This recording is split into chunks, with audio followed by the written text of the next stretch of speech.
I don't see it. The council will come to order. Please use the e-vote application to record your presence at this time. Voting is now open, or quorum is now open. Quorum is now open. Please hit your button.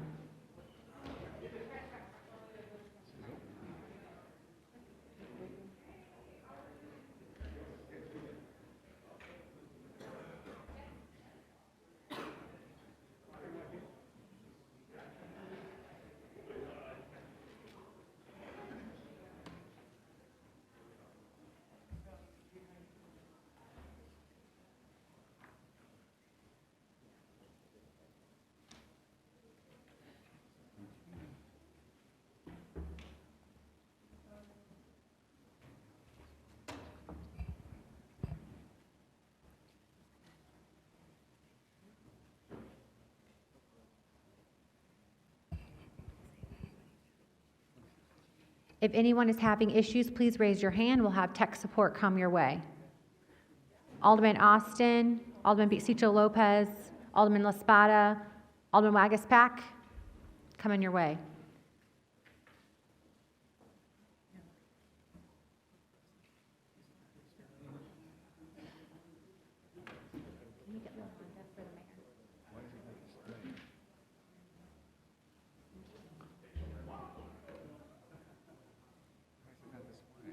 They're trying to do, I don't know, they're doing the display up there.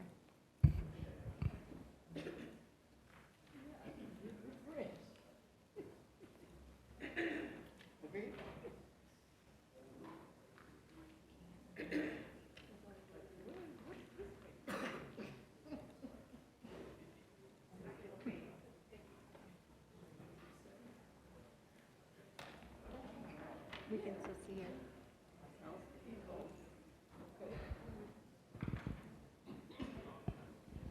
I don't know why it's not up on the site. He has it on his.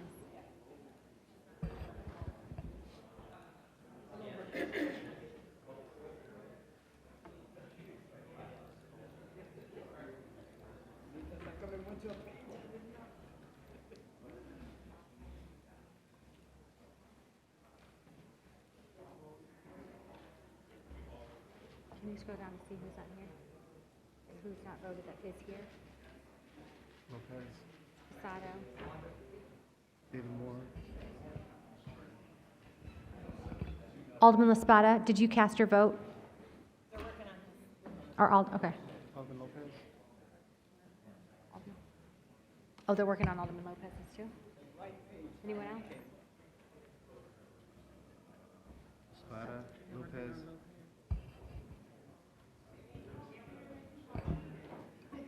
Okay, has everyone voted that does not have an issue? Alderman Brookins voting. Alderman Lopez is voting.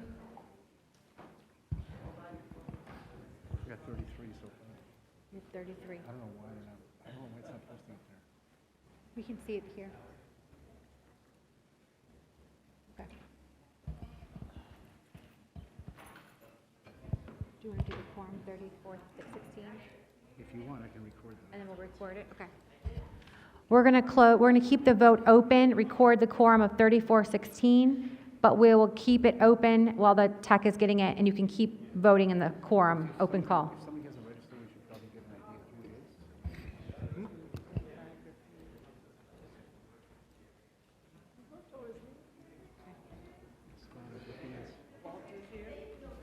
Walter's doing it. Yeah, I'm going to do it for the 5:30.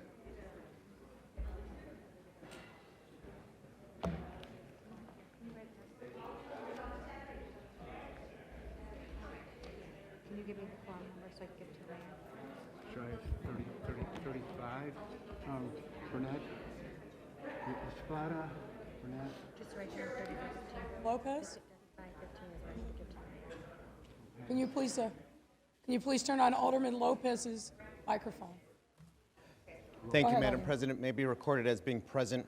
Yes, Moore, so reflected in the record. Thank you. Alderman Lopez is present. We will record Alderman La Spada, Alderman Burnett, Alderman Brookins, Alderman Lopez, all as present. Alderman Maldonado, we will record you as present. Great. And Alderman Moore will also record you as present.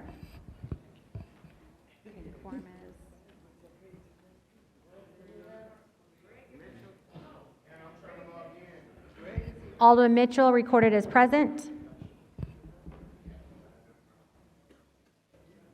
Kind of hard to tell because now we can't see. 42? Okay. 42? 42 to what? Alderman Mitz is present. Alderman Mitz recorded present. 43? Anyone else? Alderman Sawyer is now here. Alderman Sawyer is now present. 44? Alderman Cardenas is now present. 45? Anyone else? Anyone else? Okay. All right. Let's close We it. have a quorum? 45-5. Okay. There are 45 members present. We have a quorum.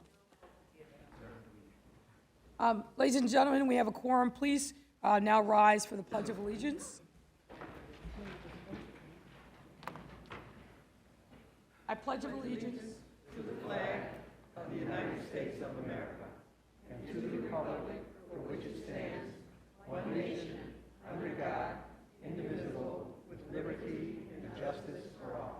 Please remain standing for the invocation, which will be delivered by Pastor Myron McCoy from the First United Methodist Church at the Chicago Temple.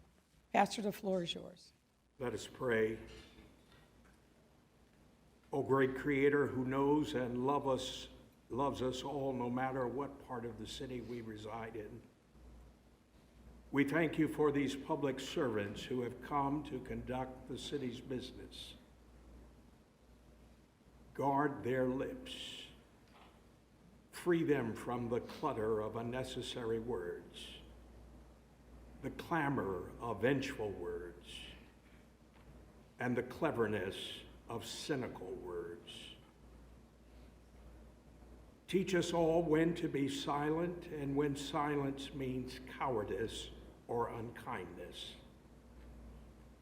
Let every word spoken by them be chosen with deliberate care, coming from a quiet point within them where you, the word, might be at the heart of their lives. This we pray, so be it.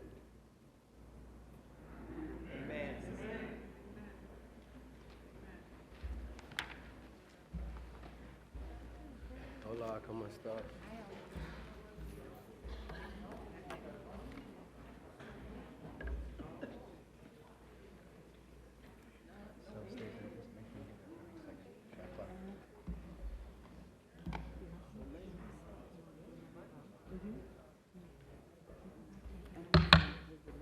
Next up is a public comment. Mr. Clerk. The council will now begin the public comment period, which is limited to a maximum of 30 minutes. Each speaker is limited to 3 minutes. Speakers cannot yield or transfer their time to another speaker. Any written comments that have been submitted will be posted and made available for aldermanic review.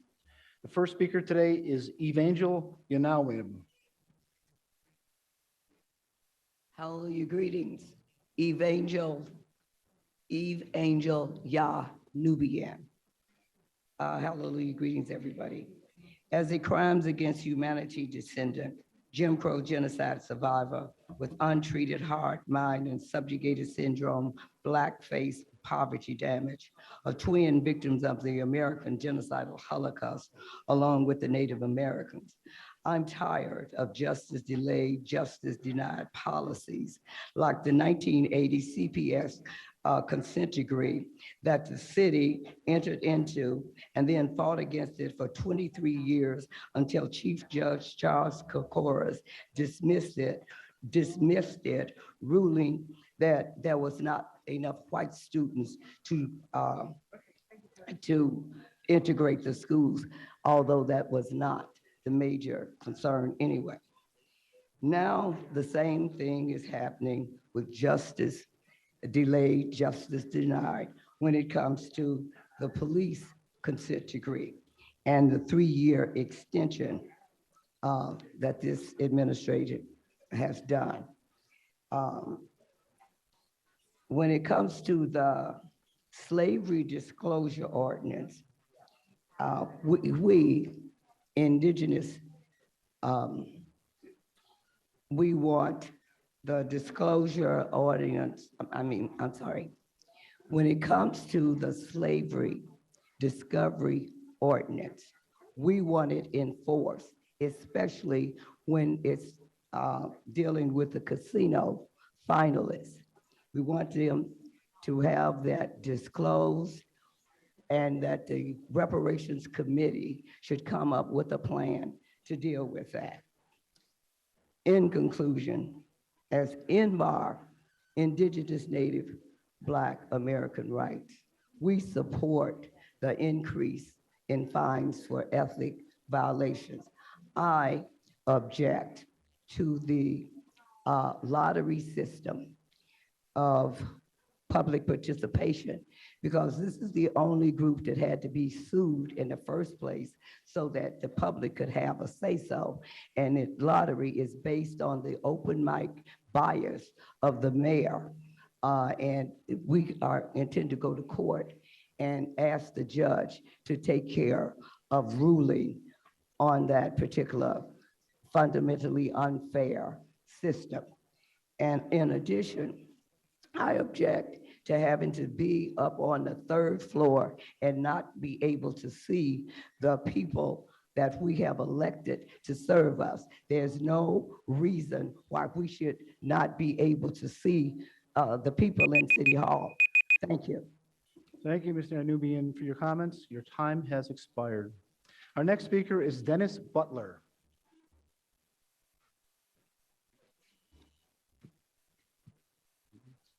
Okay, good day, city leaders, ladies and gentlemen. Some call me Coach Butler.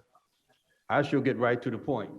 The 16th Ward referendum question on the ballot in the 2018 general election voted yes by 85%, asked, should the city of Chicago be required to provide full funding for the creation of a sanctioned National Junior College Athletic Association NJCAA baseball team at Kennedy King College to begin no later than 2020 baseball season. The team had begun until COVID-19. The pandemic put all the city baseball teams on postponement. High schools and colleges, including Olive Harvey College baseball team. Every other team was reinstated except Kennedy Kings. The 16th Ward constituents would appreciate the Kennedy King College baseball team reinstated, because we realize the effect it will have on our community and, frankly, the Chicago communities.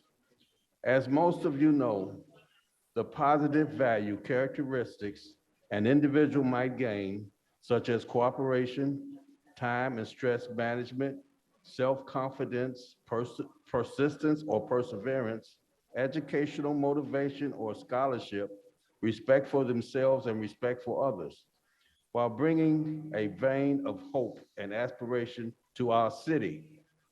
Since the initiative was created by the 16th Ward voters, we righteously ask that the 16th Ward Alderwoman Stephanie Coleman be granted whatever influence she desires of the team. This would give the team a better chance of success. This is a time-sensitive matter because recruiting should begin while the CPS high school season is still going on. Thank you. Thank you, Mr. Butler, for your comments. Our next speaker is Shelley King Sims.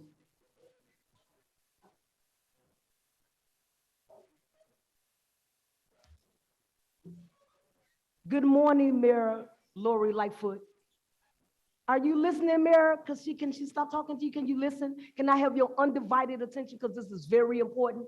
I'm the same one the last time that spoke highly of your performance and the police here as well. Unfortunately, this time it's not the same, because I have called many times where I'm at. I'm in the Gold Coast. It's more like Good Times. It's more like Good Times, the episodes of Good Times at 150 West Maple Point. It's a lot of violence. I have called the police more than 100 times. I don't get a whole lot of help all the time. Everybody is not like Sergeant Peter down here where you at, because of for several reasons. And I have talked to down at 60 East Van Buren. I have more than 125 texts to Mary Howard, the chief executive. I have a lot of I've called many times to James Beasley. I could not get Tracy Scott. I think the things that's going on at 150 Maple is inhumane. I think it goes against my civil rights. My civil rights has been violated. I have came down here more than 30 times to see you, Mayor Lightfoot. I think it's a shame. This is not 1802. This is 2022. And I think it's a travesty and sad commentary the way Black people is treated at 150 West Maple, because the Caucasians not being treated like that. The Hispanics not being treated like that. And I think it's a travesty. It's a travesty in this day and age that we can be treated so hostile, so inhumane, with so much violence. I have called the police many, many times down there. I think some of them think that you don't like them or whatever. And I love you, Alderman Burnett, because I love God. And God is the God of authority. Alderman Burnett, I went to him many times. See, he like Harold Washington. He's not really crazy about you. So, and I love, Mayor Lightfoot. I'm really for your cause. I know Will Nelson is trying to get in the office as well. But William Barnett, the Alderman Burnett, I went down there many times to his office about the violence at 150 West Maple. Nothing was done. They're very nasty and evil at Alderman Burnett office. Nothing has been done down there. I ask you, Mayor Lightfoot, when you look into, I'm Shelley Sims King. When you look into my calls, I'm the same one we saluted each other the last time. I have been down here 30 times trying to see you. When you call Mary Howard, Emily Wolcott, Carrie Stanbrook, I couldn't get Tracy Scott, James Beasley. They did nothing for me at all. They did nothing. And I think it's a travesty. Again, let me reiterate. It is imperative in 2022 that Black people can no longer be treated like that. I don't believe in violence. I love everybody. I love the officers. I don't want to see Chicago without officers, and not all of them again is racist, not all of them. However, it's inhumane the way that I am being treated. I don't believe in violence of any sort. I do not believe in violence to go against my belief at all. So it is inhumane the way I'm being treated at 150 West Maple Point. Thank you, Ms. Sims, for your comments. However, your time has expired. Our next speaker is Mac Wallace. Mark Wallace.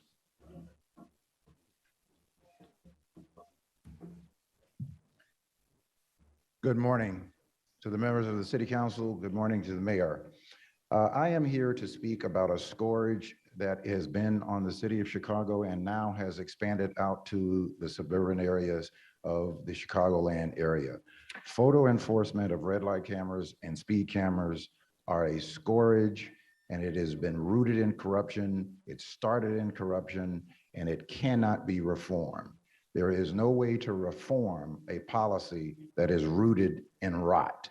The only way to fix this is to rid our city of it. There have been 5 independent studies that has substantiated that photo enforcement of red light cameras and speed cameras provide little to no safety. What it does provide for is hundreds of millions of dollars for private interest. We should not be privatizing our public traffic safety or our public commons. This is not what government should be doing. Mayor Lightfoot campaigned on a promise that she would not use fines and fees, and in particular, red light cameras and speed cameras, to balance the budget on the backs of the poor. And that is precisely what she has done by making a unilateral decision excluding the city council members from having a voice and a vote on a public policy. Today, the city council and the mayor and the floor leader should call to the floor the amendment that Alderman Anthony Bill has put forth for a vote so that the city council members can have their voice heard and they can vote on a policy that is impacting their constituents. Now, the mayor made this decision to lower the speed limit from 10 miles an hour to 6 miles an hour over the speed limit in the wake she had received a study that was done by the University of Illinois at Chicago that told her that Black communities, in particular poor communities, are ticketed at twice the rate of largely populated white communities. This was before she lowered the speed limit from 10 miles an hour to 6 miles an hour. She decided to reject and ignore that study and move forward with that policy that has now increased tickets by 665% a day. We went from 1,700 tickets a day to now more than 9,000 tickets a day. Senior citizens are calling us and telling us that they're getting multiple tickets when they've never gotten a ticket in their life. Thank you, Mr. Wallace, for your comments. However, your time has expired. Our next speaker is Yana Simba.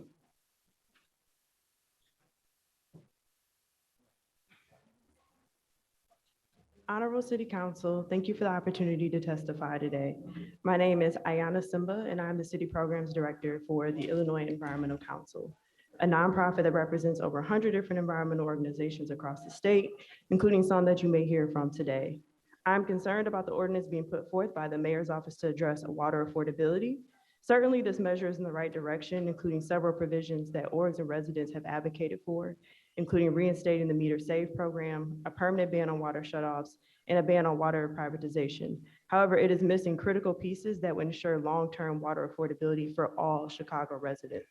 Firstly, it does not do enough to address water debt relief. In 2020, the city introduced the Utility Billing Relief Program, which provides water debt relief and bill discounts. However, I am disappointed to not see the eligibility of UBR expanded under this proposed ordinance. This proposed measure should expand the Utility Billing Relief Program to include 3 flat homes and renters. Further, this measure does not explicitly ban the practice of placing liens on homes of people due to unpaid water debt. Second, while installing water meters does not address the urgent need for does address the long-term need for cost savings for households and water conservation broadly, the measure neglects the larger need for equitable investment in water infrastructure improvements and maintenance. Further, this ordinance doesn't consider the efficiencies that could be reaped by coordinating meter installation with water infrastructure improvements, including lead service line replacement and water main replacement. In short, this ordinance contains many of the elements community advocates have advocated for over the last 5 years. However, it falls short on the measures needed to truly ensure long-term water access and affordability for Chicago residents. IEC looks forward to working with the Mayor's Office and the rest of City Council to pass meaningful and comprehensive water affordability policy. Thank you again for the opportunity to speak. Thank you, Ms. Simba, for your comments. Our next speaker is Lucretia Burtz.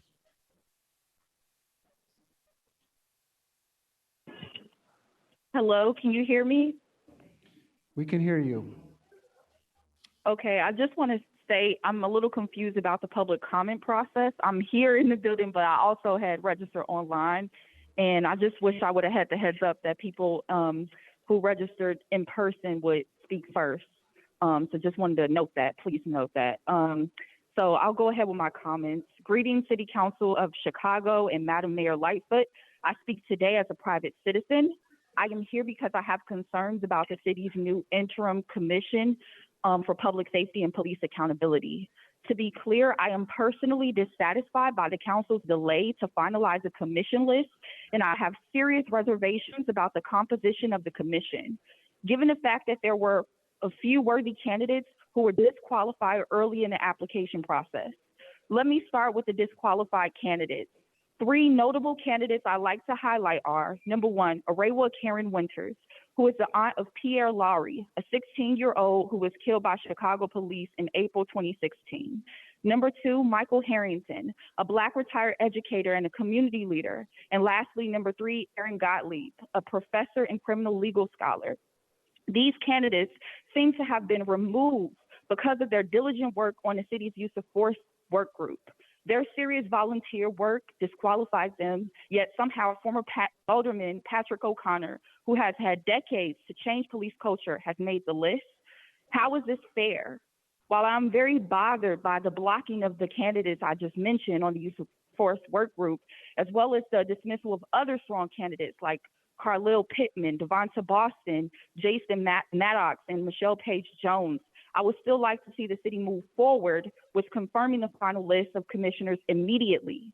The special commission should have been reviewed and confirmed 4 months ago. I understand that aldermen have other matters to attend to. However, as someone directly impacted by police brutality, I wonder what kind of peace will we gain if our politicians regarded police crimes with a similar sense of urgency that our nation gives to fight violent leaders in other countries like Vladimir Putin. U.S. residents are being harmed and killed by officers in our own country daily. According to reports published a few months ago, national fatal police shootings are at an all-time high, with 1,055 people shot by police in 2021. Community members have done our part. We have marched in the streets for victims, given recommendations to politicians, and applied to the Police Accountability Commission. The ECPS ordinance itself is a testament to our community work. Community members helped to craft this policy, and we fought for it to come to fruition because we refuse to turn a blind eye to police brutality. Making sure the interim commission is strong and has enough time to do its job is now on you. The city council should move swiftly to vote on the 14 candidates put before the Rules Committee. And Mayor Lightfoot, I hope the final 7 you select are in line step with what the people on the ground are Ms. Porch, marching thank and you very praying and much for your organizing for. comments. However, your time has expired. Our next speaker is Jacqueline Baldwin.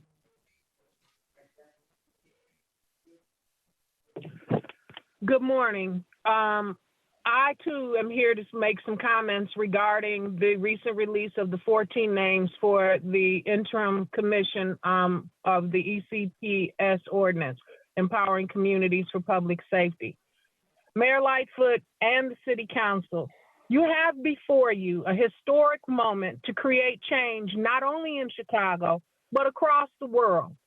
Policing cannot continue to be a job where people are given unlimited right to harass, humiliate, degrade, and kill citizens that they serve.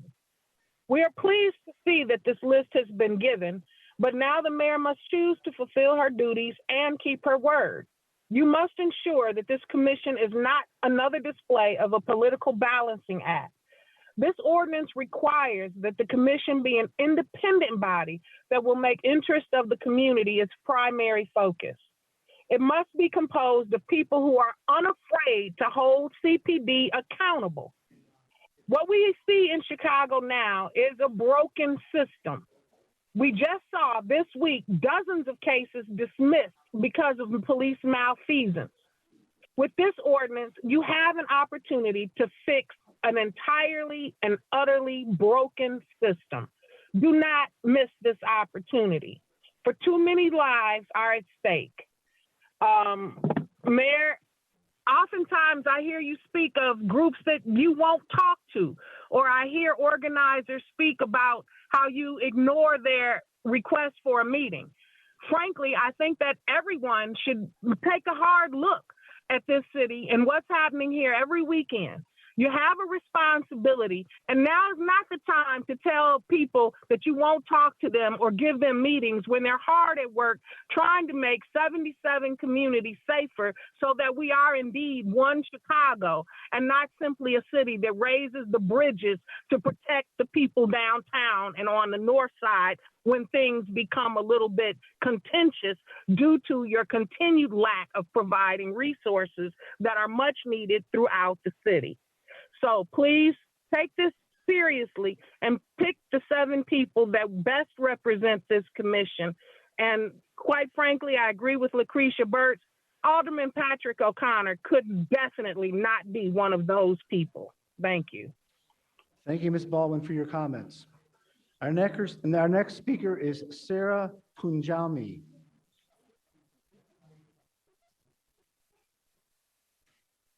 Hi, my name is Sahara Panjwani, and I am a resident in the 5th Ward, where Alderwoman Leslie Harrison is my alderwoman. I'm also a member of the CBA Coalition, or the Community Benefits Agreement Coalition, and I'm here to speak on the coalition's demand for housing protections for residents of South Shore and Libon. Even though the Woodlawn Housing Preservation Ordinance was passed in September 2020, the 52 lots for affordable housing have yet to be set aside in the neighborhood. Mayor Lightfoot needs to give the residents in Woodlawn all of the vacant lots on 63rd east of Cottage Grove, including the lots at 63rd and Blackstone, which are the lots with the highest density and will allow for the highest number of units of affordable housing. Plus, we want all of the lots now. There is no time to wait or to give us the lots in small phases like the city has proposed. Folks are already beginning to feel the effects of rising prices, and the longer you delay, the less time residents have to secure stable living situations. Additionally, we need a CBA ordinance in the South Shore neighborhood. Even though 77% of the residents in South Shore are renters, they have been missing in the city's conversations surrounding affordable housing. This leaves a huge gap in policies the city is currently proposing for South Shore. We need a CBA in order to prevent renters from being priced and pushed out of the neighborhood. There are also longtime homeowners who have lived in South Shore for their entire lives and seniors who are at risk of being pushed out of their neighborhood because of rising prices. We are asking for certain measures to be passed in our ordinance to ensure that folks who call South Shore home can continue to do so after the presidential center is built. These include expanded protections for tenants, establishing a cash rental assistance program to support families who are evicted from their homes every year. This is especially important because South Shore is the #1 neighborhood for evictions in the city. Financial support for homeowners and condo owners, financial support for low-income residents looking to buy through the establishment of a Renew South Shore program, setting aside publicly owned vacant lots in South Shore for deeply affordable housing, affordability requirements for new housing developments, and tools to hold landlords accountable, and also support for mom and pop landlords. Mayor Lightfoot, if you're serious about equity and ensuring that Chicago remains livable for all Chicagoans, then you will act now on the CBA Coalition's sensible policy demands to protect South Shore residents from displacement, and you will set aside the 52 lots in Woodlawn that will allow for the most affordable units to be built. Thank you. Thank you, Ms. Poonzwami, for your comments. Our next speaker is Joy Bunton.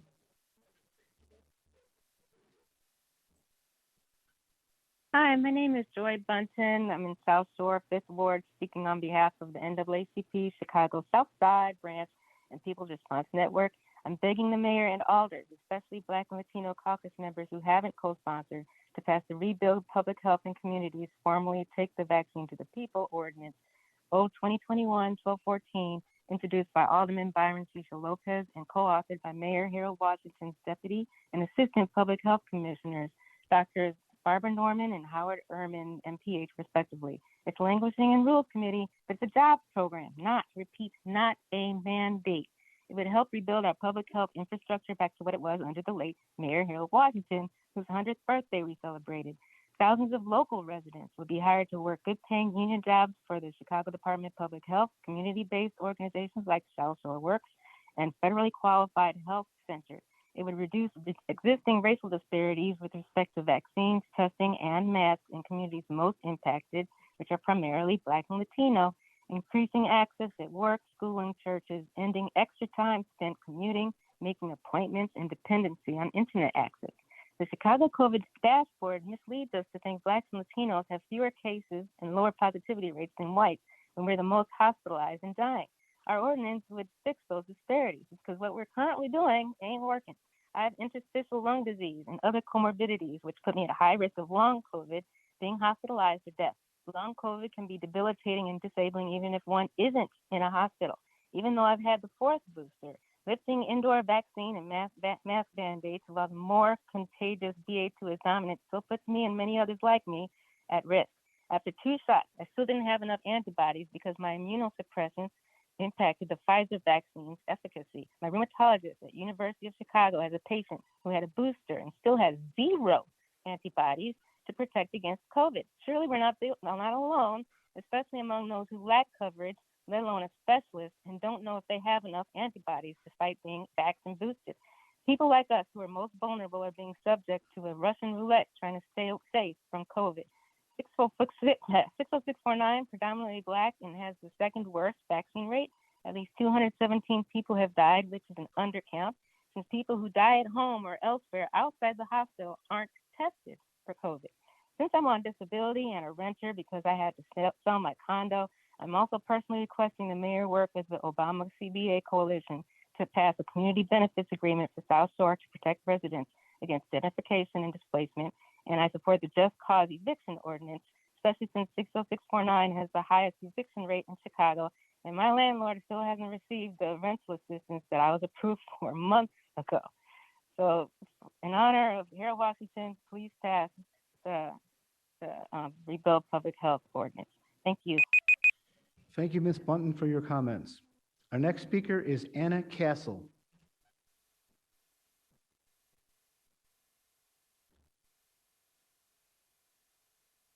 Hi, can you hear me on the phone? We can hear you. Great. My name is Annalisa Castle, Policy Director for Clean Water and Equity at the Alliance for the Great Lakes. I'm here to provide comment on Mayor Lightfoot's water ordinance being introduced today. I think it's important to note that from water affordability to household water debt, lead service lines, Chicago is facing serious legacy water challenges and has an opportunity to show leadership on all of these issues. It's exciting to see the mayor's proposed water ordinance bans the inhumane practice of shutting off residential water service as a punitive measure for non-payment. Mayor Lightfoot was right to listen to advocates and issue the moratorium on water shutoffs early in her first term. Codifying a permanent ban is the appropriate and necessary next step. It is also good to see the ordinance would resume household water meter installation. Metered rates will offer cost savings to residents, and meters must be deployed equitably across the city. Broad uptake will create an opportunity to design and implement more equitable rate structures that incorporate volumetric rates, incentivize conservation, and ease burden on household water users. But without addressing water affordability and existing household water debt, the ordinance misses the opportunity to effectively build on two other related water developments in Chicago, both of which are important and demand additional progress now. First, Chicago has finally started to replace toxic lead service lines, which carry water from mains to approximately 400,000 homes. And second, Chicago established the Utility Billing Relief Program, which offers discounted bills and a pathway to water debt relief for low-income homeowners. The city has an opportunity to further build on this foundation and actualize the promise of safe, clean, affordable water for all.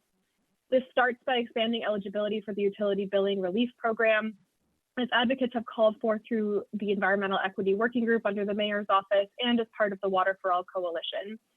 It appears the ordinance misses the opportunity to address Chicago's need for expanded relief, and we do need it. Chicago water rates have increased threefold in the span of a decade, and Chicagoans owe over $421 million in water debt, with 60% of that concentrated in majority Black zip codes. The failure to ban the practice of issuing liens for water debt means that people can lose their homes over their inability to pay climbing water bills, sometimes for water they don't even trust to drink, and often for quantities they don't even use. Utility Billing Relief Program should be expanded to support working class families, including those in multi-unit buildings. This missed opportunity is especially disappointing as Chicago, hopefully, picks up momentum in lead service line replacement, which is significantly more expensive under Chicago's calculations than in most other American cities and is likely to increase cost burden. This work is crucial for public health, but threatens to further exacerbate disparities in water burden, with low-income households paying a disproportionate amount of their income for water access. Water meters are a necessary but insufficient part of addressing Chicago's water affordability challenges and must be paired with debt relief, assistance, and deeper affordability strategies. Thank you for the opportunity to comment today. Thank you, Ms. Castle, for your comments. Our next speaker is Eleanor Grimelli. Good morning. Can you hear me? Welcome. We can hear you. Good morning. My name is Elena Gormley, and I am a social worker and a colleague of Ms. Anjanette Young, a licensed clinical social worker, and one of the most dedicated change agents that I have ever met.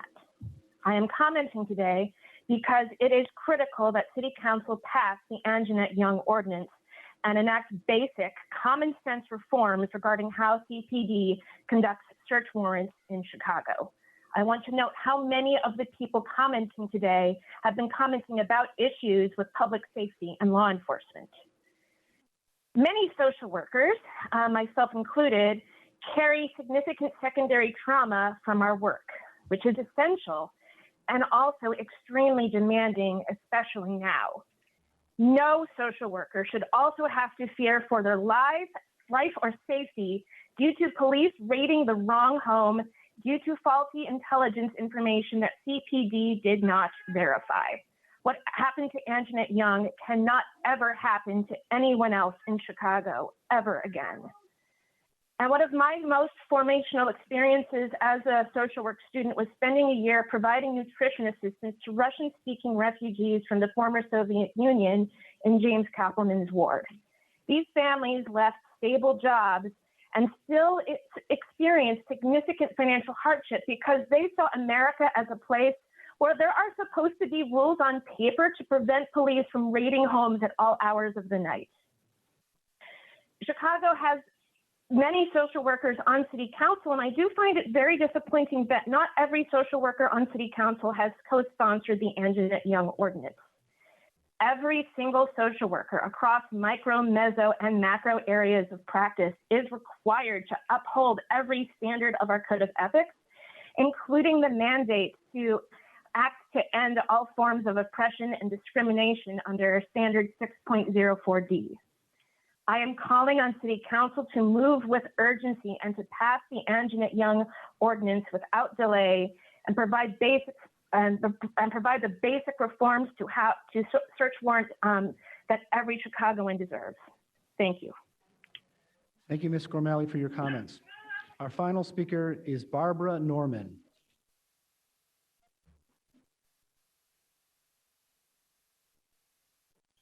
Barbara, please press *6 to unmute.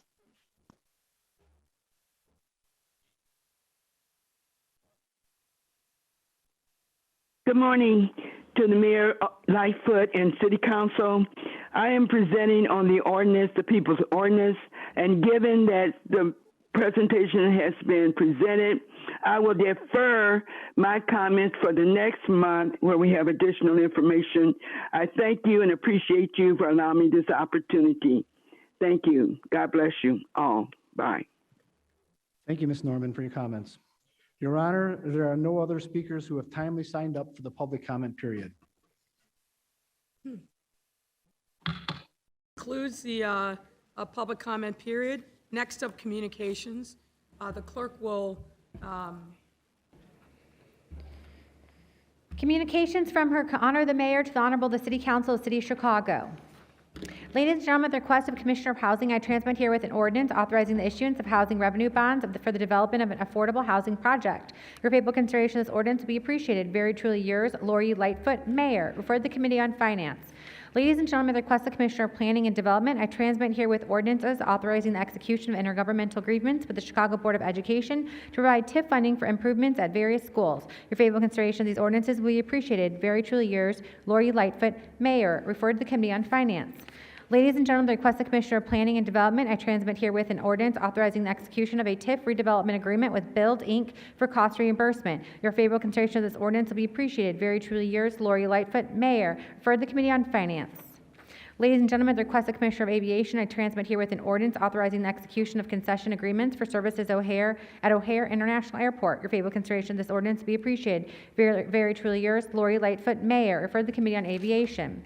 Ladies and gentlemen, at the request of Commissioner of Planning and Development, I transmit herewith an ordinance authorizing the execution of a Neighborhood Opportunity Fund redevelopment agreement with Bubbly Dynamics LLC.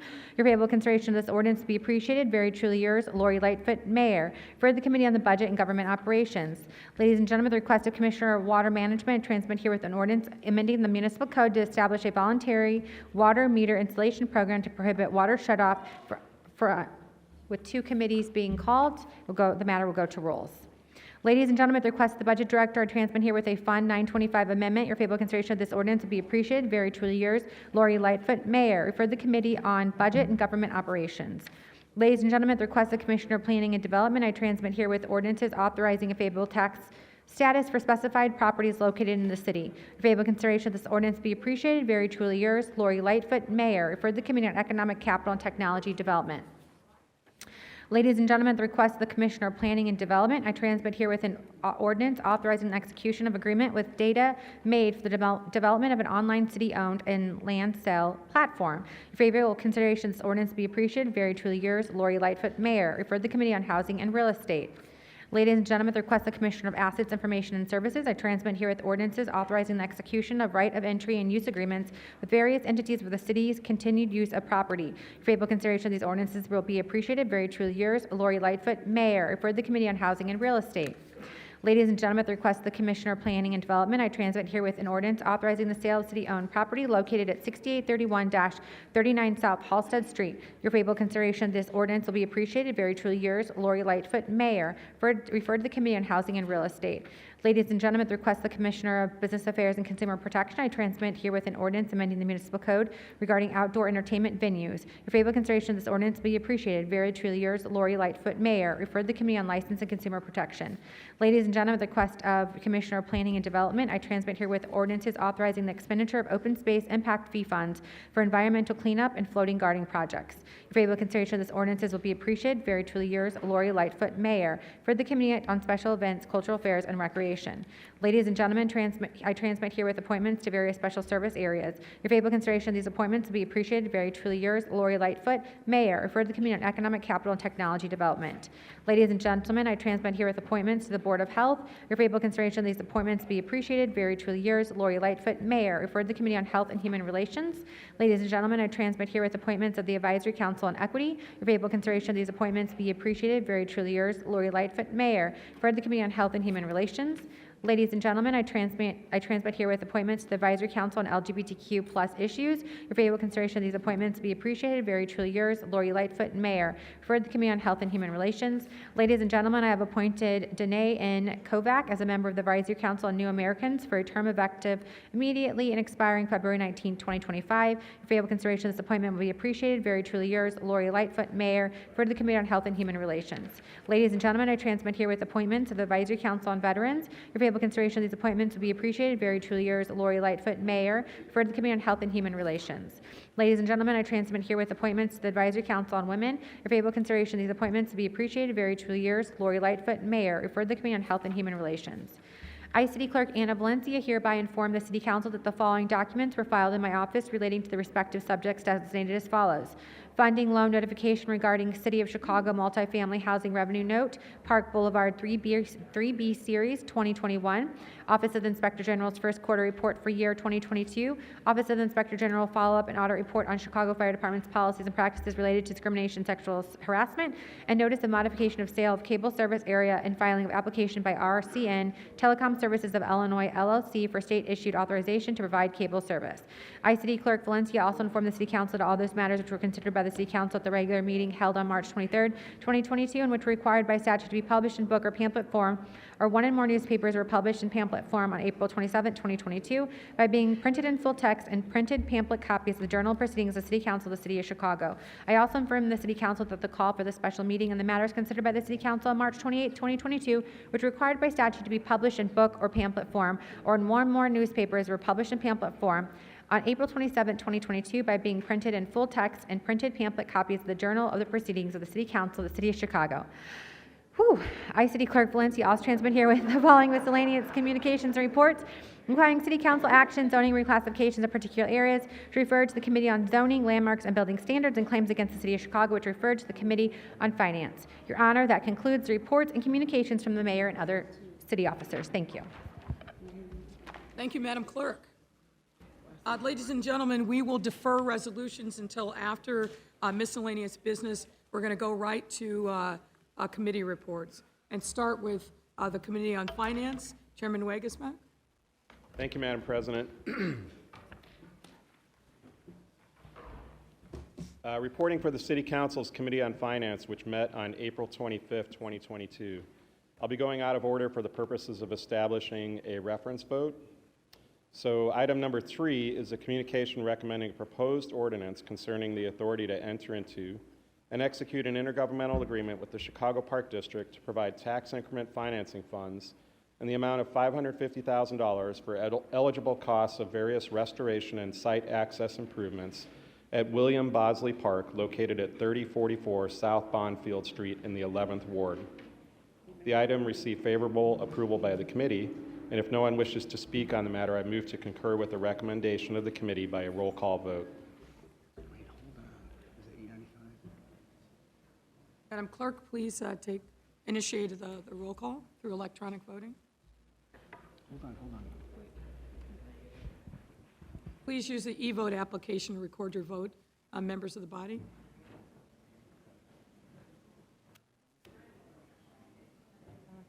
One second. They're opening the vote. 1 second.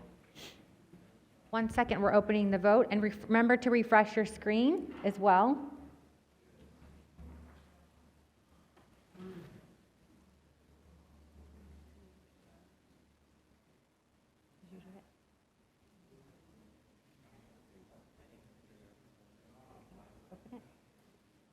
The voting is now open. The voting is now open. If you have an issue with your device, please raise your hand and we will send someone from tech support.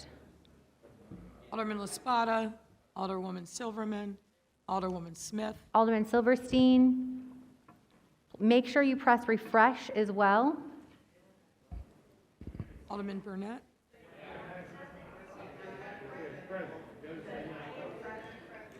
Yeah, you can hit it. And then it'll Okay, give there you you go. Is it working now? Okay, refresh, please hit refresh. Daniel Espadas came through. He's calling for a vote on item number 3. He said, Which item is? It's item, it's Anna. double check with him, but Anna, it's item 3. 890. We have a number of members who have their hands raised. Staff. Alderman Dow, Alderman Riley. Alderman Silverstein. The chair recognizes Chairman Wagasback. Thank you, Madam President. Ladies and gentlemen, we did go out of order to vote on item number 3.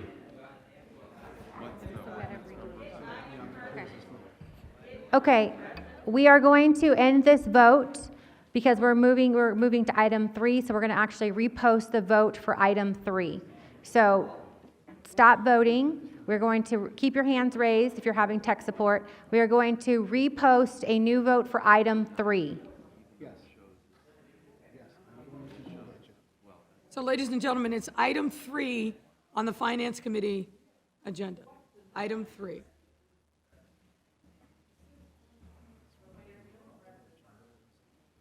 Alderman Lopez, are you raising your hand in need of tech support or to be recognized?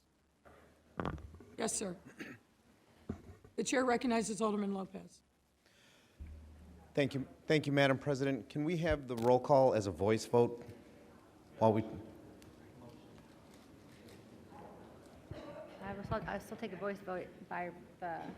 Anna. Yeah, we can do that. I'll just have to take it. We just got to...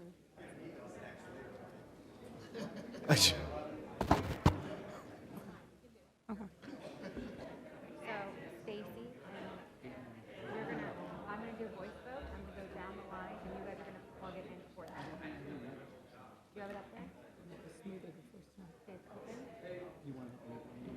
Yes, open the vote. And then I will call each roll and then go. Okay. Madam Clerk, roll call. in light of the technical difficulties, ladies and gentlemen, I'm gonna just do it Madam through Clerk, here. in light of Yes. the technical difficulties, as Alderman Lopez suggests, let's do the roll call by a voice vote, Okay, in the interest of time. okay.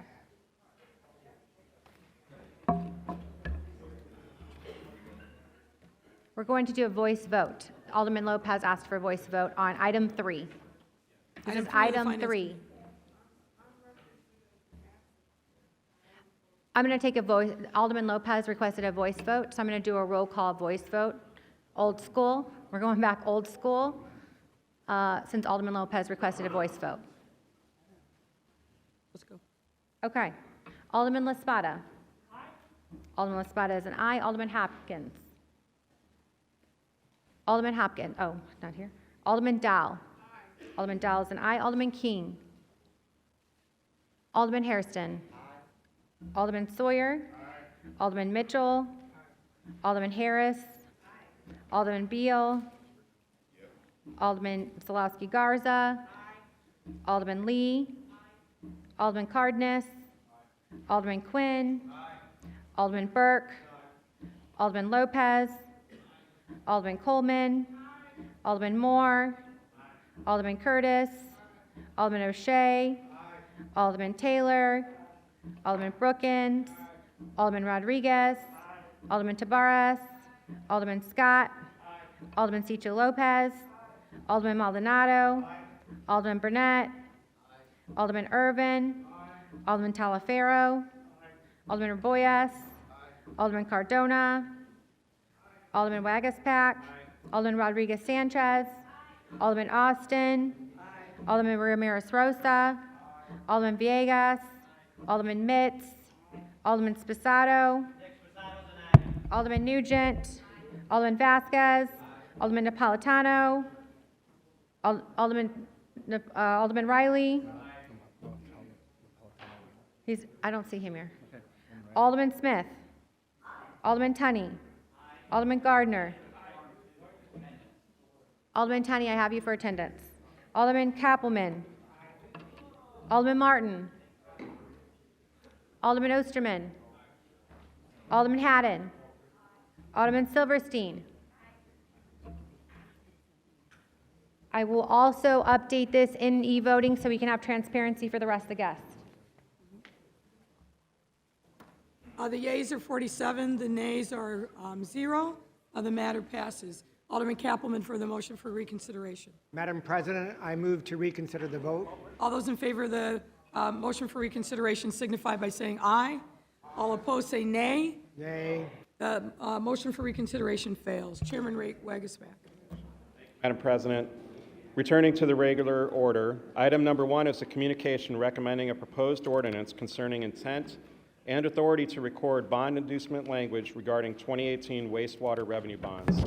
The item received favorable approval by the committee with the exception of Alderman Lopez wishing to vote no.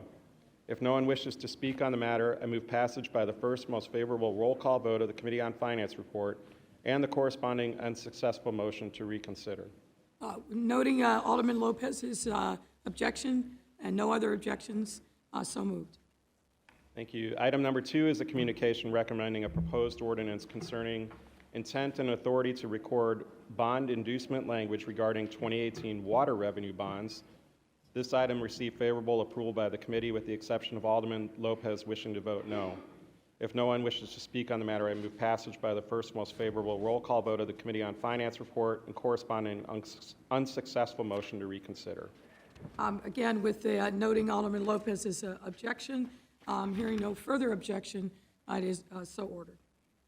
Item number 4 is a communication recommending a proposed ordinance concerning the authority to enter into and execute an intergovernmental agreement with the Chicago Park District to provide tax increment financing funds in the amount of $75,000 for eligible costs of restoration of tennis courts at Mount Greenwood Park located at 3721 West 111th Street in the 19th Ward.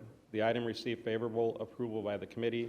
If no one wishes to speak on the matter, I move passage by the first most favorable roll call vote of the Committee on Finance report and corresponding unsuccessful motion to reconsider. Hearing no objection, so ordered.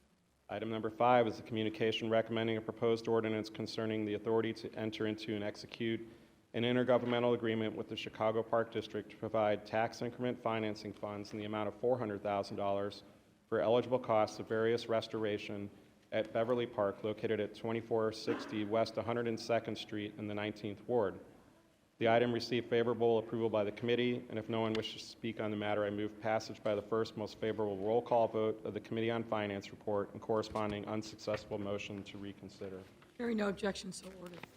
Item number 6 is a communication recommending a proposed ordinance concerning the authority to enter into and execute an intergovernmental agreement with the Chicago Park District to provide tax increment financing funds in the amount of $40,000 for eligible costs of construction of new baseball and softball practice tunnel at Dennis Kennedy Park located at 11320 Southwestern Avenue in the 19th Ward. The item received favorable approval by the committee. If no one wishes to speak on the matter, I move passage by the first most favorable roll call vote of the Committee on Finance report and corresponding unsuccessful motion to reconsider. Hearing no objection, so ordered.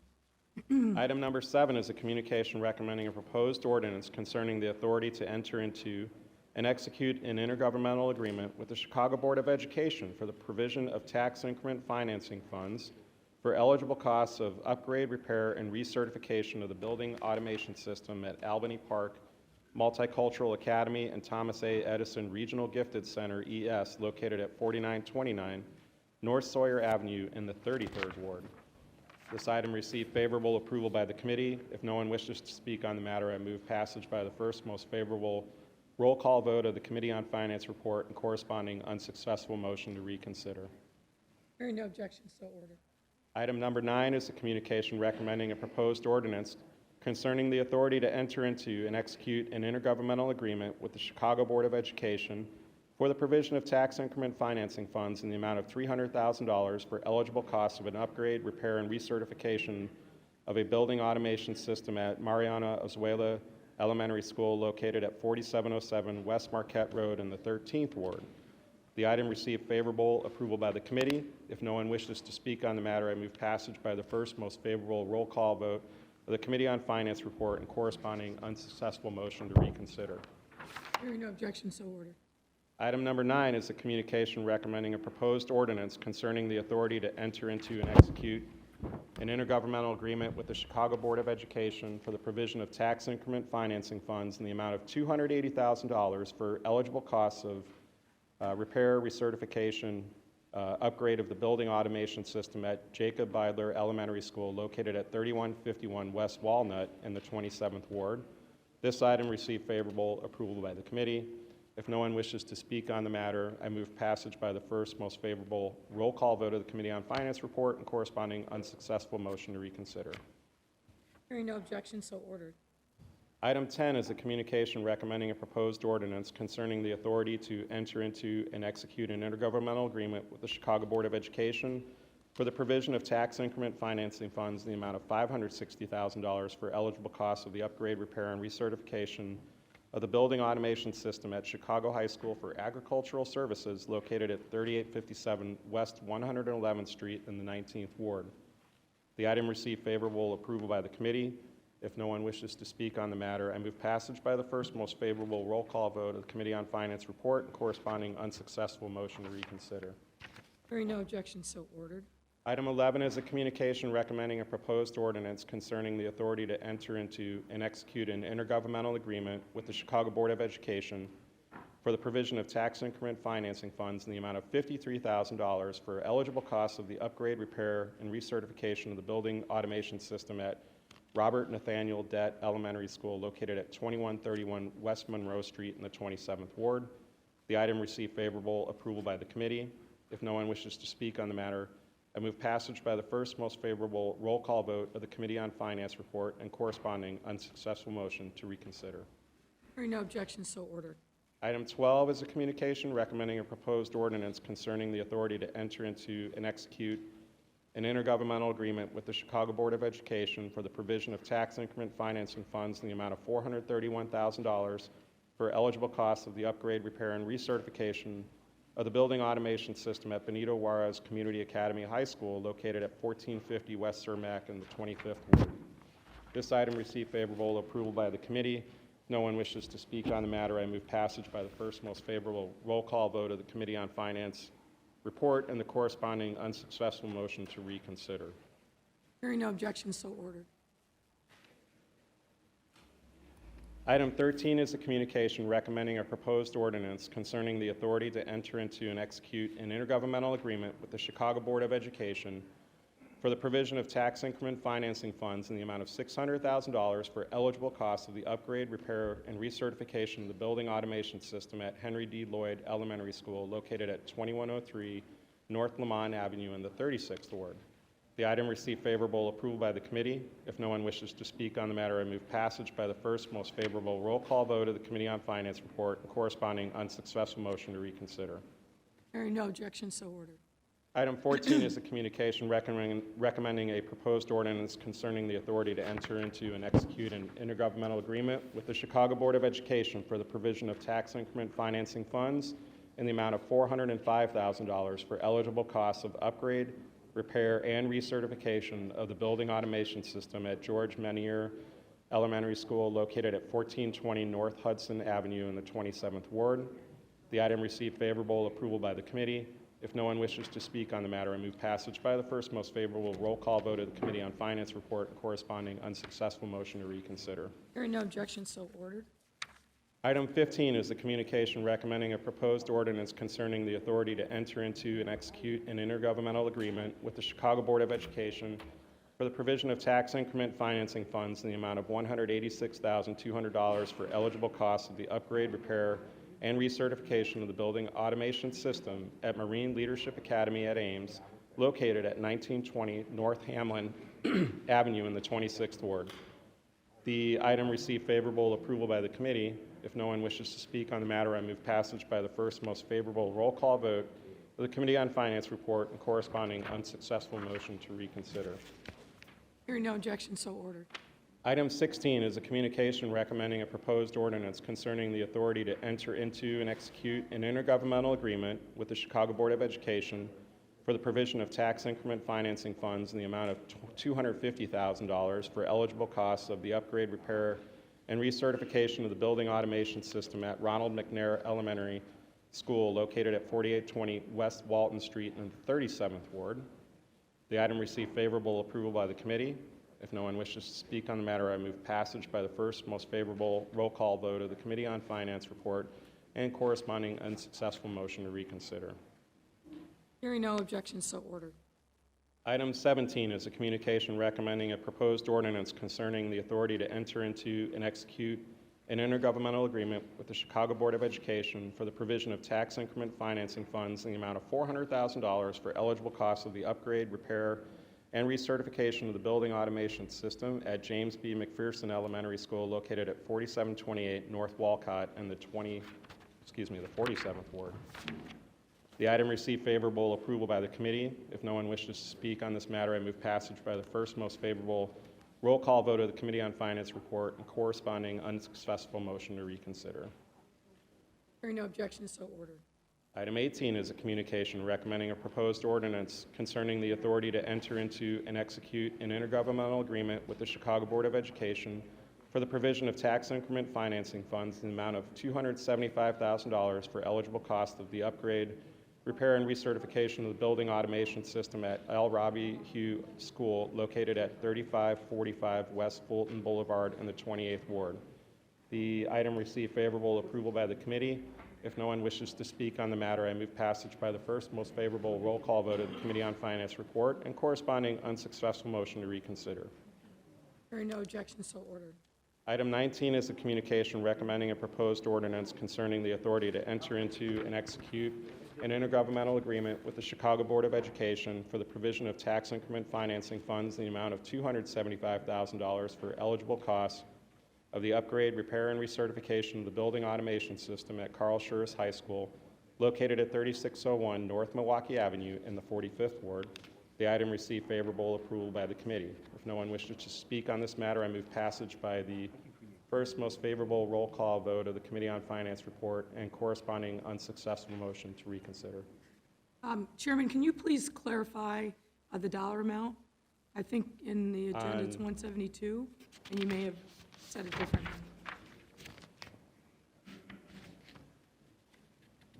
Yes, ma'am. Item 19, ladies and gentlemen, should be $172,000. I think I misspoke and said 275. Should be $172,000 for eligible costs of the upgrade, repair, and recertification at Carl Schurz High School.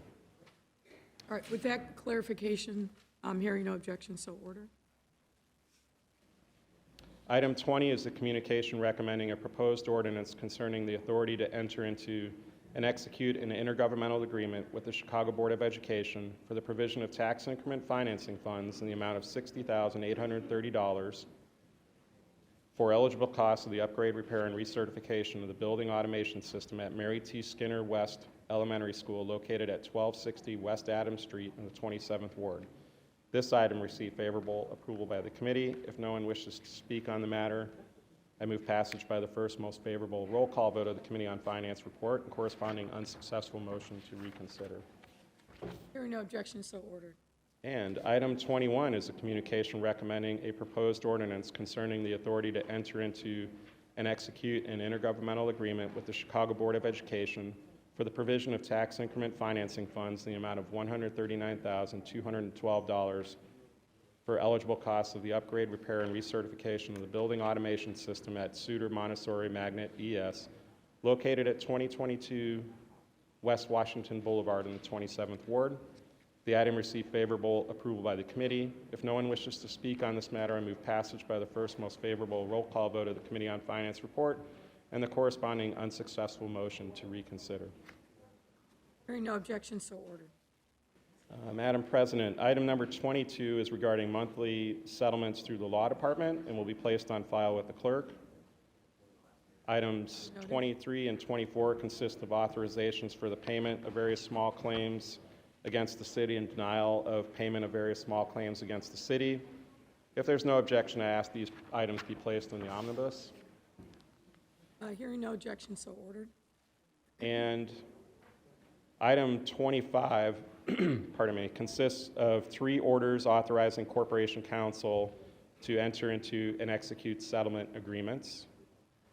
Item 25A is an order authorizing Corporation Counsel to enter into and execute a settlement agreement in the case of Darren Johnson versus Ronald Ayala in the City of Chicago, cited as 2018 L 2069 in the amount of $400,000.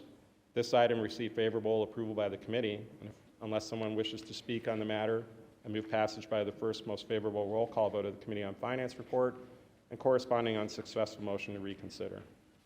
Hearing no objection, so ordered. Item 25B is an order authorizing Corporation Counsel to enter into and execute a settlement agreement in the case of Esau Morales versus the City of Chicago, cited as 21 CB 120 in the Northern District of Illinois, in the amount of $200,000. This item received favorable approval by the committee. If no one wishes to speak on the matter, I move passage by the first most favorable roll call vote of the Committee on Finance report and corresponding unsuccessful motion to reconsider. Hearing no objection, so ordered. And Madam President, item 25C is an order authorizing Corporation Counsel to enter into and execute a settlement agreement in the case of Mia Wright et al. Versus City of Chicago, cited as 2020 CV 07688 in the amount of $1.625 million. This order corrects a scrivener's error in last month's report. The item received favorable approval by the committee, and unless anyone wishes to speak on the matter, I move passage by the first most favorable roll call vote of the Committee on Finance report and corresponding unsuccessful motion to reconsider. Hearing no objection, so ordered. And Madam President, this concludes the report of the Committee on Finance. The chair recognizes Alderman Hopkins. Thank you, Madam President. Please add my favorable vote to the first roll call in the Finance Committee and a nay vote on the subsequent motion to reconsider. Thank you. So noted for the record, sir. All right, next up, the chair recognizes Alderman Napolitano. Do you wish to record your presence? President, hold me down as a yea vote as well. Thank you. So just so the record is clear, that is a yes vote on the first item in finance and a no vote on the motion for reconsideration? That is correct. Thank you, ma'am. Thank you. Any other folks who have joined us since we started that want to be noted? All right, next up, the Committee on Budget. Chairman Dow. Thank you, Madam President and members of the City Council. Reporting for your Committee on the Budget and Government Operations, which held a subcommittee meeting on the Chicago Recovery Plan meeting on April 6, 2022, and committee meetings on April 6, 2022 and April 20th, 2022. The committee recommends passage of the following items. Number 1, an ordinance concerning out-of-city water supply to Liberty Property Limited Partnership for the property at 5064 South Merrimack Avenue located within Stickney Township. I move passage of this item by the first most favorable roll call vote of the Committee on Finance and associated unsuccessful motion to reconsider. Hearing no objection, so ordered. Item number 2, an ordinance concerning out-of-city water supply to Lennon Carrion for the property at 5530 North Canfield, located within Norwood Park Township. I move passage of this item by the first favorable roll call vote of the Committee on Finance and associated unsuccessful motion to reconsider. Hearing no objection, so ordered. Item number 3, a substitute ordinance concerning an amendment to the annual appropriation ordinance year 2022 within Fund Number 925 for the Office of the Mayor, the Department of Family and Support Services, and the Chicago Department of Police. I move passage of this item by the first favorable roll call vote of the Committee on Finance and associated unsuccessful motion to reconsider. Hearing no objection, so ordered. Item number 4, an ordinance amending the 2022 annual appropriation ordinance and creating a transportation assistance program. I reserve the right to close debate if any of my colleagues want to speak to this ordinance. Any of the members of the body wish to speak to this matter? I move passage of this item by the first favorable roll call vote on the Committee on Finance and associated unsuccessful motion. Oh, we have a roll call. The chair recognizes Alderman Lopez. Thank you, Madam President, and good morning, members of the City Council. I want to first and foremost say that I applaud this council and I applaud you for trying to address an issue that our neighborhoods are seeing. But this is 100% the wrong way to go. Gift cards, venture cards, do not solve the issues that are facing our residents. To say it comes off as a gimmick would be an understatement. We have hundreds of millions of dollars that we can use to improve the lives of our residents, and this is the route we're going. This body should do better. This body can do better. And I know that many of my colleagues had a very robust committee meeting with our chairman. I, for one, am not going to rehash everything that was said,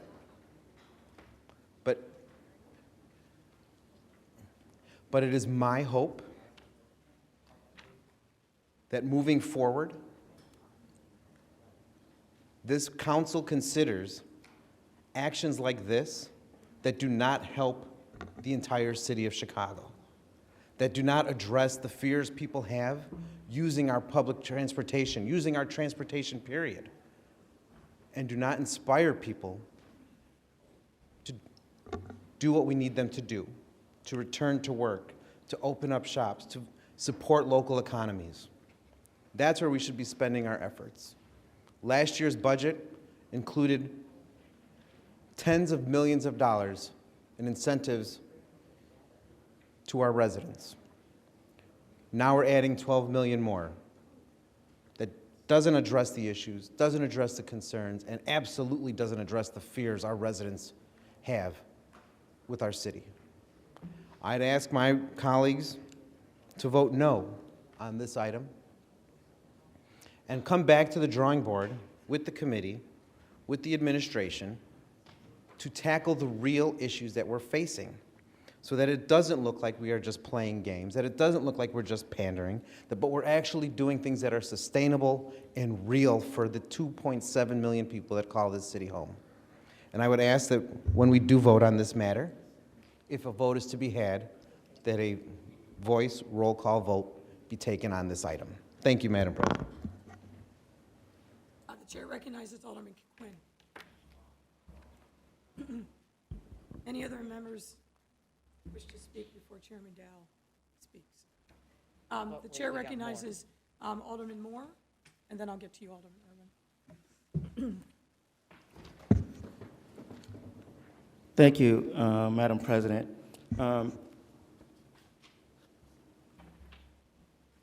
There's a lot of people who have different opinions about this, but at the end of the day, we know that people are hurting. And for me, I spoke with my residents, and one of their pressing issues, and I appreciate your administration going back and working and making sure that we're going to be looking at our roof and porch program.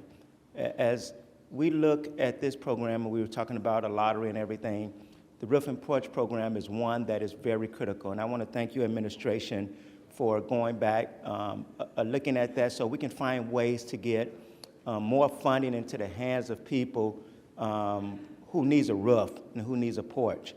And you're committed to that, Mayor, and I know you are.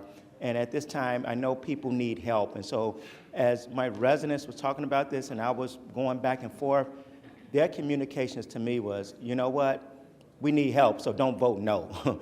But make sure you speak up for us on this Roof and Porch program. So I have to say that. The other part, I'd asked the administration to get us something from the ethics department in terms of, because there was a time we were not allowed to do gift cards. So I just wanted and I think it helps when we're trying to get people involved in our community. So I still haven't gotten that report. I'm going to vote yes, but I would like to have that report or some letter from the ethics department letting us know what our boundaries are or what we can do in terms of gift cards as aldermen to make sure that we can build our community, whether that's during Christmas and we're doing Christmas, people getting involved, the block clubs, establishing block clubs, we're doing cleanup projects and we're giving out gift cards for that just to enhance the community, keep them safe. I think those things are important. So I would like some letter on that from the ethics department. Other than that, I stand in support of this. Had to listen to my residents on this, and they saying they need something now because they are hurting right now. Thank you. Thank you, Alderman Moore. And let me just address the two quick questions.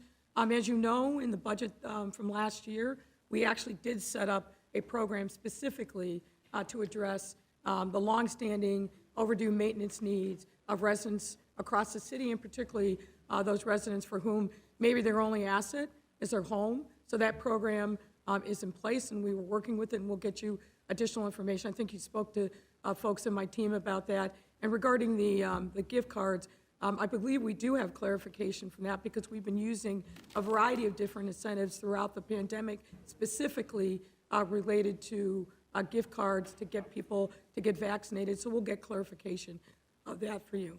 The chair recognizes Alderman Irvin and then Hairston. Thank you, Madam President. As it relates to these cards and what we can do to help a lot of our residents, many of us don't have the luxuries of other communities. And I look at this as a way to help those that have been most challenged, not only by COVID, but most challenged by economic conditions and most challenged in life, period. Anything that we can do to help give people a leg up, a hand up, I think is something that we as a body need to do. We spent an inordinate amount of time during last year's budget process talking about ways that we can help our constituents and our communities. Had this been going on then, we would have probably done the same thing. We spent a lot of time, money from housing to mental health to a lot of various needs in various communities. And then this is an issue that, again, arose, relatively quickly out of nowhere. And I think it creates an opportunity for us to help. Our jobs here locally are to bring resources back to our respective communities. And I think that given the state of everything that's happening, given the increase in prices, I'm glad that we moved off of the tax issue by just only rebating the 2 or 3 cent a gallon tax that we have and moving to something meaningful that residents can utilize and do what they need to get to work, and also press upon our transit system the need for a better, I'll say better operations and facilities, because some of our communities won't take CTA only as a last resort. So those that want to have an opportunity to move around and do what they need to do as far as going to work and the like, I think we should support those efforts. And again, this is not something that I think that is just purely a way of what other folks have been talking about, but I think that our main goal here is to bring resources back to the community, and I think this is an excellent way to do that. Thank you, Madam President. Thank you, Alderman Irving. The chair recognizes Alderwoman Hairston. Thank you, Madam Chair, members of the City Council. I don't think that there is a person in this chamber that does not want to help somebody. As a matter of fact, I think that's why we're all here, because we wanted to help our communities. So please, let's not say that if we disagree with something that is because we don't want to help people. That is precisely what we want to do. We want to help people, and we want to help them in a meaningful way. And when we're giving $3 million to the food depository and $12 million for gas cards, something is a little off. When we're not funding anti-violence, violence prevention programs, violence interrupters at the same rate that we're doing for gas cards, that's not right. I just think that there is a lot better way that we can do this instead, for a policy reason. For a policy reason.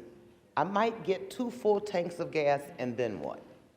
So I wish that we would use this money to put resources to help people keep a roof over their head, to add more money to that, to do more with mental health, to do more with putting food on the table, those things that my people are telling me that they need. It's not that we're against it, but it's just not what we need. And we need, yes, we do have programs, and we thank you for those programs.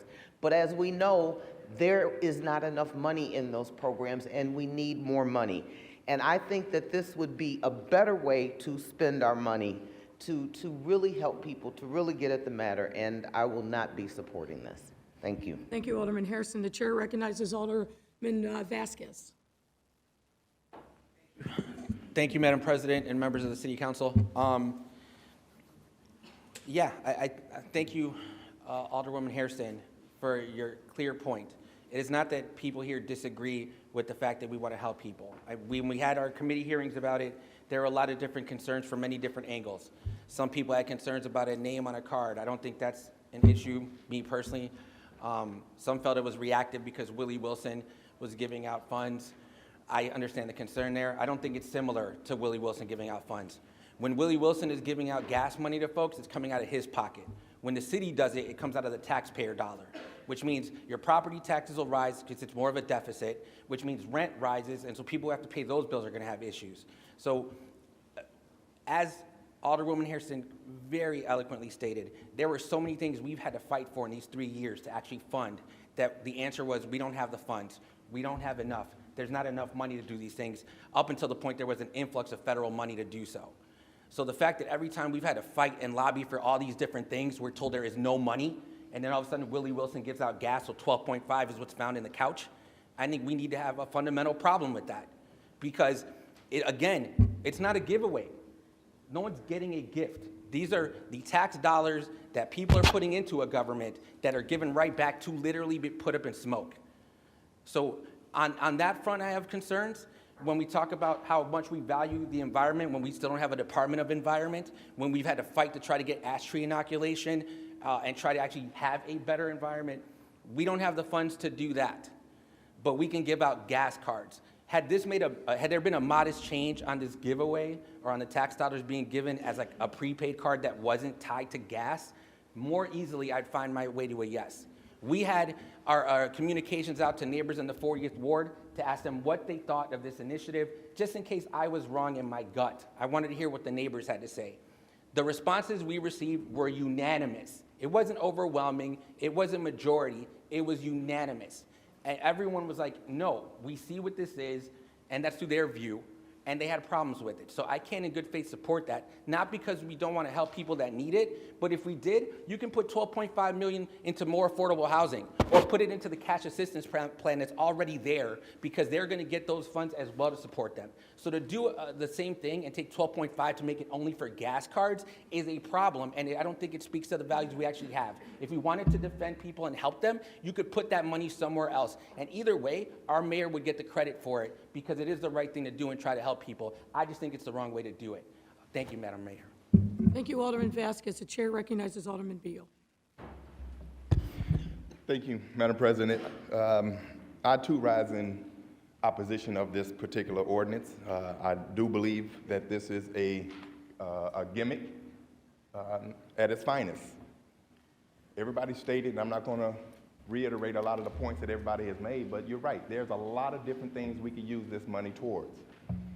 We all know that our city has not rebounded from all the looting and all the stores being broken into because people are still afraid. So that money could be best used towards public safety, towards making sure our constituents safe to go out and spend money that will give us the ability to do different things because people are now going out to spend money.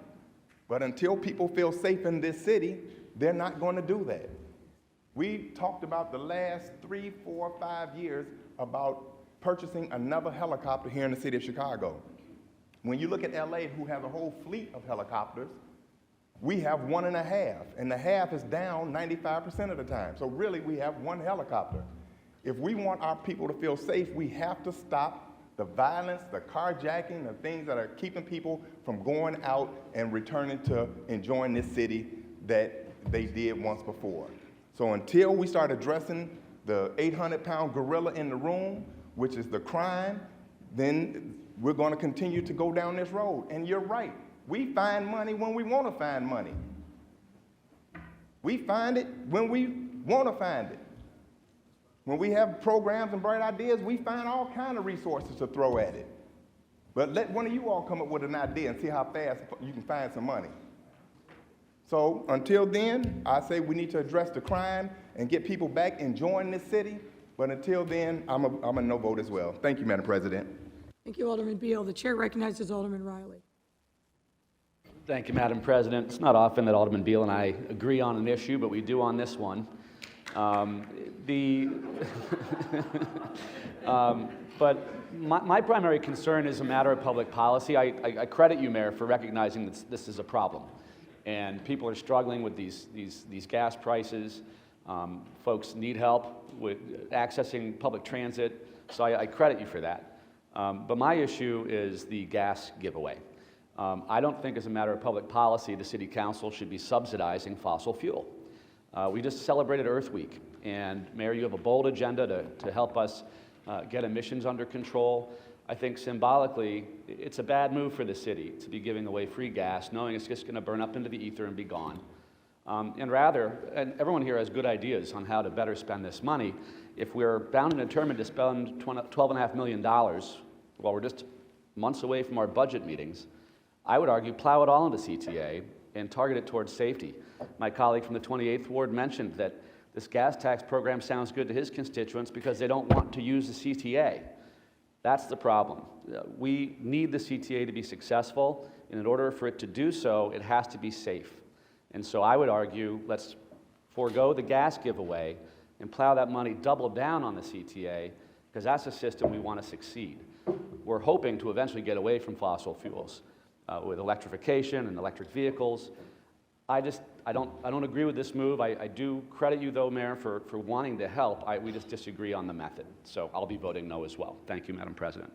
Thank you, Alderman Riley. The chair recognizes Alderman Cardenas. Thank you, Madam President. You know what I see the difference here today in this debate, in this item? That you are doing it, Madam President. That you are initiating something and giving back to the people. Their money. Taxpayers' money is their money. You're giving it back to them in a way that they feel is helping them. That's what they're telling us. That's what they're telling you. We disagree on the merits, disagree on the method, but the bottom line is that we've been doing this a very long time. I've been here 20 years, a lot more than a lot of you guys. And I remember things that we did, they had the mayor's name on everything. Not everything now. I think she's been very progressive about taking our pedal off of that. But I remember the weatherization kits.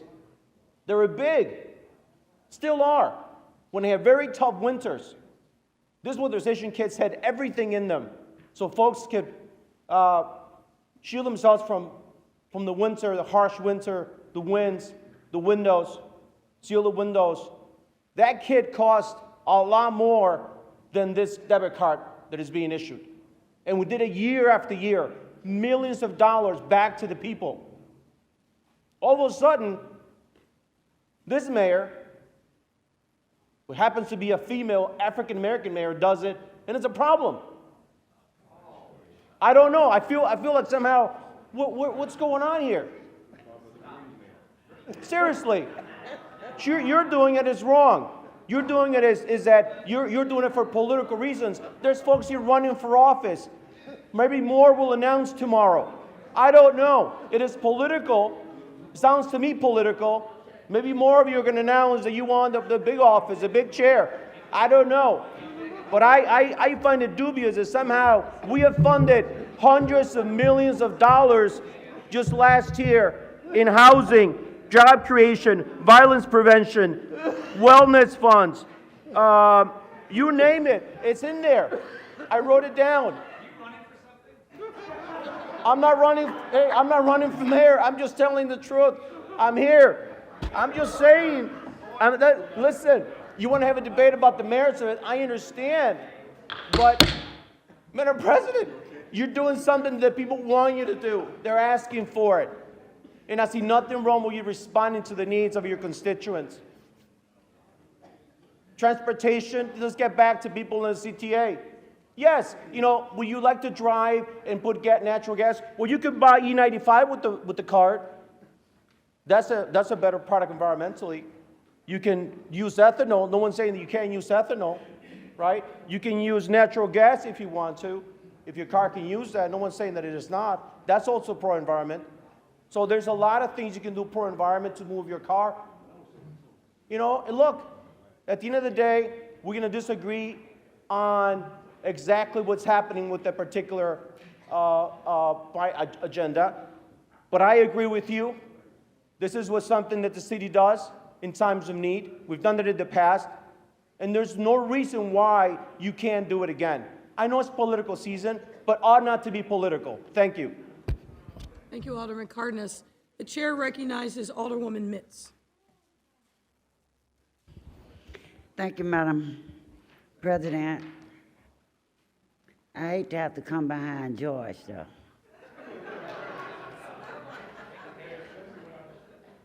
Even though I agree with him.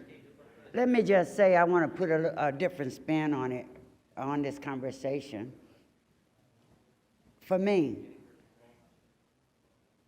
I look at going back through the pandemic, the struggles that we had, and I have to say, who in this room that can't go and afford to buy themselves some gas? Who? Everybody have a job, everybody's working, but just that one person out here who's been impacted tremendously from the food, from the clothing, from the health, from being able just in the areas of a food desert, trying to get to and from, need to have some type of help. And I'm saying this because it's really kind of emotional to me when we talk about helping people. We trying to choose who you want to help. You don't get that choice. You have to help because it's the right thing to do.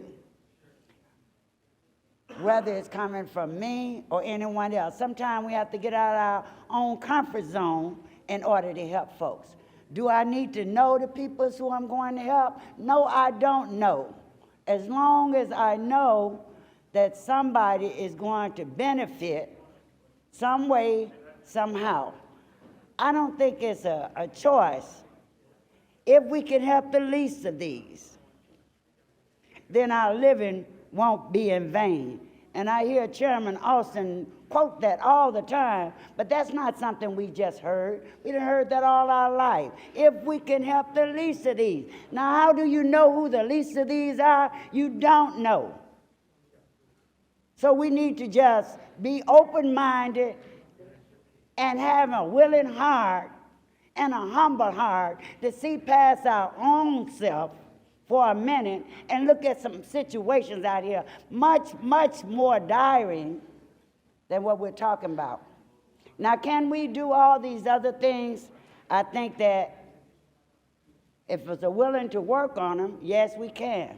I think the Roof and the Porch program need to be expanded. We need more resources in every area. But right now, we're talking about providing some help for folks trying to get to the daycare. Lord, I remember just with my little kids trying on a minimum wage job, trying to get them to a daycare and not having money choice between food or getting them to the daycare, paying the daycare or going to work. You all may not understand, or maybe you forgot those days when people need that help. And right now, I tell you, during this pandemic, and we haven't seen the worst of it yet. It's still here, and it's going to get worse. So let us do what we can while we can, and that is do it right now. Thank you, Madam President. Thank you, Alderman Mitz. The chair recognizes Alderman Spizzato. Excuse me. Excuse me, Karen.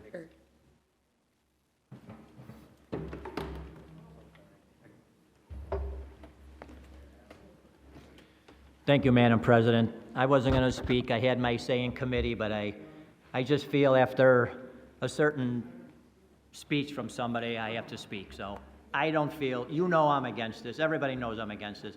And this is by no way, no means anything personal against you. I laid out my reasons why I was against it. Many of people laid out. My good friend here for 11 years, her and me don't agree a lot, but she eloquently said everything just exactly the way I feel. This is just not a good thing. We said we want something more sustainable. This is gonna poof, be gone in no time, okay? And then people that think, oh, my community wants this, my community wants this.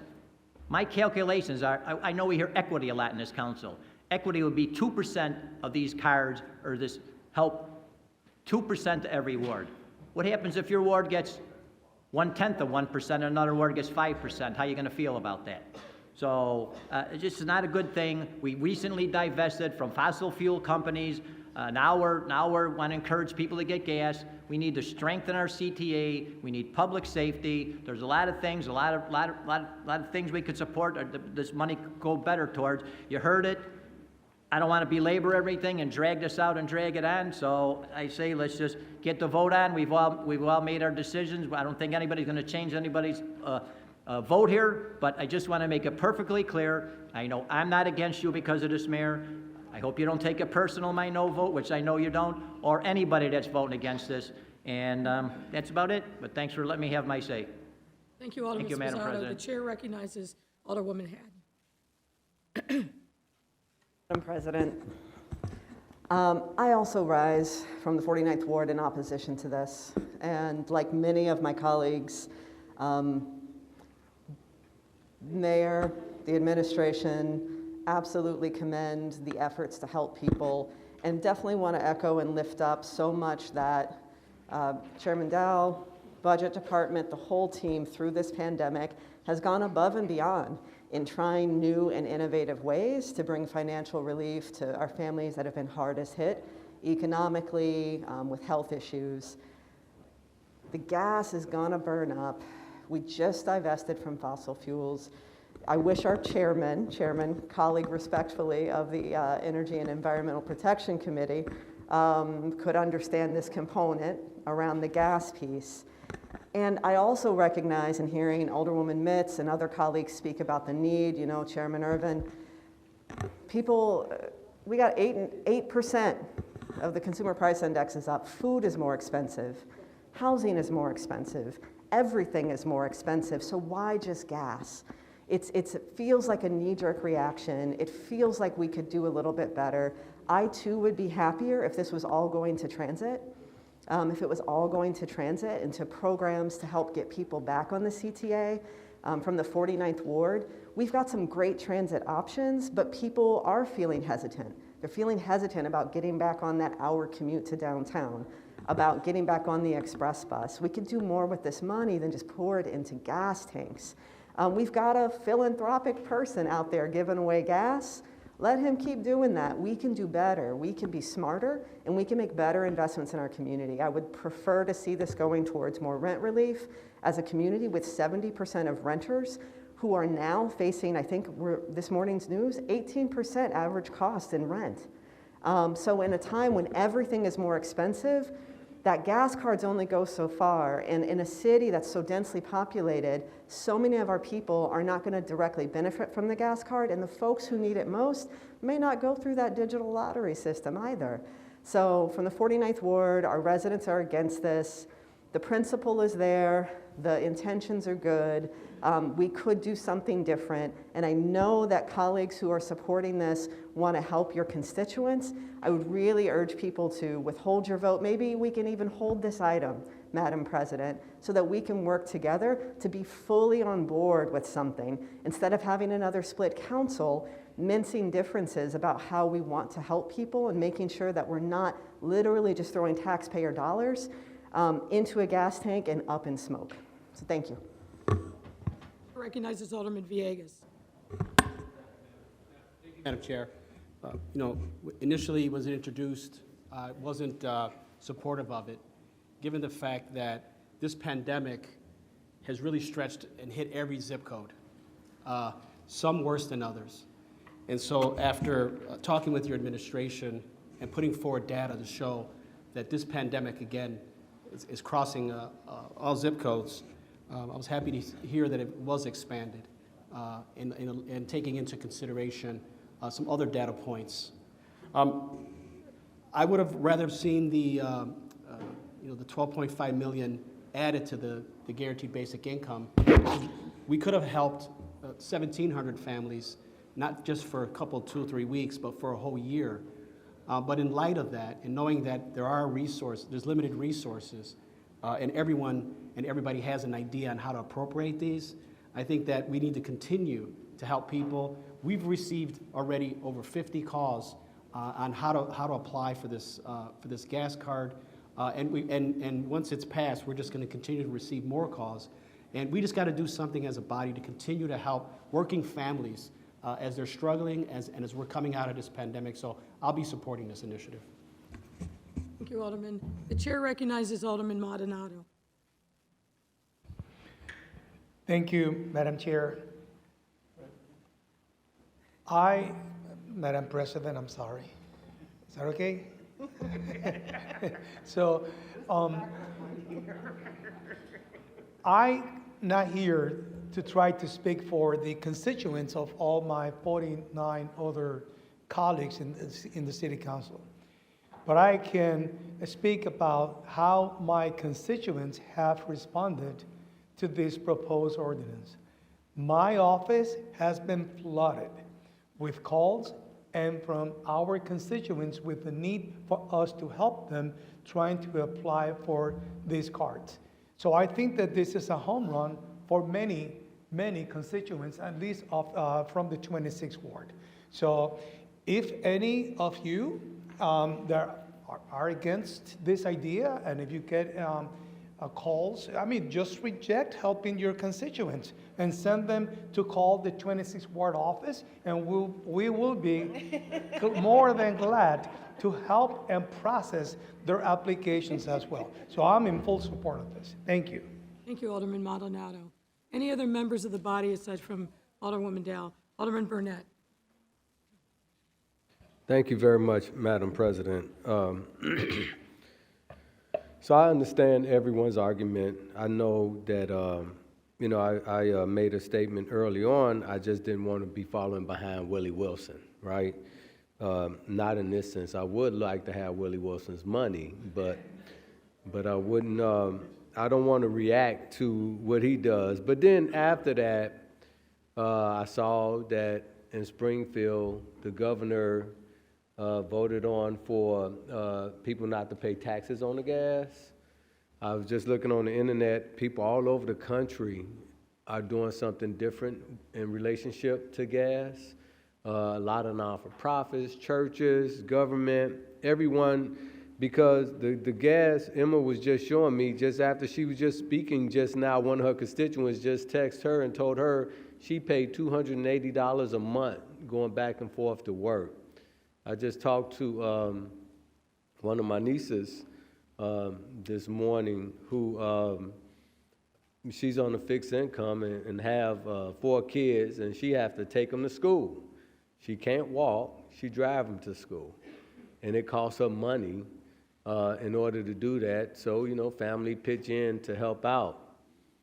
So these gas cards will help some folks. There's a lot of folks, I'm sure, who don't need it, or probably can do without it because they're blessed. But there are a lot of people out here in our society who's not as blessed. There's a lot of people in our society who can use a little change whenever they can get it. It's just like when we pass out food or coats or whatever the case may be, everybody don't come and get it because everyone don't need it. Matter of fact, we have folks who say, no, go give it to somebody else, I'm cool. But there are people who need it. We can do a lot of other things with the money. We can do a lot of other things with a lot of money that we spend throughout the city. But this has been proposed. We've been blessed to have gotten some dollars from the federal government and some other folks to help balance things out. We had an opportunity to do this. It's crazy when people line up for blocks and police have to come out like folks are going to the United Center or to some stadium event to get free gas. This is crazy. Thousands of people. Matter of fact, I think some of them burn up more gas going to the gas station than the gas that they're gonna get. You know, but, yeah, but the point of the matter is that some folks feel like they need to take advantage of that. Some folks feel like they need it. You know, and, you know, it may not be, we may not feel it because, you know what I'm saying? But some folks, it's very important to them. And then I also saw on the news not too long ago, they were showing how people stealing people's gas. I don't know if y'all saw that one, huh? Folks, you know, putting holes in the tanks, and they got new methods of stealing gas now, and it's a big deal. So maybe some of those folks who do have money, maybe we save them some money so they don't have to get a whole new gas tank because we gave somebody a gas card and they don't have to steal from them. You know, so, I mean, we can't, I would say this. I don't want to be in a position where I go against something that's going to help people and they say, man, because people already call in my office asking how can they get a gas card. People already call in my office asking how can they get this earned income money. You know, folks are already calling. And those folks who call, just like the same folks who come and get the mask every day still, you know, those folks need it, man. So if we can do this, we got the money to do it, why not do it? What's the big deal? I support it. Thank you.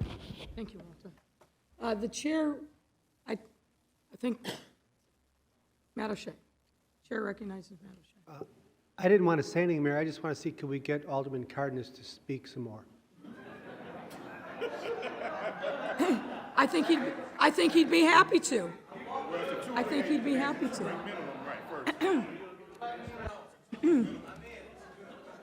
Chairman Dow, before you speak. The chair recognizes Alderman Irvin. I have a question, and it's on topic, but it could be off topic. But nonetheless, if, for example, some folks that say that they feel their constituents don't need it or don't want it, is it possible for them to opt out of it so those who have constituents with hardcore needs in this area take more advantage of this? If the residents in one ward, hey, we don't want this, please, can the alderman opt out of it if they don't want it, so that those that do want can have more available for the constituents that they're saying that they're in need? So that's the question. Chairman Dow, do you want to address that point? Yeah, the ordinance is clear in terms of how it lays out the distribution. If that needs to be modified, it would have to come back through the committee. But I would strongly encourage folks who don't want this and think this isn't a good idea.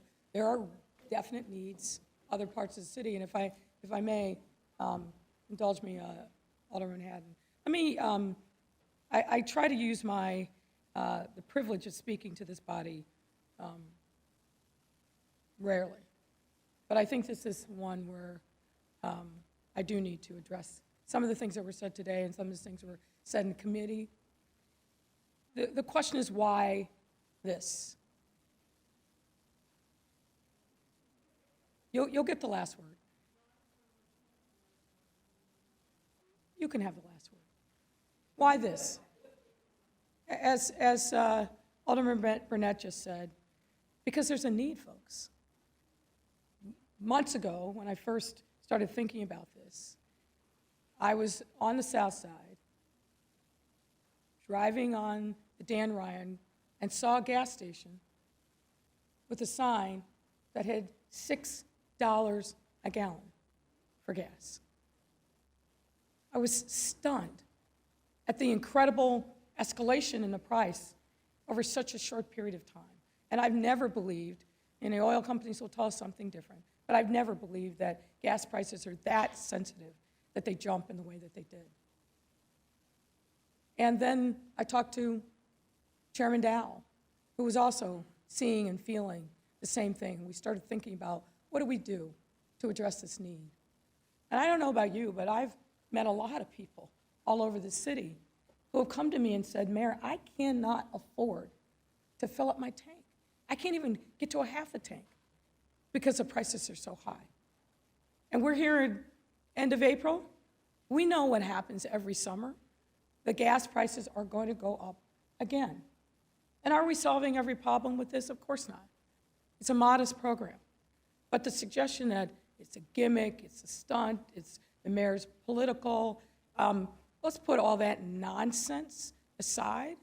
The bottom line is, in this city, there are people who barely have a couple dollars in their pocket, and now they cannot meet a basic need, which is a need for transportation. And I hear you, Alderman Haddon and others. Yes, of course, we're trying to move towards lowering our carbon footprint. We have an obligation to do that as a city. But meanwhile, back on planet reality, a lot of folks have to drive. Because we have huge stretches of our city that don't have transportation. We also have a lot of folks who live in a city but have to go to the suburbs for their job. And the only way they can get there is to drive. This is exactly why cities and states all over the country are doing very similar things to what we're doing, because there's a need. And if you're not convinced by that, listen to this. Alderman Villegas pushed us, rightfully so, to get a cash assistance program on the books. And we are doing that, the largest one in the nation. We opened up the applications on Monday. In 1 day's time, we had 90,000 people apply for 5,000 slots. And we've seen the same thing for the last 2 years. Emergency rental assistance far exceeds the money that we have to give. Folks, people in this city are hurting badly. And I feel an obligation to do our part to try to address this need. This is an emergency. People need to be able to drive their cars. And of course, we've coupled it with discounts and incentives for people to take the CTA.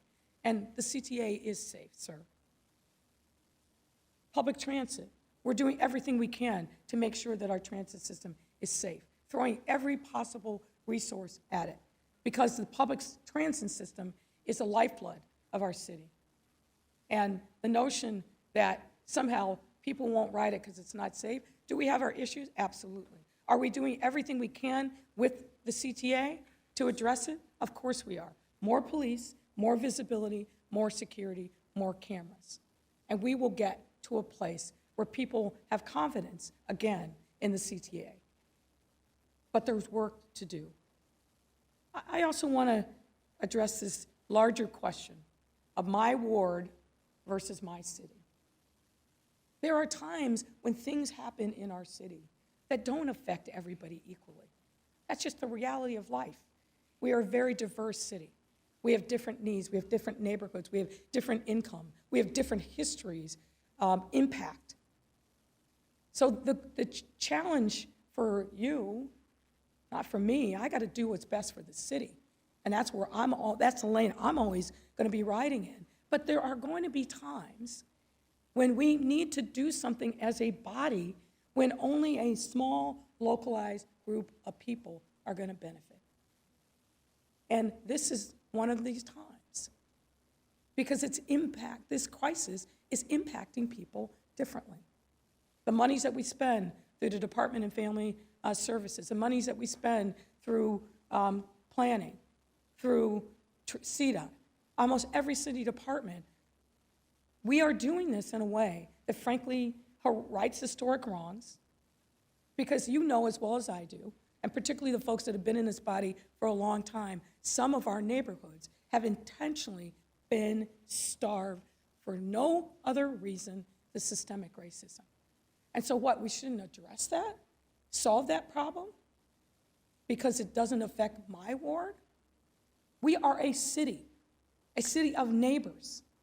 And if we continue to starve certain areas of our city because it's not my problem, and I don't want to spend my money on that. It's not, neglect is not cost-free. We are seeing it come to us now in higher crime, in higher healthcare costs. The pandemic made that abundantly clear. When we starve people for resources, we starve them of opportunity, we starve them of hope, and we all pay for it. So the larger question, and I know we struggle with, and we've been struggling with it the entire time that I've been mayor, my ward versus my city. And I urge you, as individuals and as a body, you must see the entire city. And I know that there are pain points in wards, and sometimes you can't get there. But what we should all be thinking about, individually and collectively, is how do we do something to benefit the city, our neighbors, and particularly when it comes to people that are most in need. So I appreciate the privilege of addressing the body. Chairman Dow, I will turn it back to you. Thank you, Madam President. I actually couldn't have said it any better. So I think at this point, I just want to acknowledge my colleague, Alderman Mitz, because Alderman Mitz, in the committee meeting, I mean, you really brought it home in terms of having people understand the impact that this is having for people on the street, with a mother who was living in her car with her 3 children. Those are the people that we're trying to help.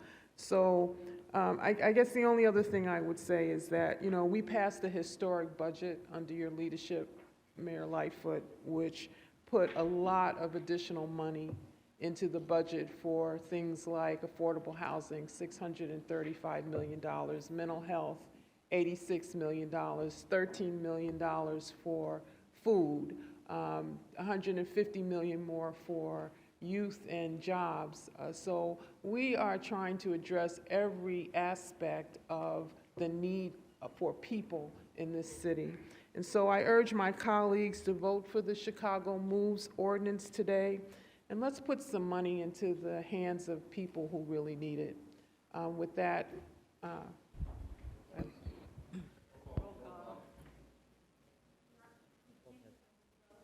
the electronic has been fixed, so we can do a vote electronically as well. The chair recognizes Alderman Lopez. Thank you, Madam President. I renew my request for a voice roll call vote, please. I believe, sir, the clerk has just indicated that the electronic voting has been fixed, and with that, I still renew my request. Thank you. And I heard your request, and the discretion of the chair is that we will try electronic voting. If it doesn't work, then we'll go back to oral voting for the remainder of I heard you, sir. And I heard your request. Then I'd appeal the decision of the chair because it's the members who choose how to do the We're voting. going to do electronic voting, sir. There's an appeal of the decision of the chair to the body, Madam All those President. in favor, the chair has ruled that we will try electronic voting because the clerk has indicated that the voting has been fixed. Alderman Lopez protests and would like to appeal the ruling of the chair. So let's do an electronic vote on Alderman Lopez's appeal of the chair. If it doesn't work, we will go to oral. So the matter you're voting on now, so the question is, shall the ruling of the chair be sustained, that we will try electronic voting, and failing that, we will go to oral voting. Thank you, Alderman Lopez, once again.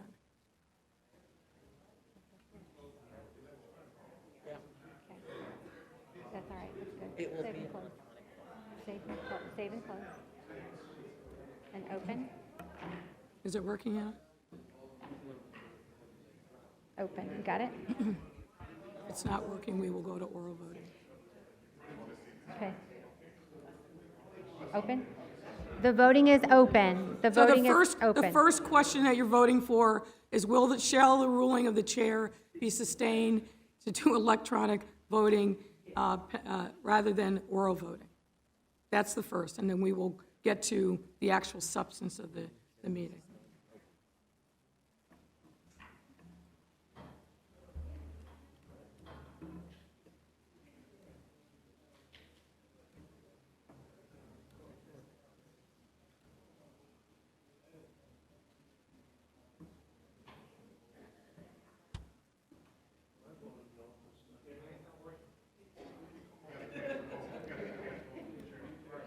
You have to please hit cast vote. A lot of this is user end. It's okay. We are new to this. It's only the 3rd month. Thank you for your grace and your understanding and your mercy and your kindness. The voting is open. The voting is open. The voting is open. If you have an issue, please raise your hand. Alderman Cardenas right here. Make sure you hit cast vote. Make sure you hit refresh.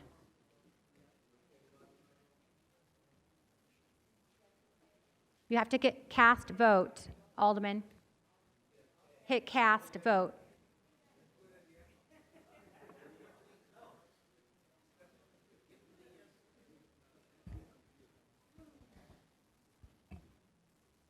Voting is open. Alderman Maldonado, Alderman Cardenas, get his. Alderman Cardenas, Alderman Maldonado. Okay, go ahead. Do you want a voice vote and we'll add you? Aye. Alderman Cardenas is a yes. We will add him. Alderman Maldonado, did you hit cast vote? Okay.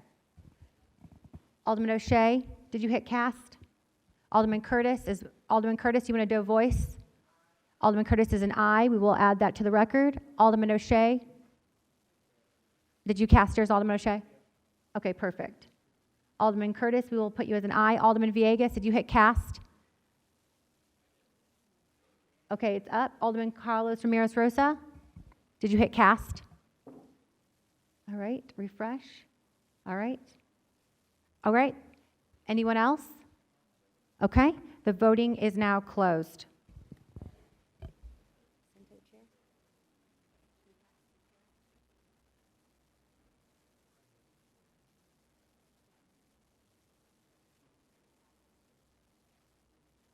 The ruling of the chair is sustained, 33 to 16. Yay, it worked. So we will take an electronic vote. Chairman Dow, do you want to tee it up again? The chair recognizes Alderman Vasquez. 34 or 26? 26. I'm not sure, that's what I was asking. 26. Technically 25, since I get to cast the tie, but it's 26. Okay, thank you. Normal rules. Chairman Dow. Yes, I ask for a roll call vote on this item, item number 4. So we're now voting on the Chicago Moves program. It's item that the report that I just gave, it's item number 4. And on your sheet, it's 5, yes. Ready? The vote is now open. Voting is open. Remember to hit refresh and cast your vote.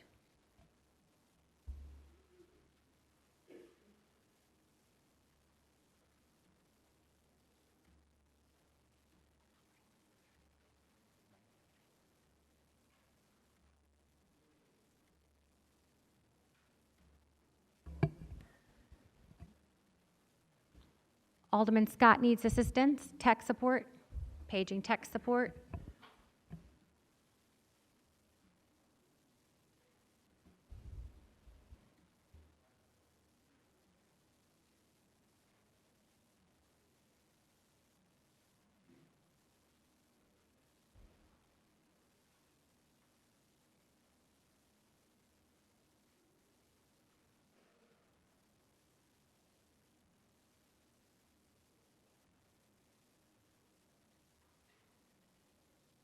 Alderman Spasado, did you cast your vote? Did you pick cast on your iPad? Did you cast it on your iPad? Okay, we'll add you as a voice vote to the no. Yep, we'll add Spasado to the record as a no. Anyone else having issues? I think everyone's in. We will close the vote. Voting is closed.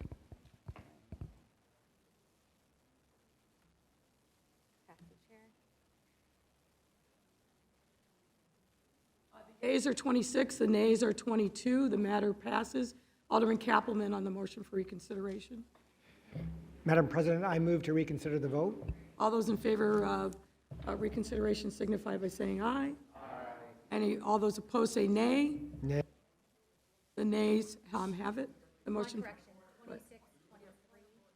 2623. All right, correction 2623. All right, Chairman Dow. I'm sorry, Madam President. Item number 5 is an ordinance approving the creation of the single-room occupancy SRO Preservation Loan Program and a grant agreement with the Chicago Investment Corporation, CIC. I move passage of this item by the first most favorable roll call vote of the Committee on Finance and associated unsuccessful motion to reconsider. Hearing no objection, so ordered. Lastly, the subcommittee on the Chicago Recovery Plan met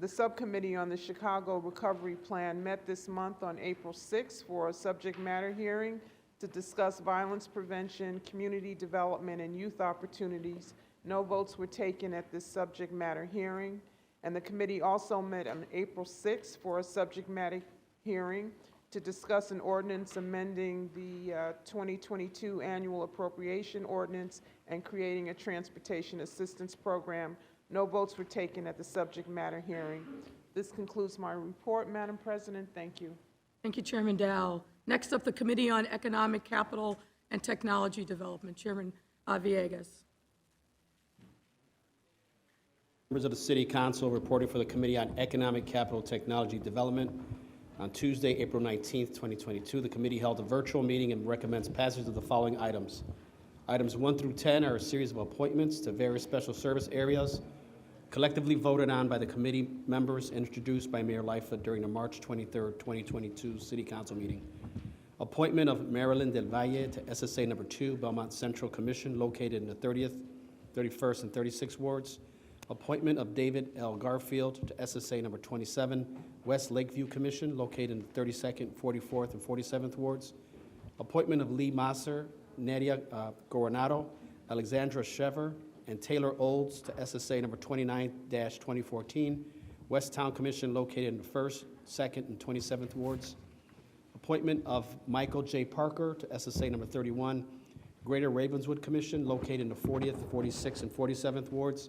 Appointment of Bradley A. Borwick, John R. Gargliardo, and Elizabeth Kilroy to SSA number 76, North Michigan Avenue Commission, located in the 2nd and 42nd wards.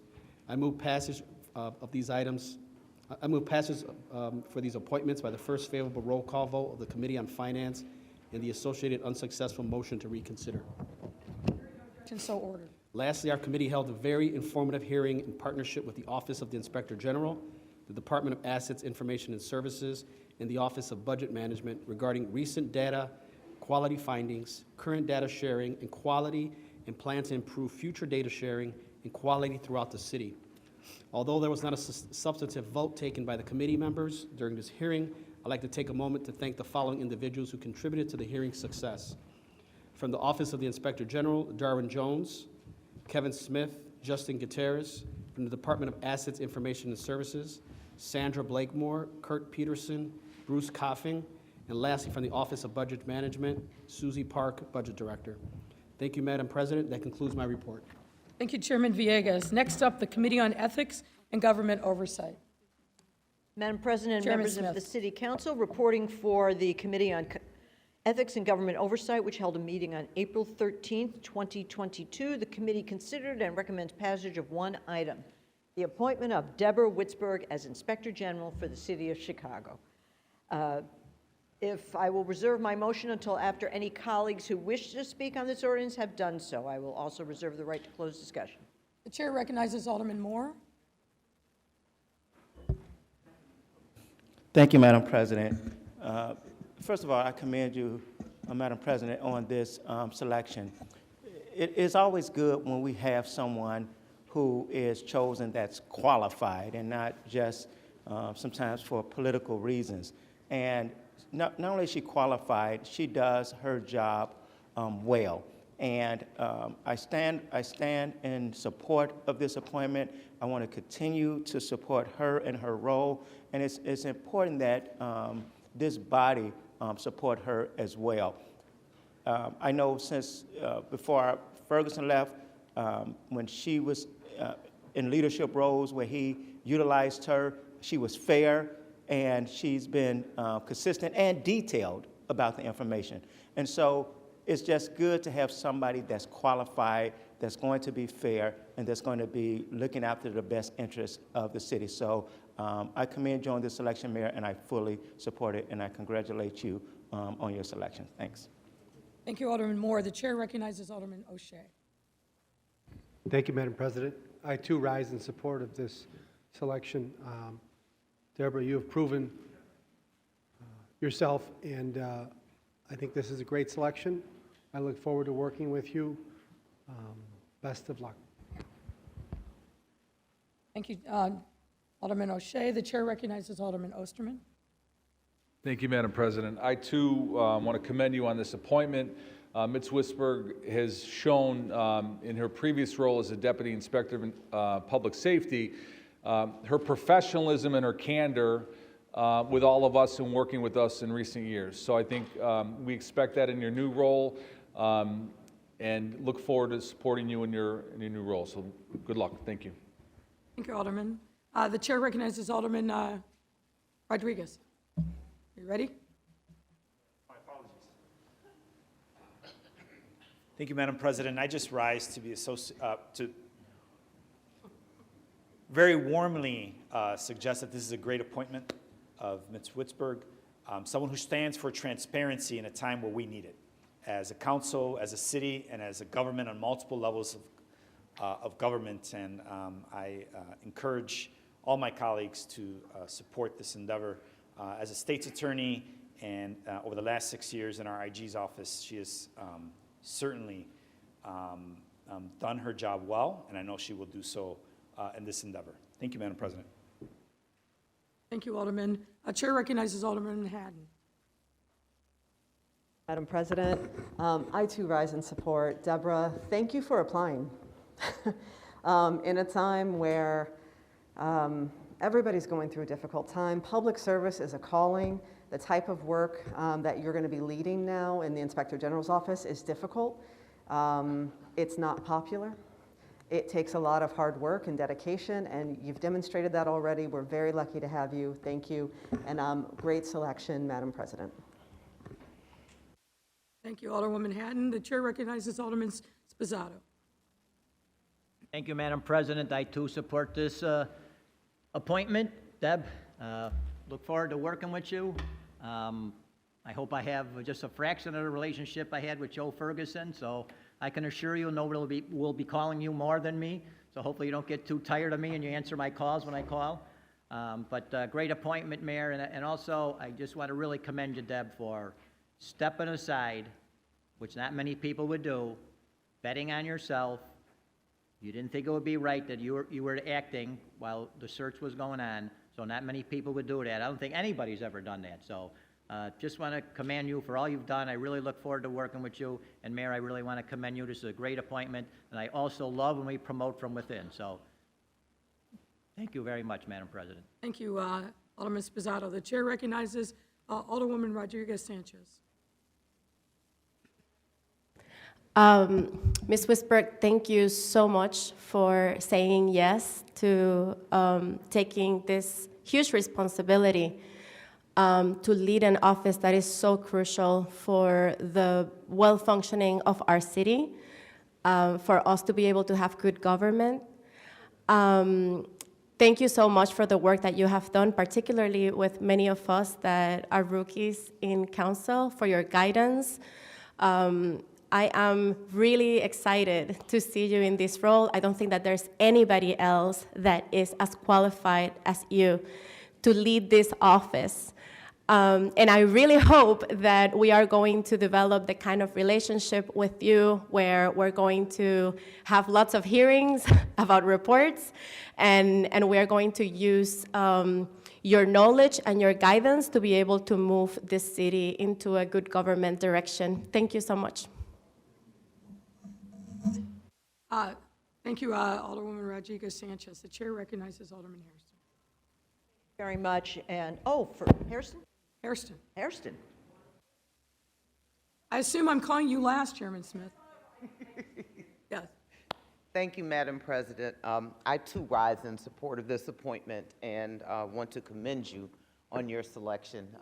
It's not an easy task, and I know that you took your time and looked for the right candidate, the right person for this, and I think you found it in Ms. Witzberg. So I don't know whether I want to welcome you or, I think we're all speaking so that you don't, come our way.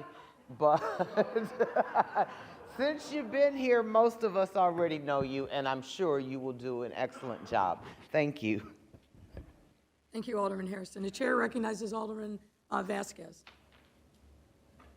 Thank you, Madam President. I also rise proudly and want to commend you on your appointment. As Alderman Sposato said, and I agree fully, the level of integrity and character shown to step away from your role to then apply for the position speaks volumes. I had concerns when Inspector General Ferguson was leaving that we might not have somebody who had that same level of independence, the ability to hold government accountable at all levels, including the executive as well as our council. And I know I have zero doubt in seeing how you've conducted yourself in the role in the time that I've been in the council. When we think about police accountability and what it means to get it right, that in order for us to have a safer city and being able to have faith in an institution, the accountability for that is also necessary. Again, having someone like you as a champion who've been very clear about that from the beginning, and I know will continue to do that work, really should bring a lot of confidence to the city as far as the direction we're going to be moving forward in. So there are clearly big shoes to fill, but you've already taken some very large steps to show that, and it's not lost on us. So Mayor, again, want to commend you on this appointment, and we look forward to putting a whole lot of work on your desk because there's a lot of work to be done, but thank you for stepping up to do it. Thank you, Alderman Vasquez. The chair recognizes Alderwoman Nugent.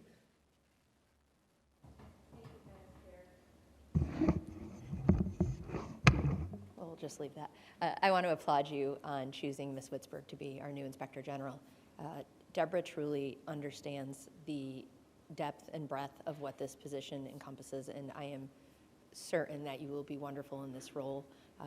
I look forward to working with you in this new capacity and wish you nothing but the best. Thank you, Madam Chair. Thank you, Alderwoman Nugent. And by the way, happy birthday.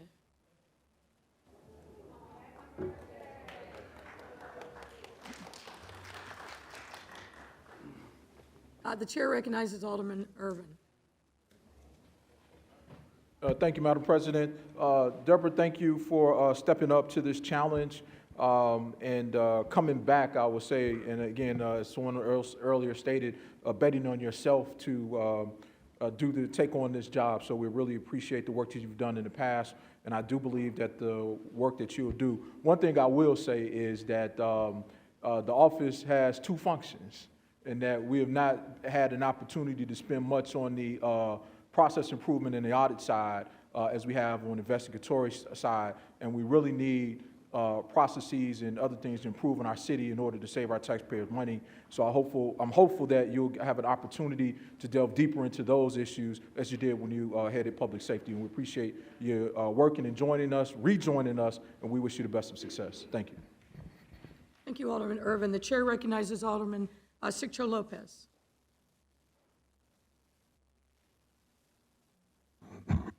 Thank you, Madam Chair, and I too like to raise in support of this appointment.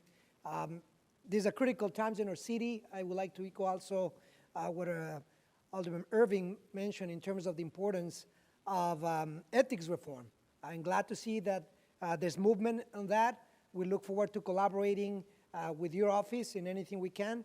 Oversight and transparency are essential right now, and I think it is a time in our city where we all have to put really shoulder to shoulder to get things done. There's a lot of work to be done, and I just want to congratulate you and join this appointment. Thank you very much, Madam Chair.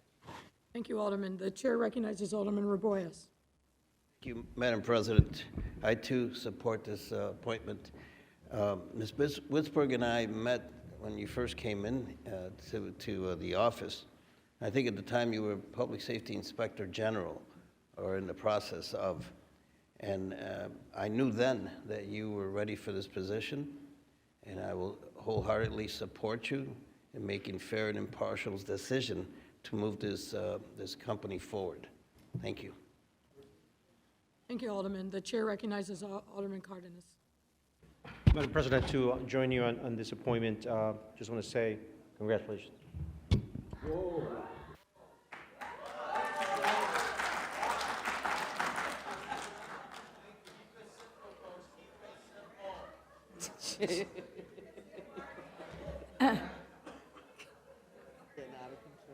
Any other members of the body that wish to address this nomination? Chairman Smith. Madam President, I won't be as brief as George, but I will say, I will commend you on this appointment, and I also just want to make a little footnote of history that some of us in this council, before I was here even, have been fighting for years to have a fully empowered Inspector General. And we now have one because of the things that were passed in this administration after really more than a decade of work. And I am also very thrilled for history that we have our first female Inspector General, who I'm quite sure will do a bang-up job. And I look forward, now that our new Inspector General is in place, to fully begin the series of briefings that I hope that all of you have come to expect from our also first ever Ethics Committee, Ethics and Government Oversight Committee, which I have been very honored to serve as chair of. And an important part of our role is to have hearings on oversight and to make sure that members of City Council are really fully briefed as to what the Inspector General is doing. And I'm going to be delighted to be doing that with our new Inspector General. And with that, I would like to move passage of this appointment by the first favorable roll call vote of the Committee of Finance and Associated. Unsuccessful, motion to reconsider. Congratulations. Hearing no objections, so ordered. Inspector General Witzberg, you and I have spent a lot of time in conversation, and I will repeat here what I shared with you directly. First and foremost, the independence of the Inspector General is sacrosanct, period, full stop. The integrity of the work has to speak for itself. It's not about individual, not about personality, not about ego. It's the integrity of the work. And fundamentally, as many of the members of the body said, the fundamental mandate of the Inspector General's office is to root out fraud, waste, and abuse. And particularly the audit function, which I agree with one of the members that said it's very important. It is very important. We need to be working as effectively, as efficiently as we possibly can. And that requires collaboration and communication with the departments that are subject of the audits. Can't be gotcha.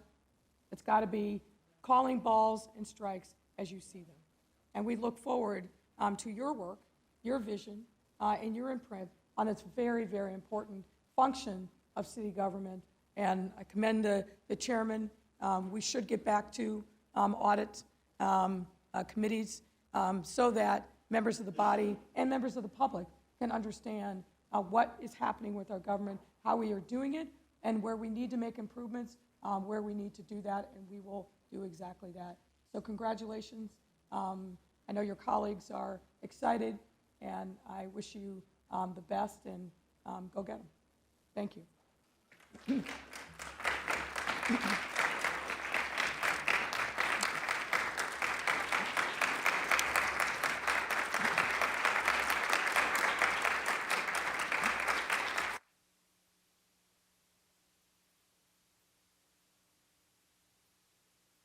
All right, next up, the Committee on Housing and Real Estate. Chairman Osterman. Thank you, Madam President. The members of the City Council reporting for your Committee on Housing and Real Estate, which held a remote meeting on April 19, 2022. The committee has a series of reports recommending passage of the following. Items 1 through 9 are a series of appointments and reappointments to the Chicago Community Land Trust. Those reappointments are Ben Helphand, Calvin Holmes, Tim Clant, Terry Haymaker, Joy Argueta, all going to be reappointed to the Chicago Community Land Trust. New appointments to the Chicago Community Land Trust are Tanya Kadaya, Anthony Simpkins, Joel Rodarty, and Elizabeth Butler. Those are items 1 through 9. I move passage of these items by the first favorable roll call of the Committee on Finance and the associated unsuccessful motion to reconsider. Items number 10 through 15 are a series of appointments and reappointments to the Chicago Low-Income Housing Trust Fund. Those new appointments are Tanvi Shaw and Juliana Gonzalez-Cruzy. Those reappointments are Thomas McNulty, Justin DeJong, and Cindy Soto and Deborah Bennett. I make the same motion if there's no objection. Hearing no objection, so ordered. Item 16 is a second amendment to a lease agreement with Cook County for use of office space at 69 West Washington in the 42nd Ward. I make the same motion if there's no objection. Hearing no objection, so ordered. Item 17 is a lease agreement with Orum Property, Inc. for office use at 1900 South Western Avenue in the 28th Ward. I make the same motion if there's no objection. Hearing no objection, so ordered. Item 18 is the sale of city-owned property at 3345 North Kedville Avenue to Corrit Builders and Corporation in the 30th Ward. I make the same motion if there's no objection. Hearing no objection, so ordered. Item 19 is the sale of city-owned property at 539-541 East 42nd Street to R&D Builders LLC in the 3rd Ward. I make the same motion if there's no objection. Hearing no objection, so ordered. Item 20 is the sale of city-owned property at 4009 South Wabash Avenue to Lynn Q Holdings LLC in the 3rd Ward. I make the same motion if there's no objection. Hearing no objection, so ordered. Item 21 is quick take acquisition of property at 3613-3625 West Washington in the 27th Ward. I make the same motion if there's no objection. No objection, so ordered. Item 22 is a quick take acquisition of property at 8840-8844 South Commercial in the 10th Ward.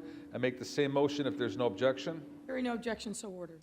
Item 23 is a designation of O'Hare Community Area as a low affordability community and support affordable housing special assessment program tax incentive for Glenstar O'Hare LLC development at 8503-8723 West Higgins Road. I make the same motion if there's no objection, with the exception of Alderman Napolitano, who would like to be recognized as a no. With that exception, hearing no other objections, so ordered. Lastly, the Housing Committee had the 4th quarter report for the Department of Housing. Madam President, this concludes my report. Thank you, sir.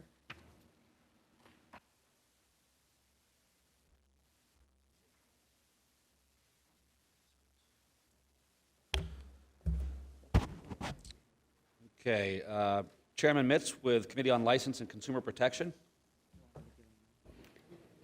Thank you, Mr. President and members of the City Council. I'm reporting for the Committee on License and Consumer Protection. We held a virtual meeting on April the 20th, 2022, and the following items were passed by the committee.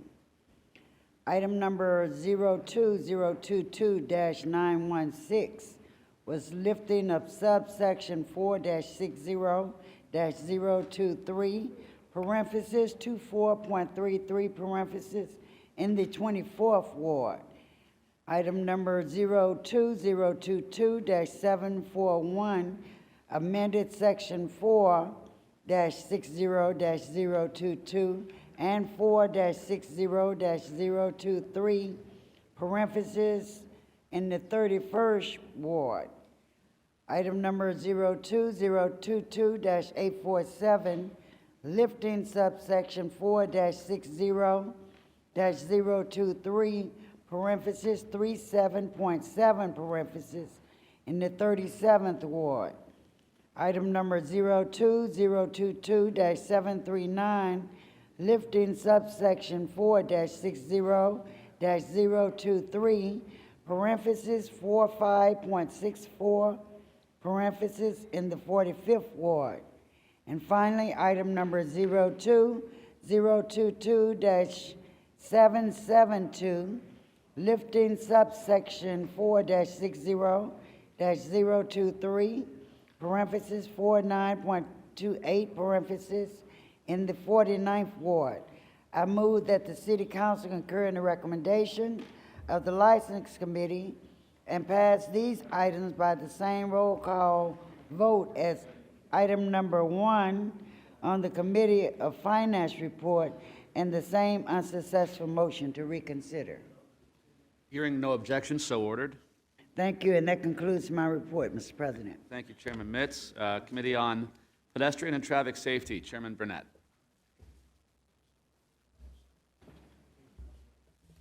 Thank you, Mr. President. Reporting for your Committee on Pedestrian and Traffic Safety, for which a meeting was held on Thursday, April 21st, 2022. Before the committee, there were 145 items. There were 144 routine items that passed and 1 routine item that did not pass. I move passage of these items in the omnibus. That concludes my report. Thank you. Hearing no objections, so ordered. Chairman Taliaferro with the Committee on Public Safety. Thank you, Mr. President. Members of the council, reporting for your Committee on Public Safety, for which a meeting was held on Friday, April 22nd, 2022. There was 1 item before the committee in which the committee recommends do pass.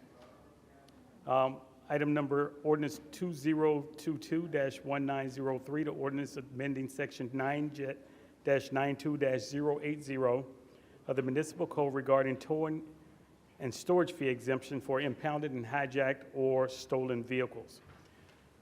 If there is no objection, I move for the passage of this item by the first most favorable roll call of the Committee on Finance and the associated unsuccessful motion to reconsider. Hearing no objection, so ordered. Thank you, Mr. President. That concludes my report. Thank you, Chairman. Chairman Spizzato, Committee on Special Events, Cultural Affairs, and Recreation. Thank you, Mr. President, and members of the City Council. Reporting for your Committee on Special Events, Cultural Affairs, and Recreation, also which is known as the Happy Committee, for which a meeting was held on April 20th, 2022. The committee recommends passage of the following item: A 2022-31, an appointment of Sharif Walker as Commissioner of the Chicago Park District. I move passage of this item by the first favorable roll call vote of the Committee on Finance and the associated unsuccessful motion to reconsider. Hearing no objection, so ordered. Thank you, Mr. President. This concludes my report. Thank you, Chairman. Chairman Brookins with Committee on Transportation and Public Way. Good afternoon, Mr. President. Reporting on your Committee on Transportation and Public Way. The meeting which was held on April 19th, 2021. The following ordinances were passed by a majority of the members present. On page 1 includes the appointment of Erica Rodriguez as a member of the Illinois International Port District Board.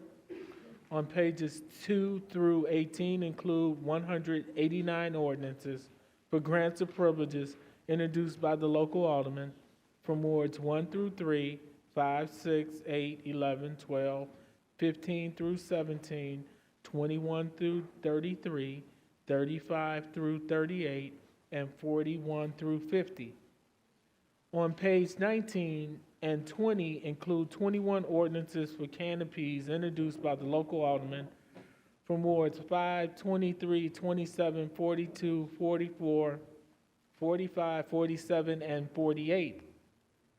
On pages 21 and 22 include 2 amendments and 7 ordinances for miscellaneous items introduced by the local alderman from wards 1 through 3, 12, 14 through 16, 22, 33, and 36. On page 23 includes 1 resolution ordinance introduced by the local alderman from the 27th Ward, and on page 24 includes 2 re-subdivision ordinances located in the 11th and 25th Wards. Mr. President, if there are no objections, I move passage of these items by the most favorable roll call vote on the Committee on Finance and the associated unsuccessful motion to reconsider. Hearing no objection, so ordered. Thank you, Mr. President. That concludes my report. Thank you, Chairman. Committee on Workforce Development, Chairman Sidlowski Garza. Thank you, Mr. President. and members of City Council, reporting for your Committee on Workforce Development, which held a virtual meeting on April 13th, 2022.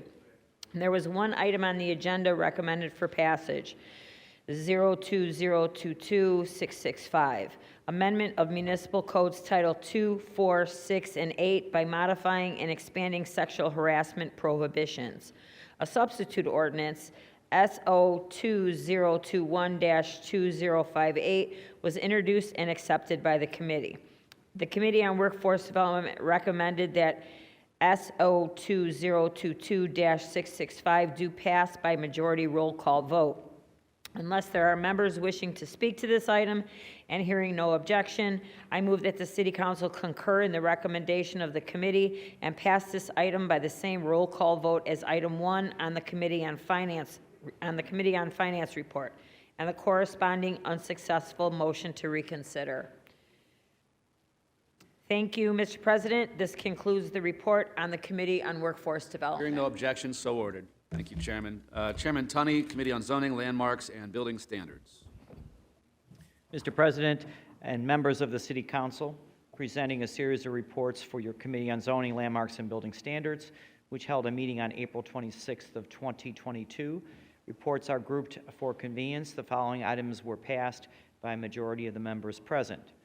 Pages 1 through 13 contain various map amendments in the 1st, 3rd, 5th, 7th, 8th, 9th, 14th, 23rd, 24th, 25th, 26th, 27th, 30th, 35th, 36th, 44, 45, 47, and 49th wards. I move passage of these items by the last most favorable roll call vote of the Finance Committee and the associated unsuccessful motion to reconsider. Hearing no objections, so ordered. Page 13 contains document number 02022-857, the historical landmark designation for the Ludlow Typograph Company building located at 2028 through 2062 North Clybourne Avenue. I move passage of this item by the same motion if there's no objection. Page 13 contains document number 02022-67, a landmark fee waiver for 11114 through 11116 South Champlain Avenue. I move passage of this item by the same motion if there's no objection. Hearing no objections, so ordered. Page 13 contains document number 02022-89, the demolition of a portion of the building at 210 through 218 North Aberdeen Street in the Fulton Randolph Market Landmark District. I move passage of this item by the same motion if there's no objection. Hearing no objections, so ordered.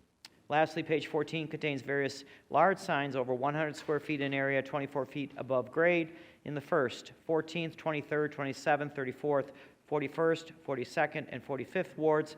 I move passage of these items by the same motion if there is no objection. Objection, so ordered. Mr. President, that concludes my zoning report, but I do want to mention that we did, the Committee on Casinos actually had a meeting, a subject matter hearing only on Monday, April 25th. There were no votes taken, but for the record, we did meet for a number of hours, as Mr. President, you are well aware of.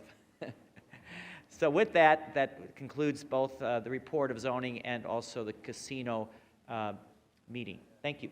Thank you, Chairman Tunney. Agreed calendar. Matters on the agreed calendar, Alderman Harris. Oh, boy.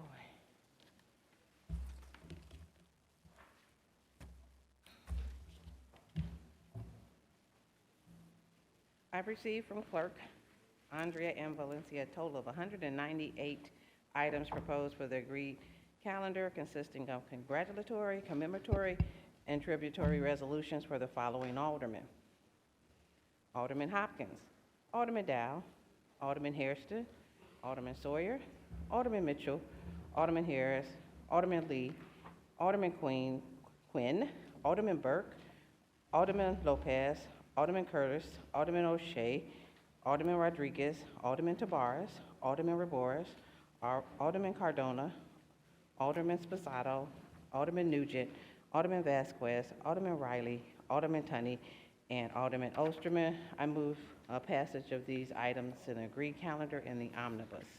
Hearing no objection, so ordered. We need to go back to committee reports so that I can recognize Chairman Brookins, who reported out the wrong report for committee. Thank you. Chairman Brookins. Thank you, Mr. President. With respect to the speech I read before, never mind. But specifically, that was a report that was from a previous meeting. We would like to report out for the Committee on Transportation, a meeting which was held on April 21st, 2020. The following ordinances were passed by a majority of the members present. On page 2 includes one mayoral introduction by the mayor's office. Page 3 through 4 includes 17 ordinances for miscellaneous items introduced by the local alderman from wards 2, 3, 10, 21, 25, 30, 32, 33, 36, 39, 47, and 49. Page 5 includes one re-subdivision located in the 27th ward, and page 6 includes one vacation ordinance in the 29th ward.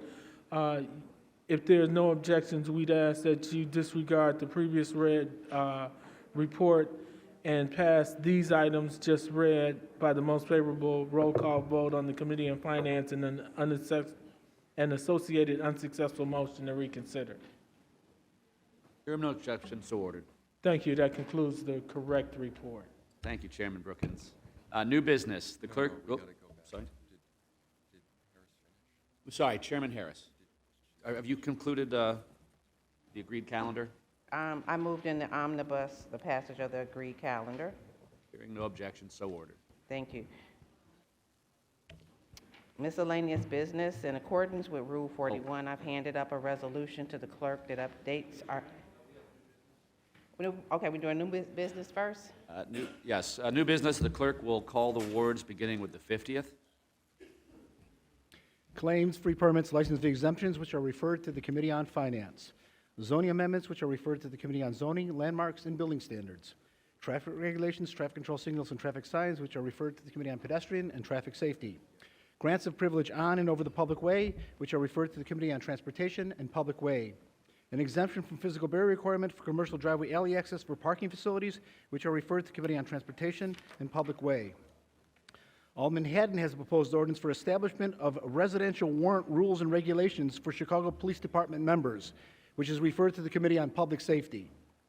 Alderman Osterman and others have a proposed ordinance for amendment of Municipal Code, Section 2-80-040, regarding age requirements for certain commissioners of Community Commission for Public Safety and Accountability, which is referred to the Committee on Public Safety.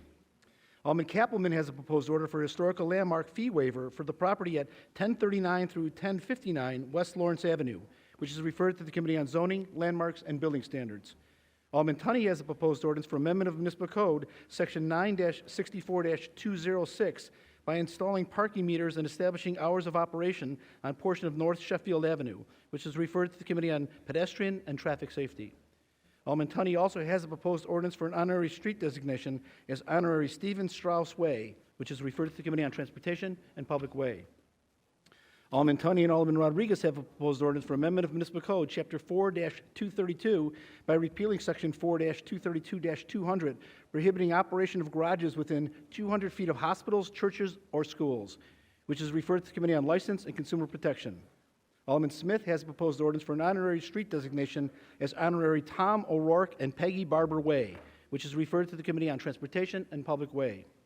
Alderman Smith and others have a proposed ordinance for amendment of Municipal Code, Chapter 2-156, by modifying various sections and adding a new section, 2-156-301, regarding governmental ethics, which is referred to the Committee on Ethics and Government Oversight. Two committees having been called, the matter is referred to the Committee on Committees and Rules.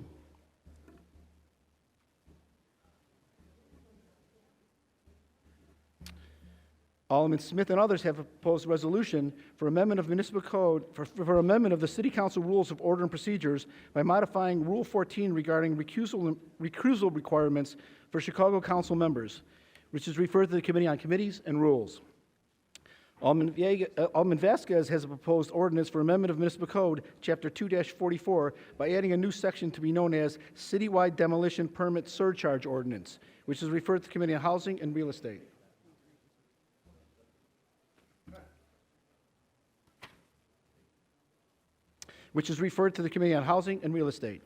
Alderman Nugent has a proposed ordinance for amendment of Municipal Code, Section 4-60-023, to allow additional packaged goods licenses on portions of North Elston Avenue, which is referred to the Committee on License and Consumer Protection.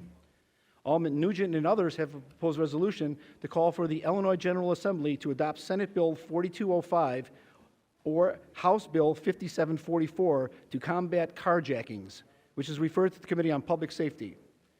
Alderman Spizzato has a proposed ordinance for an honorary street designation as Honorary Alexandra Laos Way, which is referred to the Committee on Transportation and Public Way.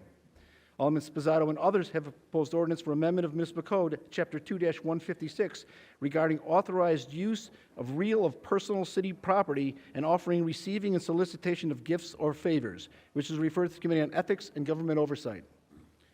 Alderman Villegas has a proposed resolution for the affirmation of Chicago's commitment to the protection of LGBTQ plus community and call for ban on municipally funded travel to Texas and Florida, which is referred to the Committee on Health and Human Relations.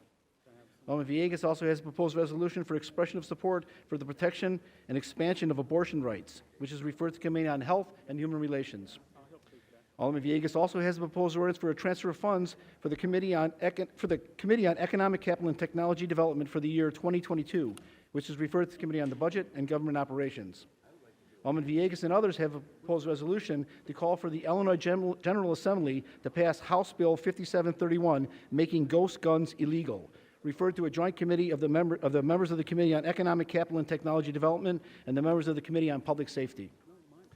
Alderman Rodriguez Sanchez and others have a proposed resolution to call for hearings on budget cuts to the Chicago Public Schools, which is referred to the Committee on Education and Child Development.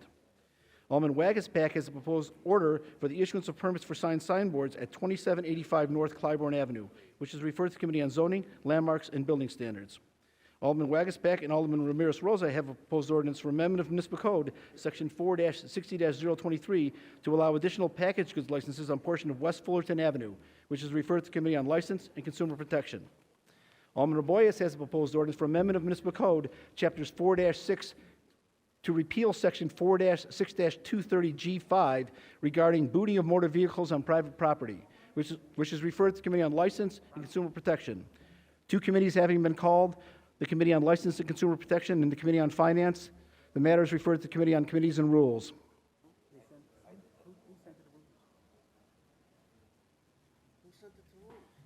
Alderman Raboyes also has proposed ordinances for amendment of Municipal Code, Section 4-60-023, to allow additional packaged goods licenses on portions of West Belmont Avenue and North Central Avenue, which are referred to the Committee on License and Consumer Protection.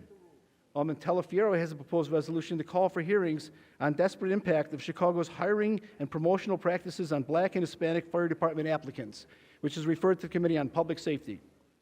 Alderman Burnett has a proposed ordinance for amendment of Municipal Code, Section 17-6-0403G, to exclude food and beverage retail sales use group within planned manufacturing districts, number 4B, from required food area limits, which is referred to the Committee on Zoning, Landmarks, and Building Standards. Alderman Burnett has a proposed ordinance for release of restrictive use covenant regarding vacation of public alley within the area bounded by West Harbor Street, North Morgan Street, West Kinsey Street, and North Carpenter Street, which is referred to the Committee on Transportation and Public Way. Alderman Cicho Lopez has a proposed resolution to call for hearings on conditions of viaducts and bridges in the city of Chicago, which is referred to the Committee on Transportation and Public Way. Alderman Cicho Lopez also has proposed orders for the issuance of permits for signboards at 921 South Jefferson Street, which are referred to the Committee on Zoning, Landmarks, and Building Standards. Alderman Rodriguez has a proposed ordinance for amendment of Municipal Code, Chapter 4-232-200, to allow operation of garages within 200 feet of hospital, church, or school within area bounded by West 46th Street, South LaCrosse Avenue, West 48th Street, and South LaGrange Avenue, which is referred to the Committee on License and Consumer Protection. Alderman Rodriguez has a proposed ordinance for vacation of the West 46th Street bounded by South Knox Avenue and the Belt Railroad right-of-way, which is referred to the Committee on Transportation and Public Way. Alderman Brookins has a proposed ordinance for amendment of municipal code, section 4-60-022, to allow additional alcoholic liquor licenses on portion of South Vincennes Avenue, which is referred to the Committee on License and Consumer Protection. Alderman Taylor has a proposed ordinance for amendment of municipal code, Title V, by adding a new chapter 5-25 to be known as Accountable Housing and Transparency Ordinance, which is referred to the Committee on Housing and Real Estate. Alderman O'Shea and others have a proposed ordinance for amendment of municipal code Titles 2 and 3 by modifying various sections and adding a new sections 2-36-761 and 2-84-451 regarding death benefits to surviving spouses of first responders who die by suicide, which is referred to the Committee on Finance. Alderman Burke has proposed orders for the issuance of permits for signboards at 5211 South Cicero Avenue, which are referred to the Committee on Zoning, Landmarks, and Building Standards.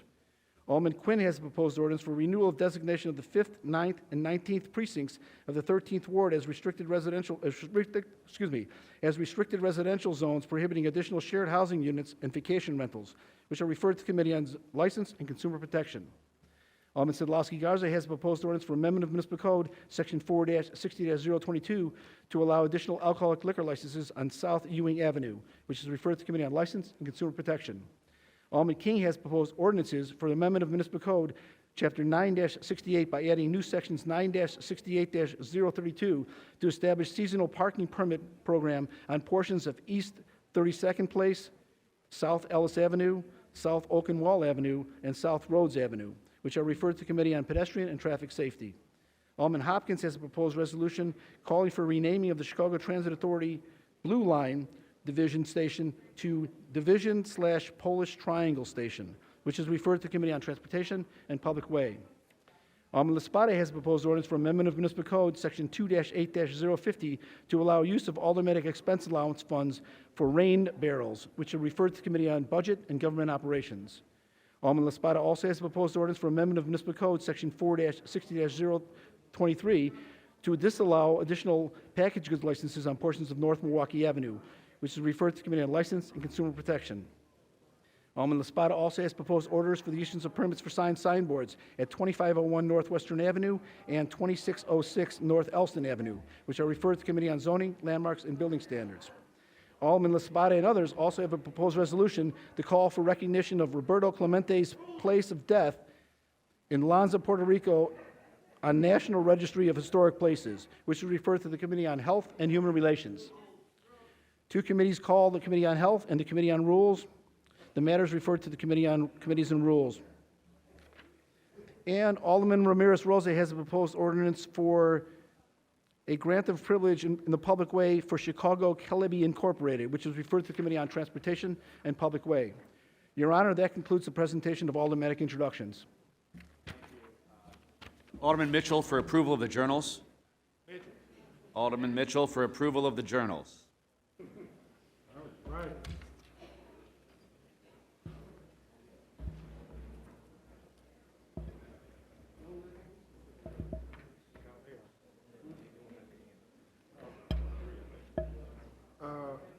I'm not aware of any corrections to the journal from March 23rd, 2022 or March 28th, 2022, and move that both be approved. All those in favor of approving the journal signify by saying aye. Opposed, no. Aye. The motion is carried. Unfinished business. Mr. President, I am not aware of any unfinished business. Miscellaneous business. Alderman Harris, I believe you have an item. President, in concordance with Rule 41, I've handed up a resolution to the clerk that updates our committee assignments resolution to replace Alderman Maldonado with Alderman Cardona as Vice Chairman of the Committee on Pedestrian and Traffic Safety. Chairman, do you have a motion? Yes, I move passage by the same roll call vote previously applied to the first item on Finance Committee, on the Finance Committee report and the associated unsuccessful motion to reconsider. Hearing no objection, so ordered. Date and time of the next meeting. Alderman Beal. In accordance with our rules, I motioned up a Rule 41 with the clerk's office over 48 hours ago to be heard today. It is a ordinance asking for the repeal of the speed light camera ordinance to put it back to its original ordinance prior to the change that was made. It was in finance, and I correctly submitted that to the clerk's office for submittal to be heard today for a vote. The chair recognizes Alderman Harris. The notice of a motion to discharge was not filed timely. Rule 41 requires that the notice be provided no later than the 5th business day preceding the day of the city council meeting, and that the notice was filed on Monday, April 25th, which is only 2 business days ago. Accordingly, I move to lay on the table Alderman Beal's motion to discharge. Mr. Chairman. Alderman Beal. Mr. Chairman, according to our rules of order that we're governed by, it clearly says that a Rule 41 should be motioned up 48 hours prior to the meeting. It is clearly stated, and once again, this is an attempt to change the rules to fit the narrative. So it was submitted correctly, and it was filed correctly, and I received a confirmation from the clerk's office. And Alderman Beal, I'm looking at page 29 of the City Council rules.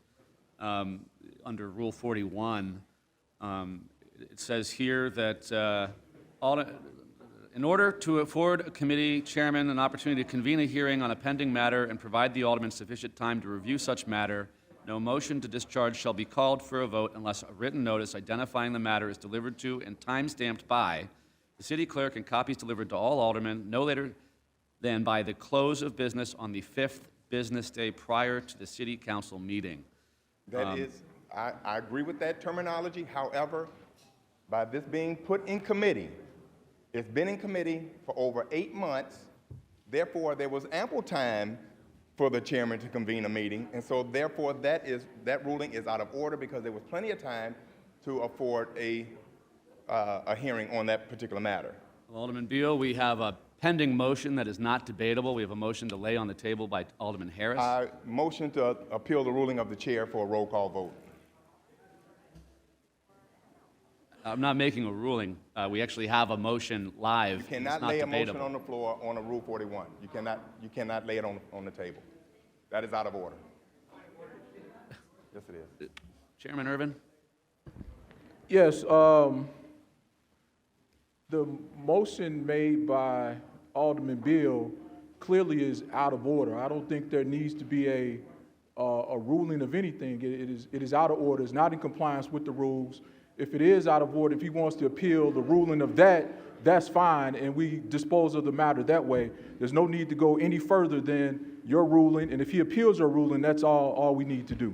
And actually, I'm not making a ruling. We're entertaining a motion by Chairman Harris, which is not debatable.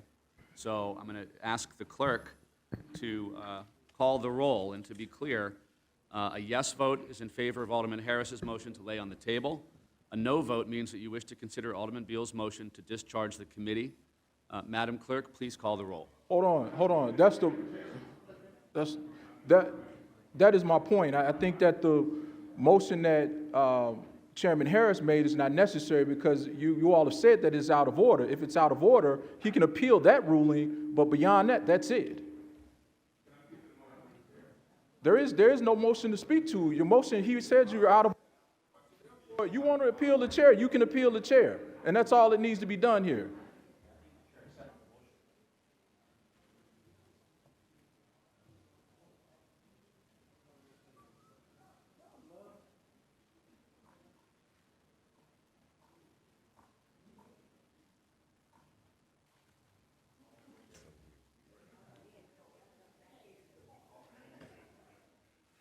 Alderman Lopez. Thank you, Mr. President.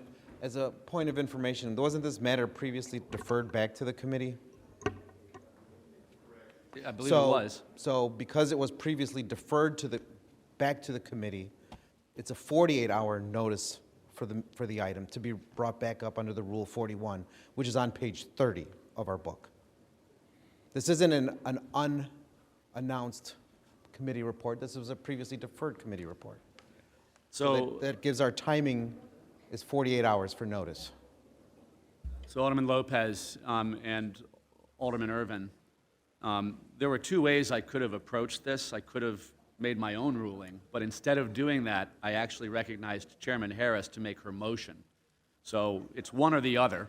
but I actually recognized her. She did make a motion to lay on the table, which is not debatable, and that's why we're going to have a roll call vote. So I'd again remind my colleagues that a yes vote is in favor of Alderman Harris's motion to lay on the table, and a no vote means you wish to consider Alderman Beal's motion to discharge committee. Madam Clerk, please call the roll. The voting is open. The voting is open. Please hit refresh. The voting is open.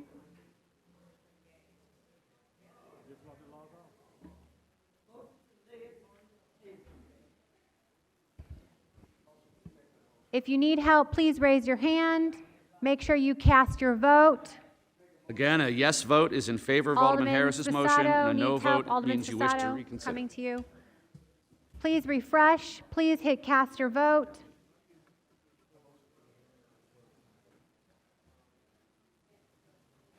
You do it to late.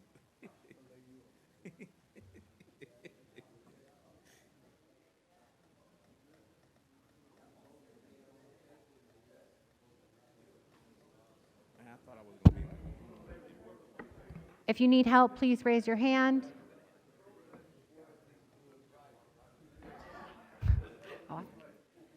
You can do it. I don't care. Again, a yes vote is in favor of Alderman Harris's motion to lay on the table, and a no vote means you wish to consider Alderman Beal's motion to discharge the committee. Please hit cast your vote. Raise your hand. Alderman Maldonado's is frozen. You're coming right there.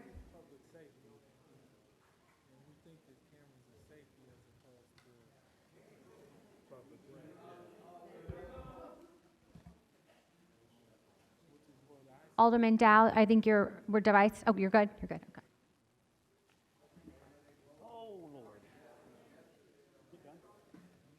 Alderman Hairston, that's not here. Okay. Alderman Coleman, please cast your vote if you're here. Alderman Cicho Lopez, Alderman Maldonado, Alderman Mitz.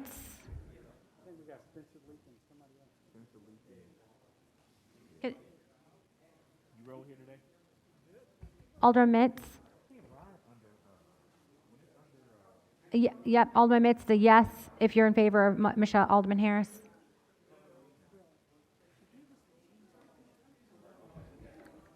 Alderman Dahl is a voice vote of a yay. That will be reflected on the record. Okay, Alderman Harrison's not here. Alderman Coleman. Oh, Alderman Coleman is casting their vote now, her vote now. Alderman Napolitano. Okay.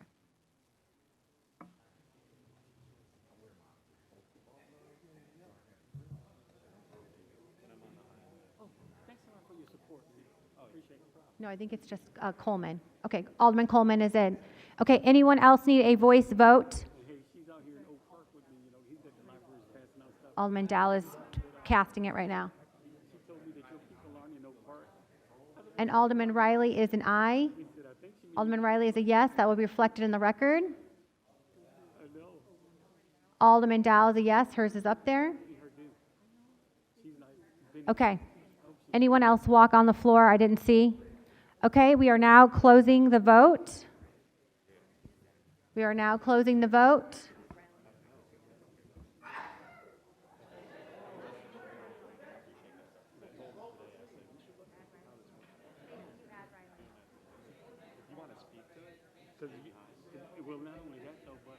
Okay, Riley is added. We will add yours to the record. We are closing the vote. 30. It'll be 30. 30 to 17, closing it.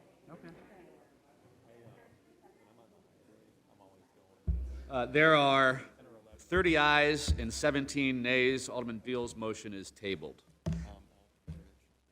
Alderman Mitchell, date and time of the next meeting. I've handed up an ordinance to the clerk setting the date and time for the next meeting. Clerk, please read the ordinance.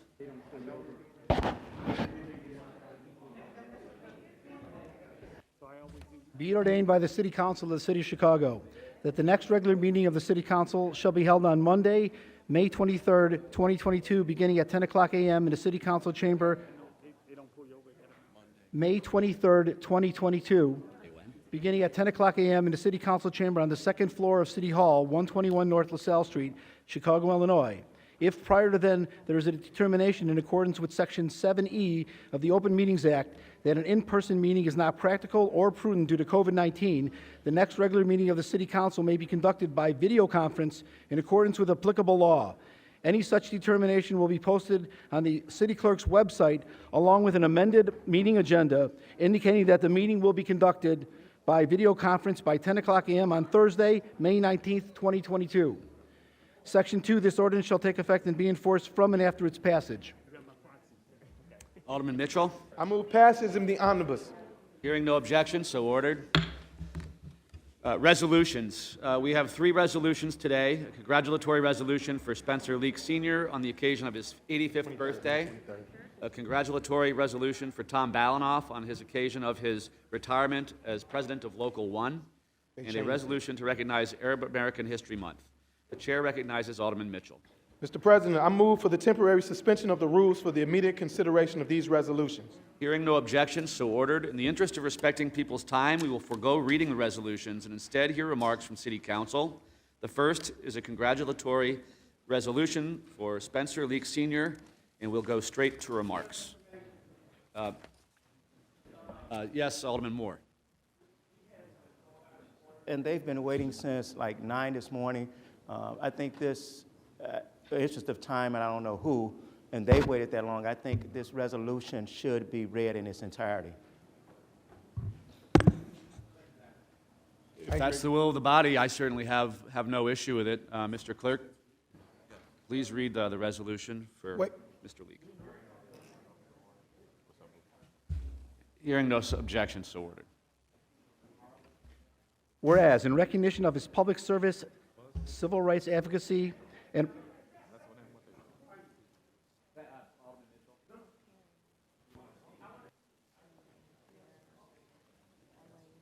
whereas in recognition of his public service, civil rights advocacy, and appreciation of his tireless work bringing comfort to the community members in their time of need, the members of this chamber are pleased to congratulate Spencer Leak Sr. on the occasion of his 85th birthday.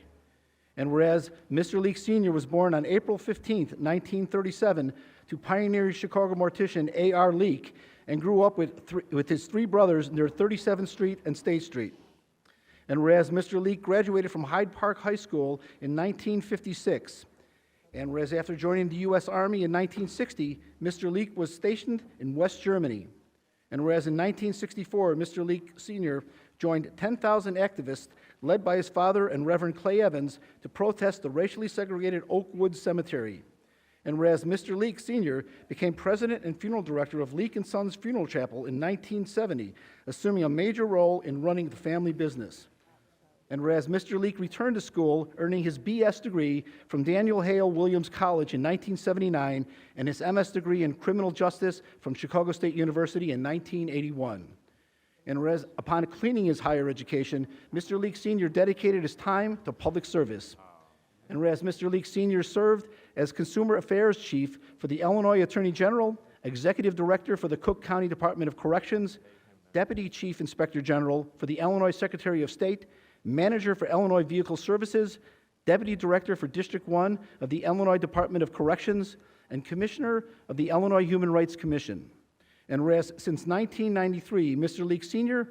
has served as President and CEO of Leak & Sons Funeral Home, and he has served innumerable members of the community in preparing memorial services with empathy, reverence, and dedication. Now, therefore, be it resolved that we, the mayor and members of the City Council of the City of Chicago, assemble here this 27th day of April 2022, do hereby congratulate Spencer Leak Sr. on the occasion of his 85th birthday, express to him our heartfelt gratitude for his exemplary service to the residents of our great city, and extend to him our best wishes for continued health, happiness, prosperity, and success. And be it further resolved that a suitable copy of this resolution be presented to Spencer Leak Sr. as a sign of our appreciation and esteem. Alderman Sawyer. Thank you, Mr. President.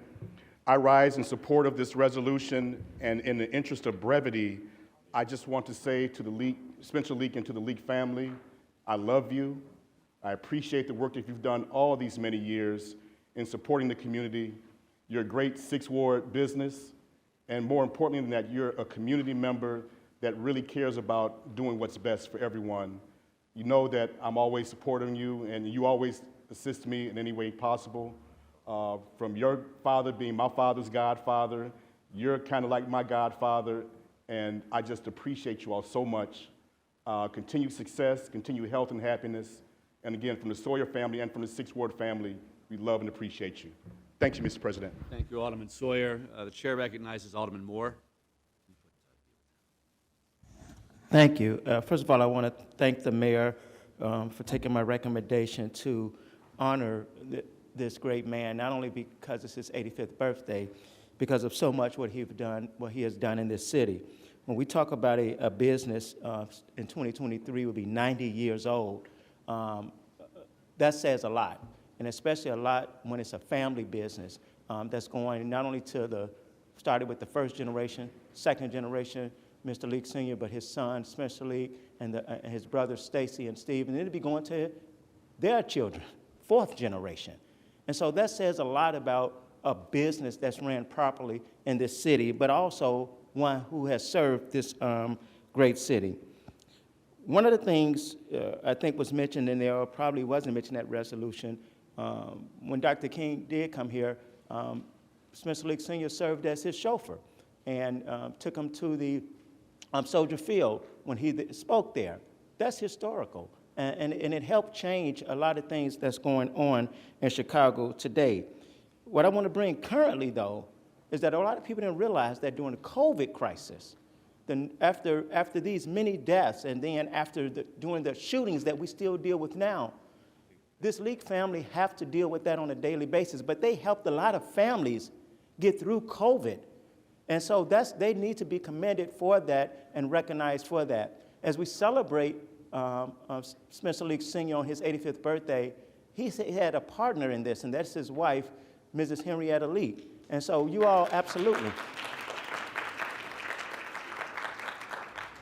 And together, they've raised a great family, and I think that is the mecca of even the business, their family and their family model, their closeness. And they are a pinnacle to me in our community in terms of their family themselves. So I thank the mayor for accepting my recommendation, and I think he told this was his first time in City Hall, Council. And for me to make that happen, I am just honored so much. And God bless you, and God bless this family. Happy 85th. Thank you, Alderman Moore. The chair recognizes Alderman Harris. Thank you, Mr. President. I too rise to be associated with this resolution. Now, the Leaks have lived in the 8th Ward. I ain't gonna even say how many years it's been, but it's been a super long time. But as 8th Ward residents, they are the pinnacle and the example for residents across the entire 8th Ward for everything you do. Everybody knows you. They are the local celebrities. They can't drive down the street and they be like, oh, they go to Leaks. Either it's Mrs. Leak or Mr. Leak. So thank you. And thank you for staying, because you have the ability to go anywhere and live anywhere you want to. I thank you for choosing the 8th Ward as your home. We love you. We appreciate you for your service and your commitment to a difficult community. And so I appreciate that you kept your business model in the 6th Ward. So thank you again for everything you do. It doesn't go without notice to us who live there. We know what you do, and we can't appreciate you. And then to Spencer Jr., I want to say thank you for following in your dad's footsteps. All the boys. I don't want to just say, I'm gonna get in trouble. But for building a business that your sons and your grandchildren will have as long as they want to, because of the type of commitment you have to people. But the mayor couldn't be here, and she had remarks, so I'm going to read her remarks, as I could talk about y'all for the next hour or two. And so I say, thank you, happy birthday, Mr. Leak. So the mayor says, I also want to stand with the entire body of the council to speak to this resolution. Thank you to Alderman David Moore for recognizing Mr. Leak's accomplishments and bringing him here for his 85th birthday. Mr. Leak is truly a living legend. For decades, he's dedicated his life's work towards public service, civil rights advocacy, and bringing comfort to community members in a time of need. After serving in the U.S. Army for 4 years, Mr. Leak joined his father, Reverend Clay Evans, and 10,000 other activists to protest the racially segregated Oakwood Cemetery on the South Side in 1964, a decision that would combine his interest in activism and mortuary science. A few years later, in 1970, Mr. Leek assumed a majority role in his family's business by becoming the president and funeral director of the well-known Leek and Sons Funeral Chapel, where he forged deep connections with families in their time of grief and helped them honor their lost loved ones in the best way possible.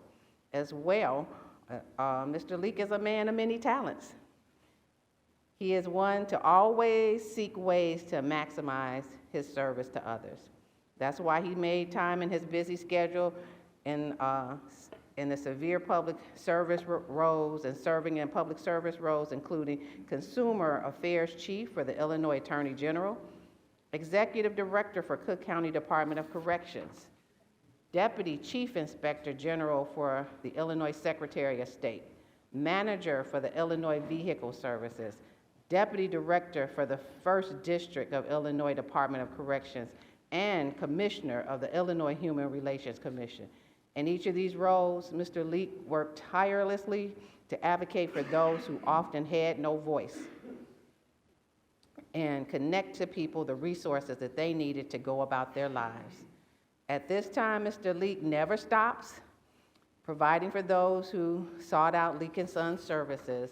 And because of his hard work, dedication, reverence, and empathy, in 1993, Mr. Leek was promoted to the president and the CEO of Leek & Sons Funeral Home, where he served his community members and preparing memorial services ever since. Mr. Leek, we cannot thank you enough for your incredible acts of service to the residents of the city. We wish you a happy 85th birthday and pray your 85th year is marked by continued good health, joy, and prosperity. Thank you for all you do, Mayor Lori Lightfoot. Thank you, Alderman Harris. The chair recognizes Alderman Burnett. Testing. Thank you, Mr. Chairman. I also like to stand in support of this resolution and wishing Mr. Leek a happy birthday. God bless you, Mr. Leek. Thank you for everything that you do for people in our city. You know, one of the things that you and I really connect on, and sometimes you call me your son, no offense to you guys, little Leeks, but you and I connect on the social justice, the prison system, the county, because I do a lot of volunteering with the jails. You know, it was always good to have someone working in that arena who had compassion for our people, you know, and understood, you know, that, you know, folks needed support and they needed the resources in order to recidivize themselves and get themselves together. So I thank God for you, for the many people that you have helped over the years who have gone through the county jails and the prisons that a lot of folks don't even know about. I also want to commend you and your beautiful wife, whom you all, I mean, no matter what you do, you guys are always available to stand up and speak up for folks. People utilize you at many events. You guys are always the best speakers at those events. You guys are a role model for other African Americans with being married for many years and raising a good family. You know, you guys really encourage a lot of us to continue to do what we do, but also stay together. So I just want to commend both of you all on all of the things that you've done. And then your sons, I mean, I had a joke with your other kids earlier. I was like, man, I only see your brother. I didn't know he had any other brothers and sisters because he tried to take all the light. But he's everywhere. He is everywhere. He is a chip, you know, right off your shoulder, man. He's involved in the community. He volunteers with stuff. He donates. He do all of the things that you all do. I know, you know, and I know Howard's a funeral guy too. no one wants to say that you all help people with their funerals because you don't want everybody coming asking for free funerals, right? But I do know when folks are in need, the Leaks family has always been there. And you have always helped so many people in their time of mourning to give them comfort. Matter of fact, Mr. Leak, I've been to funerals and they will have their funerals at your place, but you would be like, the officiator of the funeral. Not just, you would literally be like, are you a minister? Because you would like be preaching at the funeral. You would be preaching at the funeral. And I've seen that on many occasions. And I want to commend David Moore for bringing this up. And I just got a question, because I know you all have a uniform. It's gold and black. Do David work for you guys too? Do David Moore work for you guys too? Because nobody's saying anything. But anyway, I just want to say, God bless you all. Thank you for everything you've contributed to our city. Thank you for all the people you have helped over the years. Thank you for being in the gap for African Americans throughout this city. May God bless you with many more happy and healthy birthdays. Thank you. Thank you, Alderman Burnett. Chair recognizes Alderman Austin. Thank you, Mr. President. I too stand to be associated with this resolution. I don't think I can have as many good stories as Walter have, but I can say that I'm grateful to have known the Leaks. That includes everybody. The little leaks, the big leaks, all of the leaks. But especially to the strength behind the leaks. And that's Miss Henrietta. Because when I had troubled times, I could come to her, call her, and ask her for advice. When my husband passed, I know she probably won't remember this, but I had to call her because I wasn't sure where Lemuel was going to be interned at. Naturally, he went to Gatlin's. But for the advice that you gave me at the time, stand up, hold your head up, don't be crying all over the place. Thank you for that advice, because it has helped me to get to today, so that I can stand up, hold my head up, and do what I need to do. To the younger Spencer, thank you for the interment that you gave to my sister. It was her request to come to Spencer Leak's funeral home. I never knew that until my niece had told me. But you put my niece away my sister away grand style. And as one of our aldermen said, that everybody know the Leaks because it's black and gold. And quiet as it's kept, I believe David do work for him.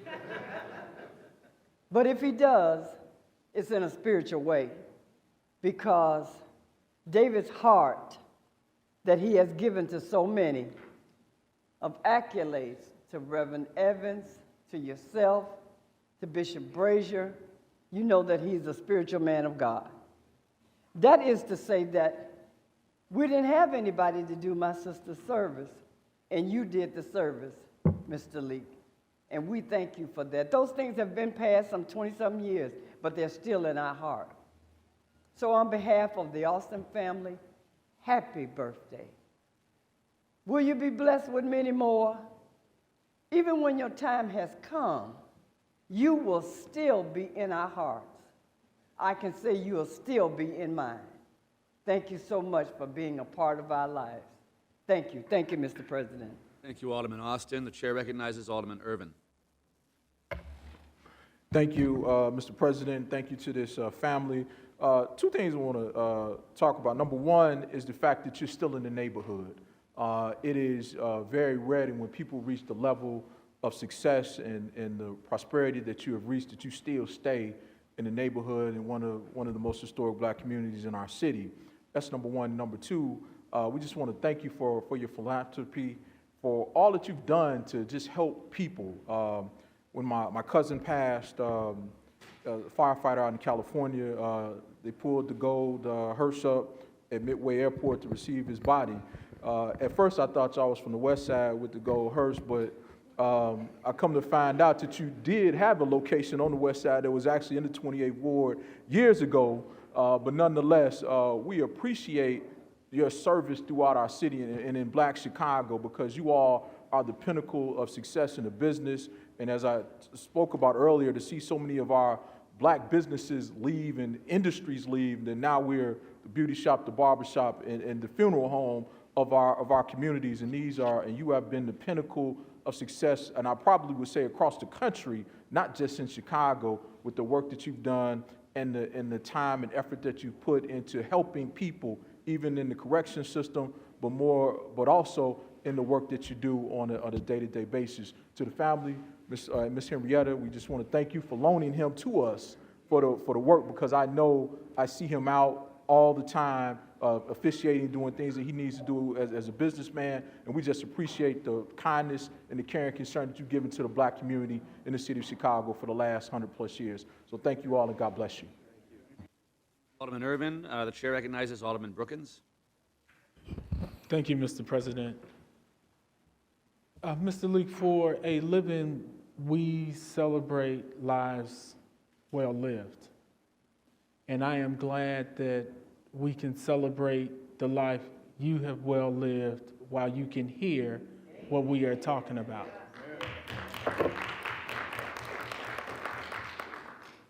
I think that you're a special type of role model to me and my family. And many people here would not know this, that there are Black funeral homes out there in name only. And long ago, they have since abandoned being a funeral home that is owned by an African American, but owned by a national corporation. And that it has been difficult in keeping family together, but keeping a business together in the community for so long. But your family has always been one that we could look to for inspiration as a role model to say that it is possible. And because of you, it is us. And because of me and my sister, it is now hopefully going to be passed down to Howard III, who is in mortuary science in school now. I just don't know how to express our gratitude to you and your family and all that you have done in your advocacy, in your business acumen throughout the community. But I just want to say to Ms. Leek and your kids, thank you for sharing him with us. God bless you. Thank you, Alderman Brookins. The chair recognizes Alderman Hairston. Thank you, Mr. President. See, I didn't call you Madam President. Members of the City Council, I too rise in support to acknowledge your birthday. Happy birthday. You know, people may not know this, but if I had not gone to law school, I would have been gone to mortuary school. Yes, yes, yes, one of those unknown facts. Huh? I can still go? I'm doing all I can to keep those continuing legal education credits up. But our paths crossed a different kind of way. When I was a child, you were neighbors to my father's McDonald's. And so I got to see you there, and that might have piqued my interest in mortuary sciences or something, but I just always thought it was the coolest thing. And then fast forward a few years, well, maybe more than a few, when I decided to run for office. And you had your Sunday morning radio show, and you invited me on, and we sat down and we talked. And, you know, you gave me a chance, like you have done so many other people.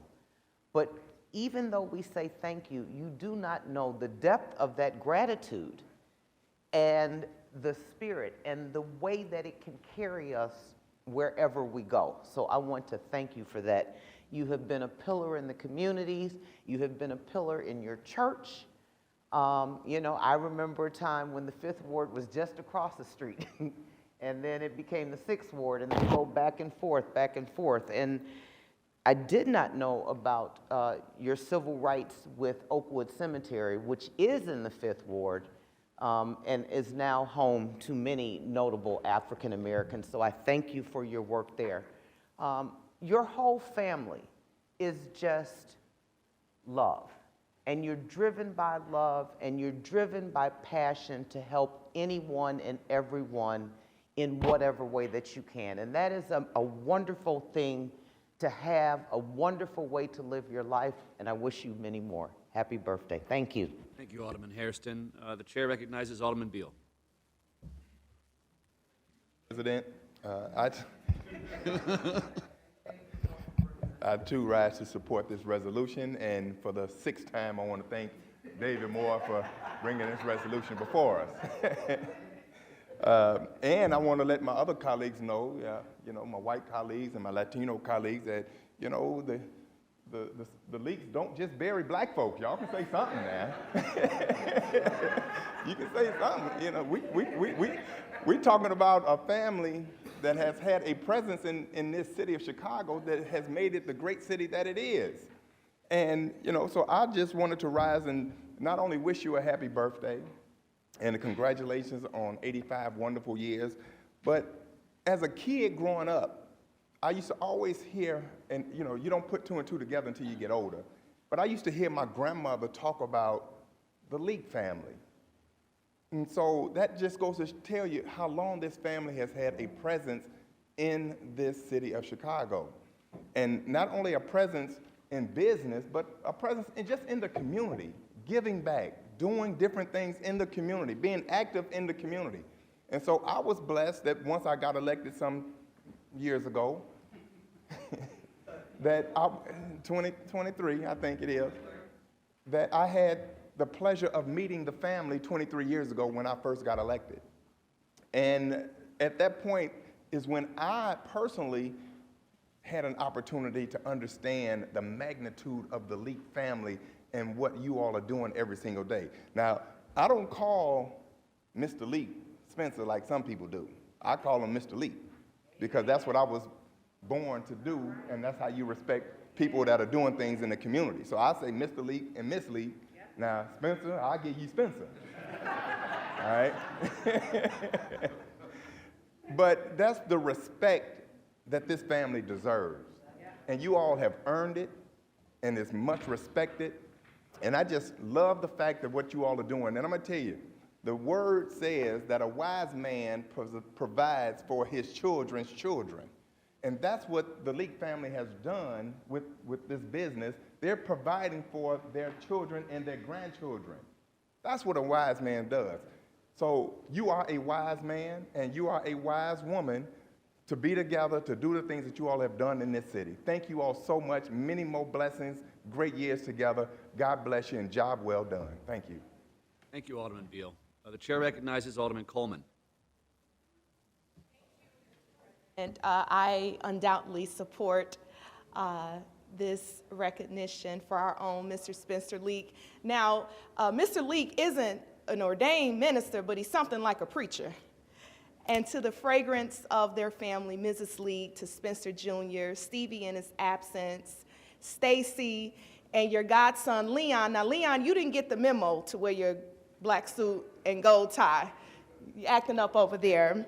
But I want to thank you so much for continuing on the legacy. Alderwoman Harrison mentioned the broadcast. It's time truth speaks. And the platform that you have given so many of us. As a new alderman in 2015, you allowed me to come to the broadcast. And my mother, and anytime someone is doing good in our community, Mr. Leak, you give us that opportunity. My first assignment when I became alderman was restoring the A.R. Leak senior signs on Marquette Road, which your father founded his church over in West Inglewood in the 16th Ward. So Spencer, I want to thank you and Stacy for making sure that we restored the legacy of your family. So anytime anyone drives down Marquette from Ashland to Loomis, that they will know that the Leak family's presence, it's also citywide over in West Inglewood. what I admire most is every time you come into one of the many locations, shout out to the new location in the south suburbs, but anytime anyone sees anything associated with your family, it says founded by God. Founded by God. That holds so much weight and so morally, it means so much to see that no matter where you're at, no matter where you're going or who you're presenting to, you never deny the gospel of Jesus Christ and the fact that what your family has done is on the foundation of God. God bless you, Mr. Leek, Reverend Leek, Pastor, Bishop, Elder, Apostle. God has blessed you with 85 years, and truly we thank God for your life and for the legacy of your family as you all on your third and soon to be fourth generation of the Leek tradition. Thank you. Thank you, Alderman Coleman. The chair recognizes Alderman Dow. Thank you, Mr. President, and thank you, Alderman Moore, for bringing forward this important resolution. Mr. Leek, I just wanted to say happy birthday to you, and you are a Chicago icon and a successful businessman, and you've been that for years. And actually, my colleague, Alderman Coleman, said what I was going to say, because when I think of you when I see you walk through Liberty Baptist Church or South Park Baptist Church or First Church of the Deliverance, where the ministers there and the congregation, they know you, you like to sing, and be a part of the community. And that basically shows that the Lord has blessed you and that what you do for your living is generated from the spirit and the relationship that you have with our Lord and Savior Jesus Christ. And so I wanted to acknowledge that in you and to wish you a much health and wealth and prosperity and all that, and to say thank you to Ms. Henrietta Leek and to your sons for supporting you and making sure that this family's legacy lives on. So happy birthday again, and thank you so much for being who you are. Thank you, Alderman Dow. The chair recognizes Alderman Lopez. Thank you, Mr. President, and welcome to the Leeks family. I've known your family ever since I was first elected, and I've seen the dignity you've given my residents when their families were at their worst, when their family members and loved ones were going home to God. You were there for them. And it's impactful, it's powerful to see just the amount of love that you show people when their world is, in their mind, coming to an end at the loss of someone. I've seen it more times than I care to remember. Actually, I'm going to be there Friday for another one of my residents who've passed away. But I know that my residents love you. My families love you. And this city loves you.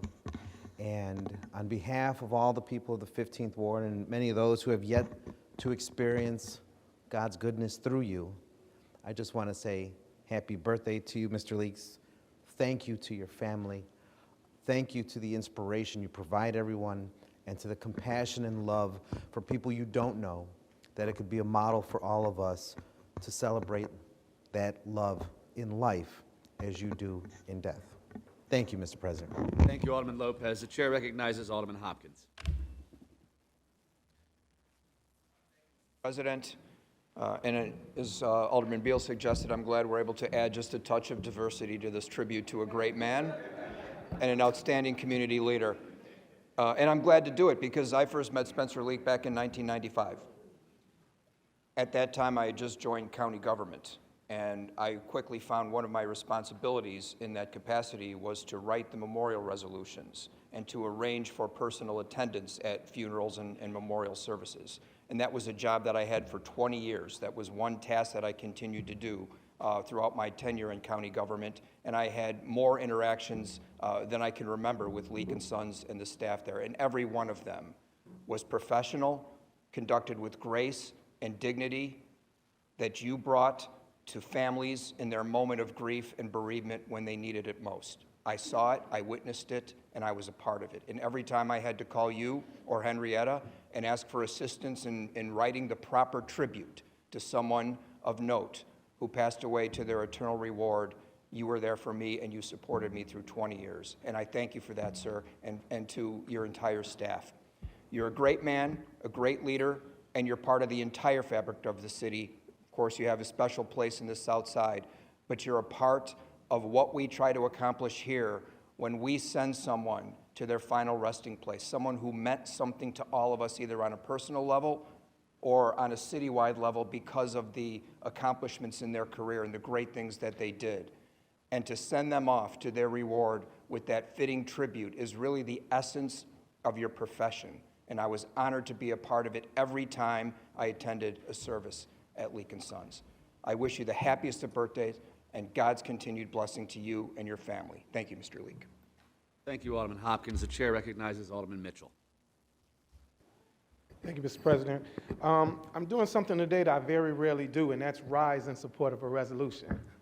I couldn't let this time go by without acknowledging Mr. Leak. Mr. Leak and I went to school with Spencer.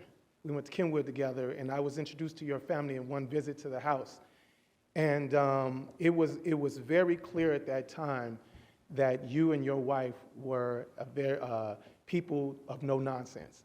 You know, I hung out with Spencer, great son, hung out with Steve, great son. I feel I had a good father. He's no longer with us. So I, as a young man, always looked, what older men can I look at? And you are absolutely one of them. I'm not going to be long-winded, so I'm going to end with saying I admire you. It is people that I grew up with. I grew up in Jeffrey Manor. They admire you. Young men and women that you don't know admire you. And I could not let this day go by without saying happy birthday to you. And I wish you many more. You and your wife have done a great job with your sons. I'm going to embarrass Spencer for a second. I called him Spanky growing up. He knew it was coming. But once again, I admire you. Thank you for being that role model to young men like me and all the men I grew up with. And I look forward to celebrating, saying happy birthday to you many more years to come. Thank you, Alderman Mitchell. The chair recognizes Alderman Burke. Thank you, Mr. President. I too would like to stand and join in offering a few words of tribute to the distinguished guest here in our chamber today and his family. You know, those of us that are lawyers early in our legal career learn a Latin term. It's sui generis. And sui generis is translated into one of a kind. I think one of the highest compliments I could use to describe Spencer Leak is that he is indeed sui generis, one of a kind, a legend in his own time. And it was 56 years ago that I met this legend. 56 years ago, I was a young Chicago cop assigned to the state's attorney's office, and Spencer had already carved out a reputation in law enforcement and corrections. 56 years ago, Mr. President, today as I look at this wonderful family, it seems like only yesterday. And 75 is a remarkable milestone in his career. But I hope that perhaps we can amend this resolution to require that Spencer Leak and his family return here to this chamber to celebrate his 80 biblical 10 anniversary. Amen. With the help of God who will continue to give you and your beautiful wife and family good health and success for many years to come. Not just 80, but 20. Thank you, Mr. President, for allowing me to add a few words to the sui generis legend. God bless. Thank you, Alderman Burke, for your eloquent words as always. And Mr. Leek, you've touched many people in this chamber, you and your family, and I'd also like to join them in recognizing you for all of the work you've done over many years here in Chicago, and also to wish you a very happy 85th birthday.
Leek. Yep, yep, yep.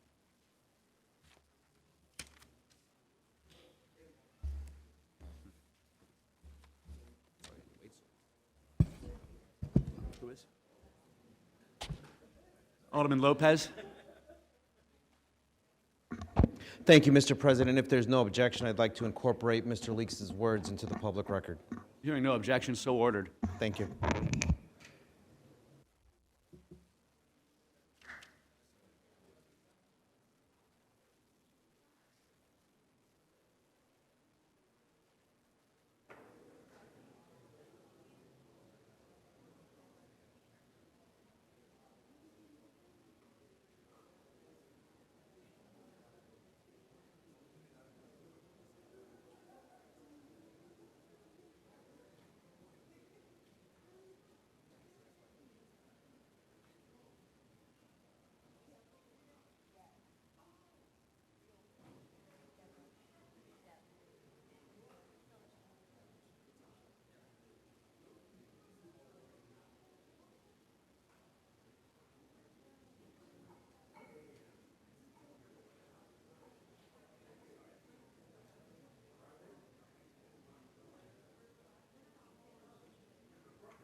We have a second congratulatory resolution for Mr. Tom Balanoff, and I'd like the clerk to read the resolution into the record, please.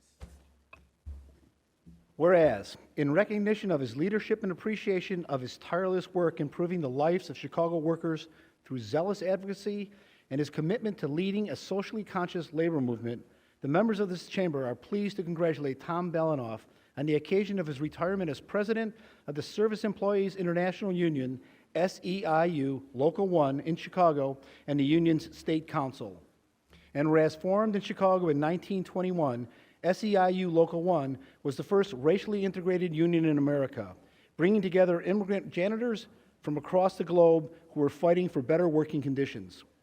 And whereas, as more and more Americans left the factory and found new opportunities in airports, hospitals, nursing homes, offices, and coffee shops, Mr. Balanoff discovered his life's mission, defending the rights of the service workers who make our economy thrive. And whereas, To become an even stronger advocate for economic and labor justice, Mr. Balanoff earned a master's degree in labor and industrial relations from the University of Illinois. And whereas a dedicated labor leader for decades, Mr. Balanoff was there whenever his skills were needed to protect the rights of workers. He worked for the International Association of Firefighters in Washington, D.C., for the Allied Industrial Workers in Chicago, and for the cement, lime, and gypsum workers in Kansas City, before then SEIU President John Sweeney spotted Mr. Balanoff's exceptional abilities and brought him to work for SEIU in Washington, D.C. And whereas after a successful tenure as treasurer of John Sweeney's old SEIU Local 32BJ in New York City, Mr. Balanoff returned to Chicago, first as SEIU Local 73 trustee, and eventually as president of both SEIU Local 1 and the Illinois State Council. And whereas Mr. Balanoff has dedicated his life to enhancing the freedom of others, he has helped immigrant workers find their voice in the workplace. He has stood in solidarity with black workers protesting against racial injustice, and he has worked to protect our communities and our children by demanding climate justice.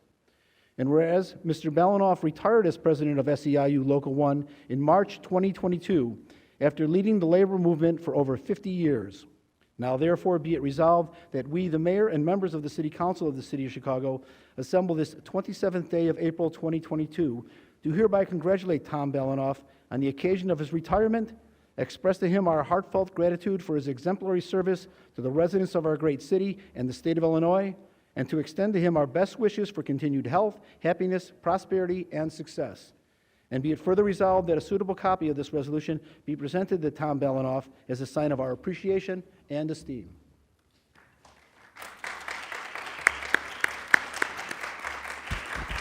The chair recognizes Alderman Villegas. Tom has been a leader in the labor movement for over 50 years, and someone I have personally had the honor of witnessing his continued dedication and fight for workers and for workers' protections and rights. One of his most impressive accomplishments was when he served as president of SEIU, Illinois State Council. It was then that within 5 years, he led his membership to double and grow by over 90,000 members. His vision and talent for organizing the union into industry-based locals garnered rights for more than 100,000 low-wage workers in the healthcare and childcare industries. Though he would no longer be president of SEIU Local 1, Tom's impact on not just SEIU, but the entire labor movement will remain as a blueprint for strong leadership. Thank you, Tom, and congratulations on your retirement. Well deserved. Thank you, Alderman Villegas. The chair recognizes Alderman Maldonado.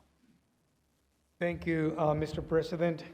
I, too, also rise in support of this resolution, Tom.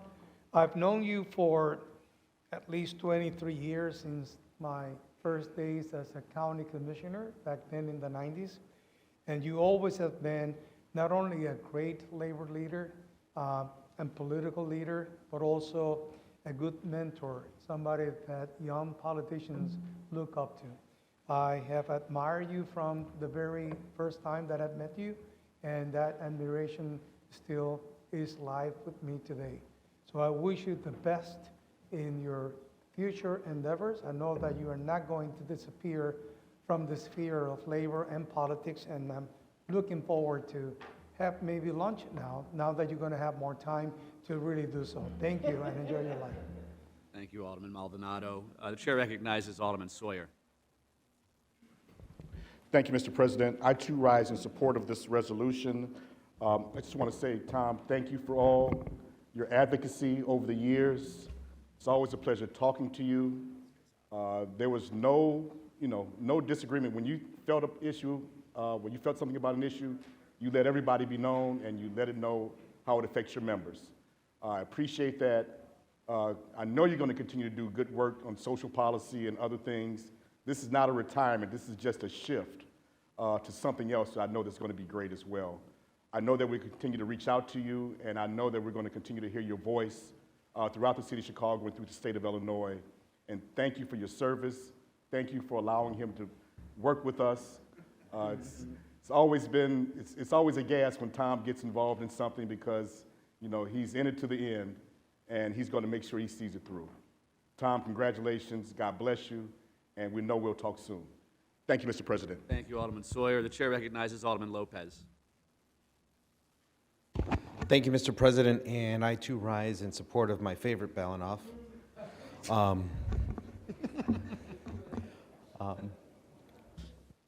I want to congratulate you, and I want to thank you for allowing me the opportunity to get to know you better over the last several years. I want to thank you for the team that you've inspired to carry on your mission, getting to know and work with them, and it's been truly an experience standing on some of the front lines with you. And I just want to say that I have not forgotten that you still owe me the opportunity to go do some window washing in the city of Chicago. So at some point, as this next chapter continues, I hope to take you up on that offer so that I could fulfill my promise that I made to you a few years ago, that I would get on one of those gantries and do that. But in the meantime, enjoy your day, enjoy your recognition, and I'm sure we'll be talking soon. Thank you, Mr. President. Alderman Lopez. The chair recognizes Alderman Austin. I too rise to be associated with this resolution. It's a lesson learned when you get to Tom Belanoff. Truly a lesson learned. But I am so grateful for the lesson that you gave me. It was never really easy. I mean, it's to say, okay, well, I got the endorsement of SEIU. Believe me, you worked for it. You worked for it. And I'm grateful for that lesson that you gave me, that it's not something given. It is something earned. And for the years that you did support me, I am grateful for that. To say retirement, I've been wondering what that's going to look like myself. But there's no retirement in Utah. It's always an avenue for you to help somebody, to instill in them what SEIU means. And I'm grateful for the lesson that you gave me. Congratulations. Thank you, Mr. President. Thank you, Alderman Austin. The chair recognizes Alderman Smith. Thank you very much. Tom, I wanted to say how much I respect the work that you and the SEIU have done over the years. I think you were visionary in seeing the shift of our economy from the traditional manufacturing and trade work toward the service economy we have to have. And for that, you have done a great service to the service workers of the United States. And I want to thank you and wish you the best. Thank you. Recognizes Alderman Cardenas. Thank you, Mr. President. I join, obviously, this resolution with great honor. And I'm going to steal my colleague's term, sui generis. You're not only one of a kind, you're exemplary in what you do. I met Tom Belanoff in 2000. I got to know him before that, but I really got to know him in 2007 when we were going through the big box vote, and it just became a bad experience for me. Wait, I'm not done yet. I'm not done yet. You want to hear this story, trust me. Trust me. So, 07, I'm thinking, no, everything's good. Going in the re-election. Then I get a call and says, hey, there's some people with some purple hats out there. I'm like, what do you mean? It was SEIU. SEIU in full force. We learned a lot from that, and I got to meet him again at Barack Obama's inauguration and sat next to him, and we had a very gentleman's conversation and talked about how we're going to work together to get things done for the city. And then fast forward, when there was a fight about wages at the airport, we joined hands because it was the right thing to do. And one thing about Tom, it was always a fighter for his members. And you went into a fight with Tom Belanoff, it's a fight you were going to lose. So, Tom, kudos to you, and what a great performance and what a great legend you have become. God bless. George is still working on that endorsement, Tom.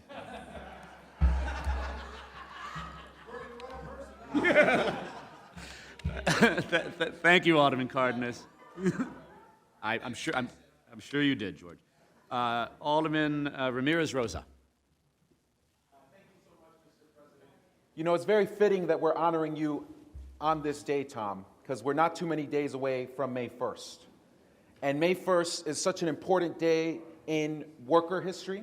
It's such an important day in Chicago history. There are so many events and so many people in the history of Chicago that have made Chicago a union town. We can think of A. Philip Randolph, we can think of Lucy Gonzalez Parsons, we can think of Eugene Debs, and we can think of Tom Balanoff. See, when you look at Chicago history, you see a string of Balanoffs that have done really great things to advance the interests of working people. And so it should come to no surprise to anyone that Tom Balanoff, that you rose to the occasion, that you picked up that mantle of labor, that you picked up the great cause, and you said that you were going to use your wit, you were going to use your intellect, you were going to use the skills that God gave you to create a better city for working people, to improve the working conditions of the men and women that make this city great. That's what SEIU Local 1 has done under your leadership. And today we can say that workers at O'Hare Airport, today we can say that workers at fast food corporations all across the city of Chicago are making a $15 living wage because of the work that you and SEIU Local 1 did. It's no secret that labor is coming out of a little bit of a dark age. Today in Chicago, we have workers at Starbucks that are rising up and saying, we want a union. At Amazon, we have workers that took on the biggest corporation, one of the richest men in the world, and won. Labor was on the ropes for quite some time, but I knew that we were okay because there was Tom Balanoff hitting back for the working class and fighting to get things done. So I want to thank you. When labor was on the ropes, you made sure that SEIU Local 1 stayed in the fight. When labor was on the ropes, you made sure that SEIU Local 1, that had members not just in the public sector, but in the private sector, where labor has been struggling for quite some time, you made sure that labor continued to fight. And because you brought the fight in the city of Chicago, you helped lay that foundation for the renaissance, for the resurgence that we're seeing right now in the American labor movement. So thank you, Tom Balanoff. As everyone here has said, we know that you're not done fighting. We know that you're going to continue to stand up for the American working class. And on behalf of the 55,000 working people of the city of Chicago, I want to say thank you to you and thank you to your team for everything you've done for American workers and for the city of Chicago. Thank you. Alderman, the chair recognizes Alderman O'Shea. Okay, we'll keep going. We recognize Alderman Harris. Thank you. What an amazing life lived. What an amazing career. I'm going to tell my side of the story, but you know, I think of you as a powerhouse kind of a guy, tough as nails, but you done spanked the best of them. So I don't want people to think that because when you know he's really the sweetest person in the universe. But when he gets in that mode of working for working people, he gonna get in the room and spank you up real good. Either you gonna come or you gonna take that spanking. So thank you on behalf of working people, the little guys, and people that can't speak for themselves, for getting in that space and doing really what you know is a hard job and sometimes a tough sell to politicians who may be like, I'm gonna hold on a little bit. So thank you again for all that you do. I hope that you do spend some time with your family now and do some wonderful things and travel a little bit and really, really kick your heels up. But I expect to see you in that other side of the universe now. I'm gonna be looking for you. You promised me that you was gonna do something else, so I'm gonna be looking for you. So when I come, don't say you didn't tell me you was going now. So thank you so much for everything you've done for working people for the state of Illinois. Thank you, Alderman Harris. The chair recognizes Alderman Wagasback.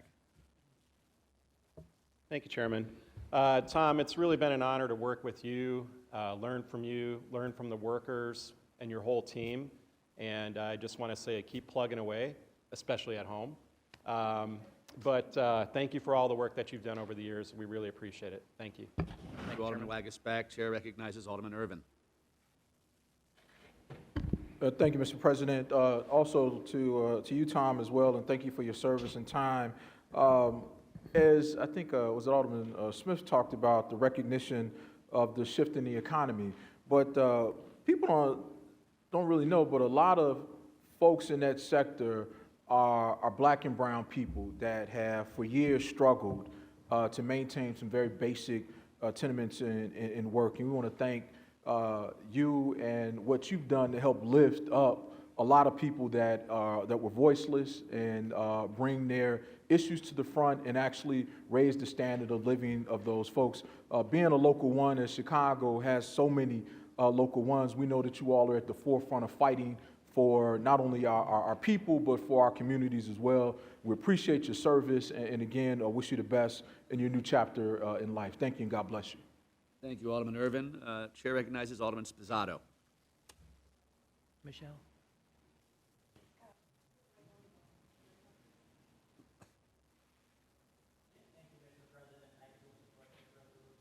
Tom, and we all say that with love and affection, not with disrespect. You've always been known as Tom to everybody, so you've never been Mr. Belanoff. So, but I just, you and me hit it off pretty good from day one, you know, around 11 years ago. I was thankful for your support. I was also thankful the many times you called me looking for my support for things. So you yourself called me. A lot of times you didn't have your people call me, you called me. So that's the kind of leader you were. But you've done so much for working families, for the little guy that didn't have anybody to speak up or fight for him. You and SEIU were there. You're a legend in this town. I appreciate all you did for this whole city, for working families, for me. I just wish you the best. As a labor guy myself, as I was telling you back there, I think next to you, I'm the second closest guy, labor guy here, going on my 45th year this May. So I'm proud and active union member. So I was just telling Tom, I'm telling everybody here, there's a big difference between being in the union and being a proud and active member of a union. So some people pay their dues, that's all they do. They don't want to know anything. Other people are out there when you need them, for whatever you need them, for it's a protest, or it's to support a candidate, whatever it is, there's a big difference. But Tom, I can't thank you enough, not only for all you've done, but also for your friendship. I believe we'll be friends for the rest of our lives. Thank you so much. Thank you, Mr. President. Thank you, Alderman Spizzato. The chair recognizes Alderman Curtis.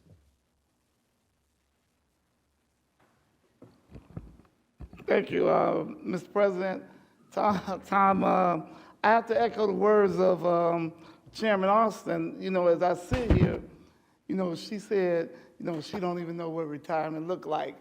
I don't think you know what it looks like either. You keep that smile on your face, and you have one of the greatest minds, you know, in the state that I know. And I really look at that, and I honor and cherish that. Always thank you for your support. You're a great leader and a great organizer. So congratulations, but I know you're not going anywhere, but thank you. Thank you, Madam President. Mr. President. Thank you, Alderman Curtis. Chair recognizes Alderman Burnett. Thank you very much, Mr. President. I also like to rise in support of this resolution. Tom, congratulations to you on your retirement. You know, you come a long way. A lot of folks don't remember you coming from the 10th Ward. Woo, baby! And you and your family organizing all those senior citizens, fighting against Vidoliak back in the day. And you've been organizing and growing and getting stronger all the while. I'd like to, first of all, thank you very much for standing with me. And we stood together many years ago when we fought for the ARO ordinance. You know, it was, you know, I felt strong having guys like you on my side, especially with Mayor Daley standing up there being against it, but you stood by and we continued to persevere, and we were able to help folks get affordable housing, and now it's just a normal thing, and it's getting to be more and more and more. But I want to thank you for contributing to the start of that. You guys were great, and you're committed. And I think I told you this before, Tom, back in the 80s, when I was a teenager, I was a janitor, man. And I was in the union, you know, and I know Alderman Irvin acknowledged that you all fight for a lot of minorities in your unions, but back then I was in a union and it was me, a lot of Hispanics, and a lot of Polish. A lot of guys don't know I speak Spanish and Polish because I work with a lot of those guys. And we were making more money than all of the guys in the suits and ties, right, because of the union. We had better benefits, and it was a great thing, fed a lot of families. You guys have been helping people for many years. I commend you. I commend your family. I commend you also, Tom, for what you have done for the Democratic Party. I know in the primary, sometimes some of us on different sides, right? And, you know, rightfully so, that's what happens. We fight against each other, but then we come together when it's against the Republicans. And you have helped many of people to become presidents, senators, congressmen, aldermen, commissioners. I mean, you've helped many people with their political careers. So I just want to say thank you. And I think we shouldn't go light on that, because SEIU really make a difference, because your folks, not only do they work on their jobs, they work when they get out here in the fields. You know, and also I want to commend you because, you know, I know in times, even with the airport situation, you know, you remind me of that, is it Skylinski style of politics where you, Skalinski, where you fight, you agitate, you humiliate, you do all of those things. But at the end of the day, you know how to come to the table and bring back a deal for your people. And you did that with the Rahm Emanuel administration, right? And you were able to come back to the table and bring a deal back to your people. So you don't just fight and tear the table down and be a rebel without a cause. You always have a plan, and you always get it done. And I hope that all of the folks who are following you recognize that style, that, you know, is not about trying to make permanent enemies. It's trying to make permanent deals, trying to bring food back to the table for the people that you represent. And it may not happen today, but it may happen one day. So I want to commend you for your style, man. You really have style. And even when you fuss at people, you still smiling, right?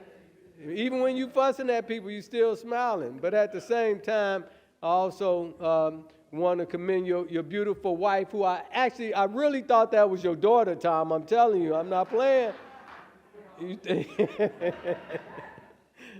I want to thank her and commend her for allowing you to be out on cold days, hot days, all over the country, fighting for the working people. God bless you, man, and congratulations on your retirement. Thank you, Alderman Burnett. And the name of the organizer is Saul Alinsky. Yes. Chair recognizes Alderman O'Shea. Thank you, Mr. President. I too rise in support of this resolution. Mr. Balanoff, you are a gentleman and a scholar.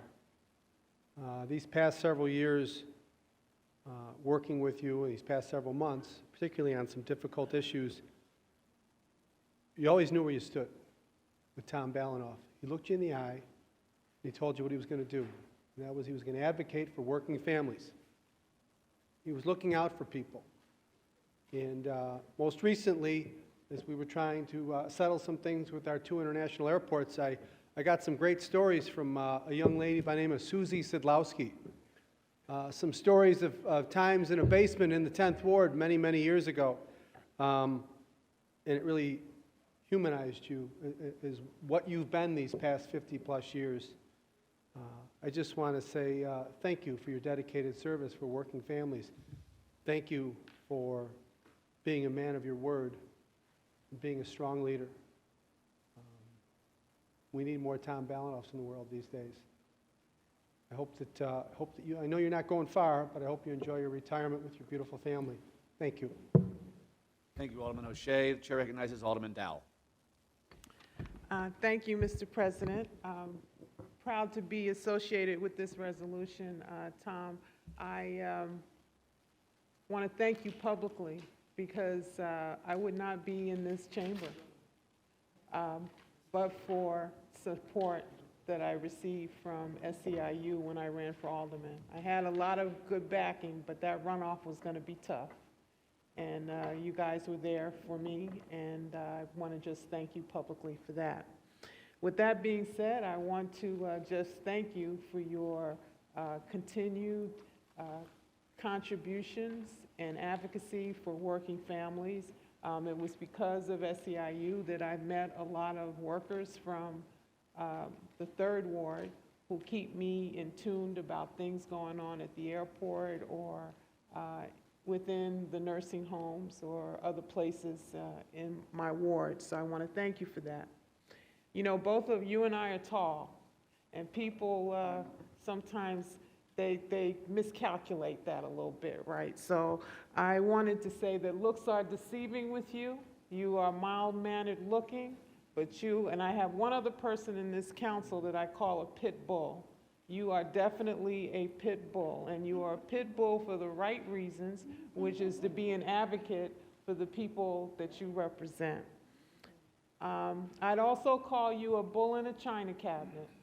You know how to go in there and shake some stuff up, and then, but at the end of the day, it's good for the china. And so I wanted to just, you know, say to you, have a great retirement. I know you're not going to retire and just sit on your, you know, sit on your hands, because you are a person that does not let grass grow under your feet. So I want to just, again, publicly thank you, congratulate you, and acknowledge all that you've done for the working families of Chicago. Thank you. Thank you, Alderman Dow. The chair recognizes Alderman Scott. Thank you, Mr. President. I too rise to be associated with this resolution, and want to thank you for all that you've done for the working class people, and the emphasis on family, right? I remember coming to your office about 7 years ago when I was running. We were sitting down and we were talking about issues, and after we got through with those issues, the first thing that you really kind of talked to me about was my family, right? And how my family was, and how they were going to be affected by this process, and how to keep them close, because sooner or later they will be walking out of the doors. And every time I've talked to you since then, there may be issues that we talk about, there may be issues that we don't agree on, but every time I have a conversation with you, even today, we talked about family and how to keep them close. And so I hope in this retirement you're able to do a little bit more of that with your family. And I hope you continue to encourage the folks that you work around to keep their families close, because the work that you do is all about moving families closer to their ideal of being in a great city, in a great state, in a great country. And that's the work that you do. And I'm proud to be associated with this, and I'm proud to call you a friend. And congratulations on all the work that you've done. And like everybody else says, we will see you very soon in some other capacity. Thank you, Mr. President. Thank you, Alderman Scott. The chair recognizes Alderman Silverstein. Thank you, Mr. President. Tom, I just want to say a few really quick words, but I just want to thank you for your leadership. I want to thank you for everything that you've done for SEIU and for the working people, and I just want to wish you lots and lots of good health and happiness in your retirement. Thank you. Thank you, Alderman Silverstein. Chair recognizes Alderman Vasquez. Mic check 1, 2. Thank you, Mr. President. Mr. Balanoff, I want to thank you for all the work that you've done. Some of us are new to movement and building off of the Alinsky method and organizing and understand the power of unions, but don't have the breadth of knowledge that you bring to the table and that you've shown through all these fights. It is pleasing to hear about folks who had to fight against and lost when it came to the unions.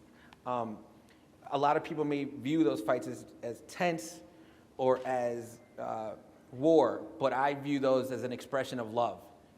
It's an understanding of what working people have to deal with on the other end. And as someone whose parents were not part of a union, who got to watch my parents kind of waste away physically, dealing with trauma and not having the sort of benefits and the sort of support that anybody deserves when they're putting that amount of work in, to see you and the members and the leadership of SEIU really fight for that, because not just because you want to fight, because you understand that you have to fight when people don't have the bare minimum. as part of their living conditions and what that does to different generations of folks, right? Like, I, as someone growing up, again, with parents who did not have those benefits, had to take on my own trauma when people couldn't pay bills and had to take that out on different members of the family. So, like, I know that when you are on those front lines fighting for people, it's not just about legislation. It's not about who's across from the table. It's about the thousands and tens of thousands of people behind you that you're fighting for who need you to be that kind of fighter. And so I hope that in your retirement, that both of you all get a chance to rest and take time, because it is very much a team sport to have your partners back when they're doing this kind of fight. But also that you're able to, after you've gotten some rest, to really share a lot of that wealth of knowledge and experience with those of us who are just coming in here and haven't had a chance to witness that kind of fight. You and the union bring a stability that's necessary in a time where we've seen the executive and legislative branches of this council be in discord at times and not understand what really our goal and root cause needs to be when we're coming to solutions. So I want to thank you and the members and look forward to seeing how your leadership and the seeds you have planted lead to further leaders that carry on that fight. And I look forward to fighting with all of you. So thank you all so much for that. Thank you, Tom, for everything you do. And I look forward to building with you and learning from you as you move forward. So thank you very much. Thank you, Mr. President. Thank you, Alderman. The chair recognizes Alderman Sigcho Lopez. Thank you, Chairman. And I too like to raise in support of this resolution and recognition. Tom, and as a former rank and file SEIU member, I want to thank you for all your service, your decades of advocacy to build a strong labor movement. I know that you're not going to go away anytime soon, so I know we'll see you around, but I'd really, on behalf of all the rank and file of SEIU, want to thank you for all your advocacy, your efforts, and our city is a better place because of the strong labor movement that you have helped create and support. Thank you again. Thank you, Alderman. Chair recognizes Alderman Mitz. Thank you, Mr. Chairman. I too want to rise, Tom, to congratulate you on your retirement. And boy, as they say, I'm just glad to be able to be here to say congratulations. You know, we have some history, and I think that it wasn't a bad one because it was a learning process for me. Because if you ask me now, and they say SEIU, before then I didn't know what it was, but I bet you I know now. Behind what we went through and my trying to do the right thing, running into not knowing the working family. Given my history and how I was raised, I shared that with you. But it didn't make no difference at the time. I had to pay the price for being on the other side. And now I have been able to work with SEIU members, Benny, and help to fight for the airport, get the wages up and the minimum wage. And now I know what it means for working family. But you got to learn. So that's a lesson that I got from you that really makes a difference, because now I listen to the workers who are working in these places where you're fighting for the rights for working families to be able to work in an environment where they are not threatening, an environment of welcoming and not overworking them. So I started watching for these things. That came from what the lesson that you had taught me about working families. I was just glad to be able to say, well, my community needs work, but it's not just that, it's both. You need to have work, and it need to be a job that they can appreciate having, where they can raise a family from, and that's that living wage. And I appreciate you. I want to congratulate you on your retirement. We still have a lot more work to do, and I'm ready for the work. Thank you. Thank you, Alderman Mitz. Tom has taught a lot of politicians lessons, I know that for sure. Chair recognizes Alderman Lee. Hi. It's the first thing I'm rising in support of. And Mr. Balanoff, because I don't know you, but I haven't been living under a rock, and you are legendary. So I I'm so pleased to be able to thank you on behalf of Asian Americans who are members of SEIU and all that you've provided to them in terms of living wage and the ability to raise families and learn what it is to be a part of being a citizen in this country and what that means, because it's not about just bringing home a paycheck, it's about building community. And I'm very envious of all of my colleagues who have had all of this time to get to know you. I'm going to invoke my rights and privileges as a fellow Hoosier of Indiana University to hopefully get to absorb some of your tutelage as well as I start my time here as a representative of the Asian American community and of the 11th Ward, of which obviously we have a lot of folks in common who have benefited from your work. So again, rise in support of this resolution. Congratulations on your retirement. I know if you're anything like many other people, including my father, your retirement is really just sort of a retirement in air quotes. I know you're going to be doing more and more great things as you go along, and I hope to be able to join you on some of those. Thank you. Thank you, Alderman. Chair recognizes Alderman Osterman. Mr. Chairman, Tom, I also want to be joined to say congratulations on the work you've done to help men and women in our state and in our country.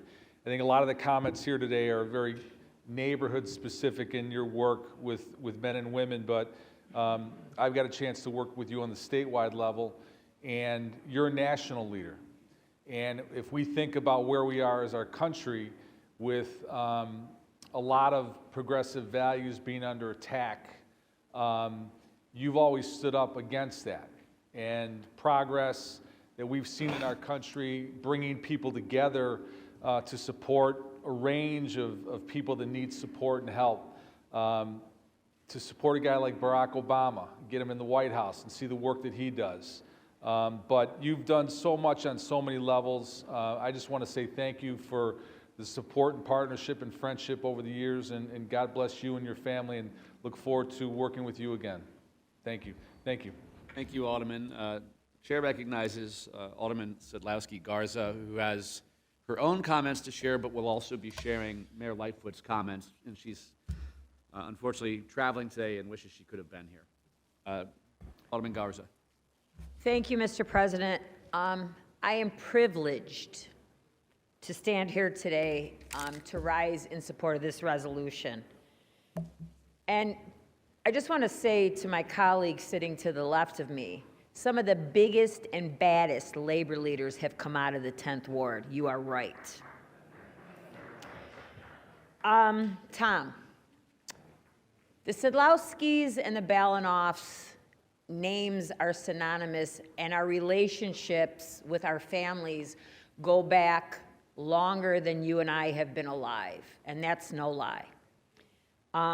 You're the only other person besides my dad that calls me Susie, which Alderman O'Shea reminded me of.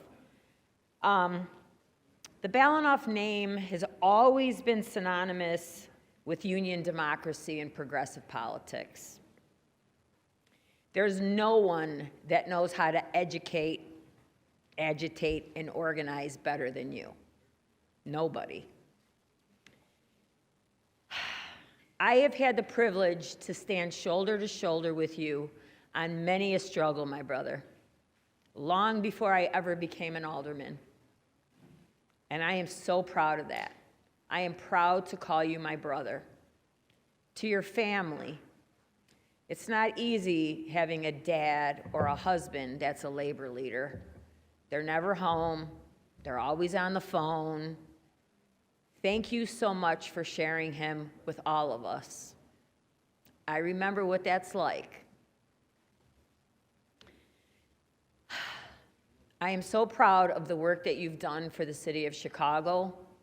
You have big shoes to fill, but I'm sure Jeannie will do it well. After all, she's a woman.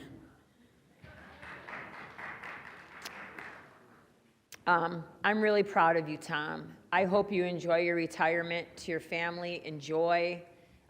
Throw your phone away, change your number, learn to live the life of relaxation. I look forward to seeing you on a social basis. I'm sure that'll happen. Now I'm going to switch gears. I have the honor of reading Mayor Lightfoot's Comments? Just pretend I'm her.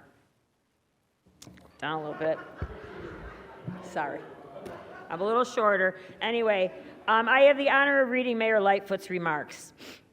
I also stand with this entire body of this council to speak to this resolution. Chicago has been the epicenter of labor organizing. Our city is considered by many to be the birthplace of the American labor movement. To this day, my administration and city leadership have worked hand in hand with organized labor to ensure workers in our city are protected and treated with dignity. As we propel this mission, we also work every day with a focus on equity and inclusivity to create economic opportunities for all residents, especially those from underserved neighborhoods. For those reasons and more, our city owes a debt of gratitude to Tom Balanoff. Throughout his successful 50-year-long career, Mr. Balanoff has stood in solidarity with Black workers, immigrant workers, and the entire SEIU membership to defend the rights of service workers who make our economy thrive. Today, SEIU Local 1 unites 50,000 working people, including security officers, higher education faculty, school custodians, janitors, food service workers, and more. This workforce is vitally important to institutions across our region, and it's important that this union not only be inclusive, but continue seeking justice through a broader social movement. Mr. Balanoff realized the importance of his union's mission and workforce and worked tirelessly here in our state and in DC to advance their mission. He went above and beyond the call of duty in his roles as president of SEIU Local 1 and the Illinois State Council, and more to dedicate his life to enhancing the freedom of others. He was a true leader from day one. Mr. Balanoff furthered his education with a master's degree in labor and industrial relations to become an even stronger leader, and he will always be counted on whenever his skills were needed. I know I speak on behalf of SEIU members and their families when I thank Mr. Balanoff for his dedicated, fearless leadership over the years. I join City Council in wishing you, Tom, and your wife, Hetty, rest, health, and happiness in this next chapter of your life. And I thank you for your exemplary service to our city. Additionally, I congratulate your successor, Jeannie Kastrup, who will now become the first woman president of SEIU Local 1. That's right. It speaks volumes about Tom's leadership that he continues to make history even as he passes the torch. Thank you, Mayor Lori Lightfoot. And I just want to end with this. Solidarity forever, brother. Thank you, Alderman Garza. And Tom, I also want to congratulate you. I'm one of the fortunate people in this chamber who have never been on the wrong side of Tom Balanoff.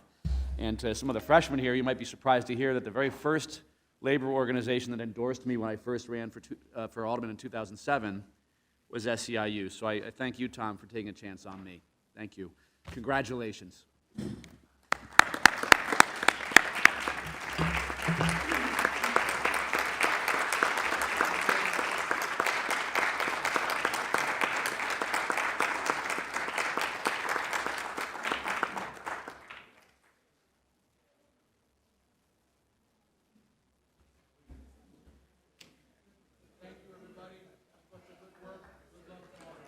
All right, Tommy. The chair recognizes Alderman Maldonado. Mr. President, I know that this is very out of the ordinary, but I would like to ask to suspend the rules so that we can redirect a resolution that introduced by Alderman La Espada that was sent to rules by Alderman Reboiras, and he was joking at the time. And this is a memorializing resolution simply calling for the recognition of Roberto Clemente's place of death in Loíza, Puerto Rico, on the National Register of Historic Places. So if there is no objection by this body, can we please redirect this resolution to its proper committee, that is Committee on Health and Human Relations, and Alderman Reboida said that he doesn't have a problem in doing so. Are there any objections from members of council? If there aren't, seeing no objection, so ordered. Thank you, Mr. President. Thank you. Back to resolutions. Our final resolution is a resolution to recognize Arab American History Month. Mr. Clerk, please read the resolution. Whereas, from April 1 through April 30 each year, the United States celebrates Arab American Heritage Month. And whereas Arab Americans are a part of the fabric of Chicago and have played an important role in shaping, advancing, and enriching this city with its rich cultures, traditions, and histories. And whereas in the middle of the 20th century, Arab Americans established communities in the Chicago Lawn and Gage Park community areas. And those neighborhoods, along with many others, remain home to thriving Arab American populations. And whereas Arab Americans now have a significant presence throughout the city of Chicago, Cook County, and the state of Illinois.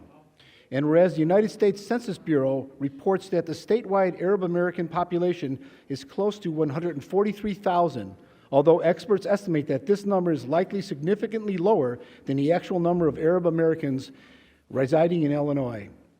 And whereas during Arab American Heritage Month, it is important to increase awareness about key issues and priorities within the Arab American community and to combat harmful stereotypes, prejudice, and discrimination. And whereas Arab Americans have made innumerable contributions to academia, business, medicine, government, arts and sciences, and social justice, making our city a better place to live. And whereas the city of Chicago is deeply enriched by the diversity of its residents, and the city is proud to be home to a large and thriving Arab American population. Now, therefore, be it resolved that we, the mayor and members of the City Council of the City of Chicago, assemble this 27th day of April 2022 to hereby designate April 2022 as Arab American Heritage Month in Chicago, and encourage all Chicagoans to acknowledge the contributions of Arab Americans to the vibrant culture, identity, and history of our great city. Thank you, Mr. Clerk. The chair recognizes Alderman Rodriguez, who's behind that pillar if you can't see him. I've got the best seat in the house, forgive me. It's with great pleasure that I rise to be associated with this resolution. The great Arab American community is one of our fastest growing communities in the city of Chicago and throughout our region.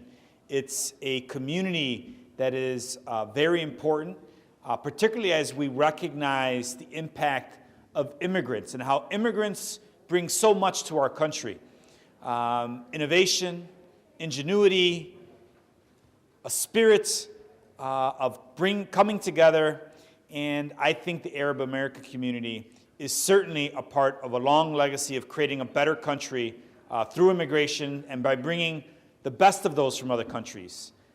Unlike the perspective of our former president, the best from other countries to our country. And I'm very proud to stand with my Arab American brothers and sisters to fight for justice, not just here in the United States, but throughout our world, particularly for the Arab American community and the Arab community that is so unjustly targeted at times. It is with great pleasure that I stand to be associated with this resolution, Mr. President, and thank you for the opportunity. Thank you, Alderman. Thank you, Alderman. Chair recognizes Alderman Vasquez. Thank you, Mr. President. Me and Mike are competing for best seats of the House over here. How y'all doing? I also rise in support with this resolution. Alderman Rodriguez said so much, but really thinking about like decades of where our country would look at our Arab American folks and our Middle Eastern folks and other them in ways that were completely unjust. And thinking about what all of us who are first generation here, when we think about the fact that so many people come from other countries where the U.S. has first shown up to disrupt an actual country and a civilization to the point that people have to come seek refuge into our country, and then to be treated the way many were after 9/11, for example. I think it's such an amazing thing to find ourselves in a time where we're celebrating everything the Arab American community can bring and all the part of what they add to our community, as opposed to othering them, to welcoming them and celebrating. We often do resolutions about different holidays. I think this is one, to me, that's especially valuable. In the 40th Ward, we have a large community. So I hope that in decades to come, just as we've had conversations about the census and having an Asian American ward, that we get to the point where the different populations, Arab Americans, are also represented fully when it comes to government, and that the folks that are Arab American here under this chamber aren't just on that side, but also members of this council representing that community. So thank you all for everything you all do. Absolutely. Many folks come from the cradle of civilization to bring so much culture, love, and art, and everything that you all bring here. And so it's an honor for me to be a part. And so although we're celebrating you all as a community, we're all one family, and I appreciate y'all as a sibling. So thank you for everything you all do, for everything the community does, and I'm really proud to be associated with it. Thank you so much, Mr. President. Thank you, Alderman. Chair recognizes Congressman Villegas.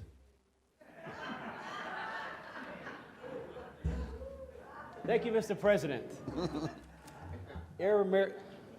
You see the theme here. We're all behind the polls over here, but Arab Americans are seeing countless industries crucial to our city's success, such as business, technology, government, culture, law, and medicine. Currently, Arab American population in Chicago is estimated to be approximately 150,000 and growing. I've had the privilege of learning from and partnering with many Arab Americans within the 36th Ward, as the 36th Ward is home to ICCI Mosque. After hearing the significant need that they too be recognized as a minority group for purposes of the city's construction MBE program, my team and I worked with Arab American leaders and this body to pass a resolution calling for a study to be conducted regarding the inclusion of Middle Eastern or North African Americans, MENA, as a minority group for purposes of the city's construction MBE program, and really to lay the framework so that we can put MENA on the census and have the ability to be recognized. So I want to say congratulations for Arab American Heritage Month, and thank you for your patience today. Congratulations. Thank you, Alderman. Chair recognizes Alderman Lopez. What, no campaign announcement? Yes. But good afternoon, good long afternoon to everyone. Assalamu alaikum, my brothers and sisters. It is my pleasure to join my colleagues at this hour in support of Arab American History Month. Even though we are at the end of recognizing the month, I and many of my colleagues have been through many events as of late, particularly as we're celebrating the end of Ramadan. But it's interesting, as I read this resolution, when we talk about Chicago Lawn and Gage Park being among the two of many communities that are home to thriving Arab American enclaves. You know, I was from those neighborhoods. Fatima Awed would set me right in a heartbeat. And if you know her, you know exactly what I'm talking about. At Sanad, my colleagues in the 16th and 17th wards, I'm sure, you know, we deal with the Inner City Muslim Action Network. We have a proud tradition of working with our Arab brothers and sisters on the southwest side of Chicago.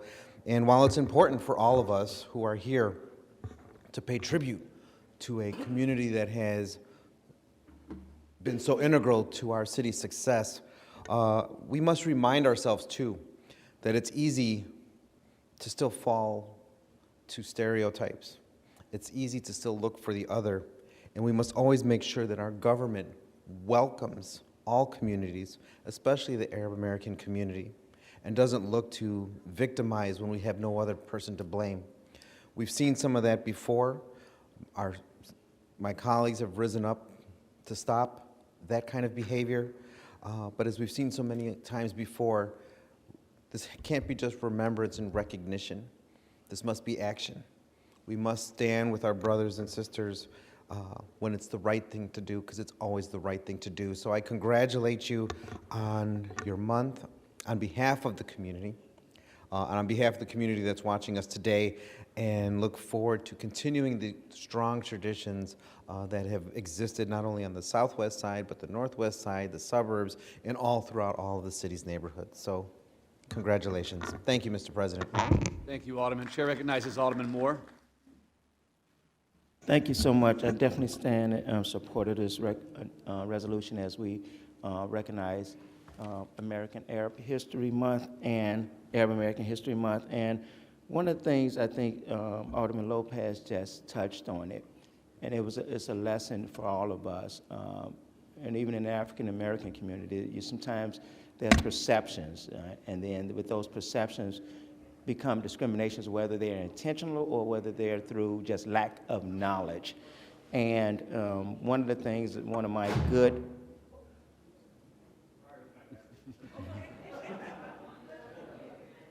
faithful business in the community, which I have several, but Ada Food and Liquors, the Fakoris, do some great work in the 17th Ward, as well as Dearborn Foods.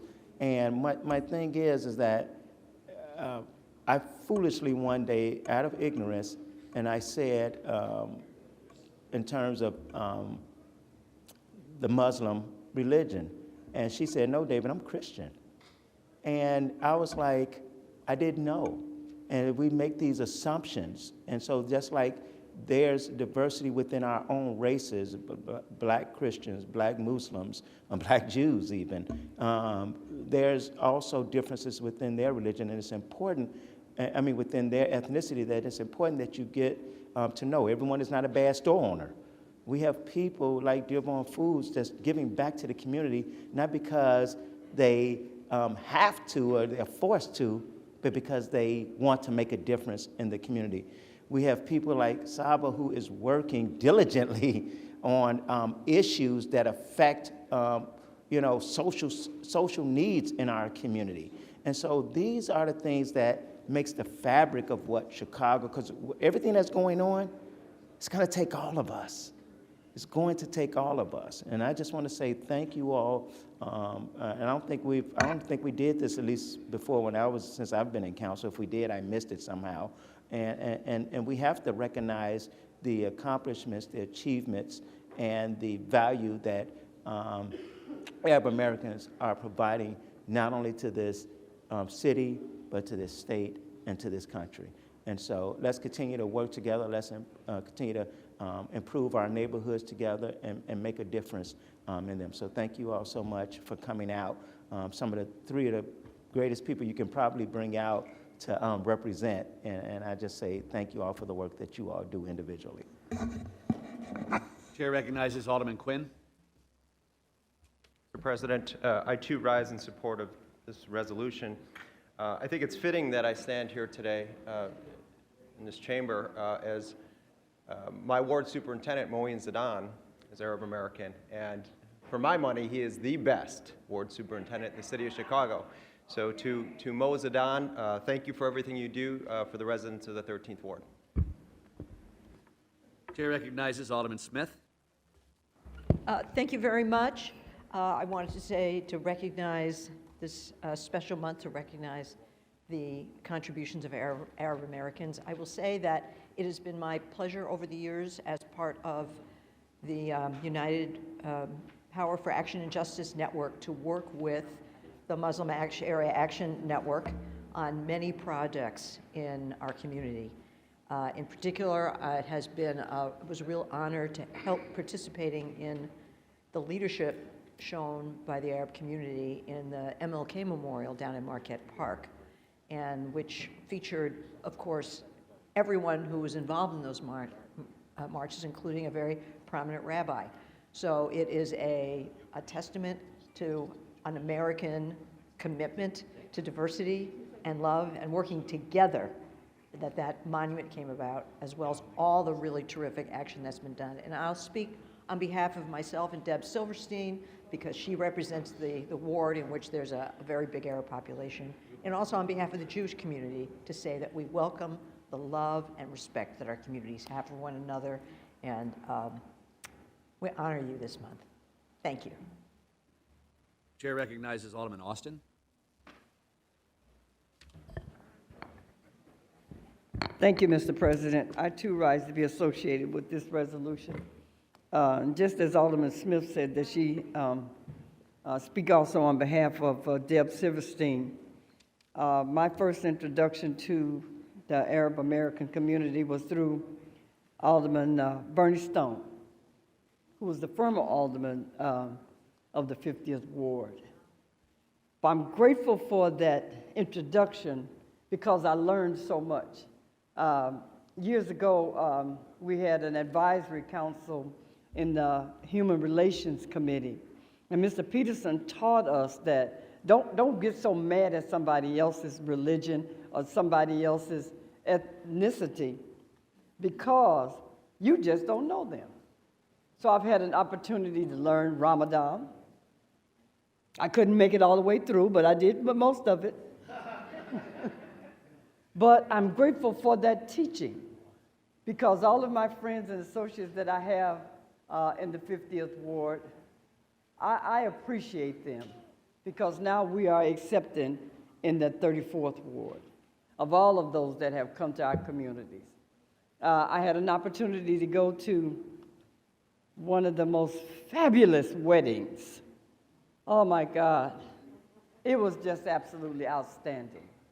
And to see the camaraderie with all of the families that we do in our own communities.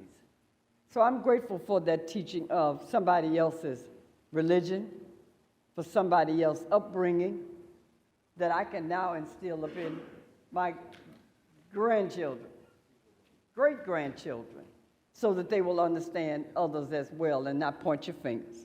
Thank you, Mr. President. Thank you, Alderman. Chair recognizes Alderman Wagasback.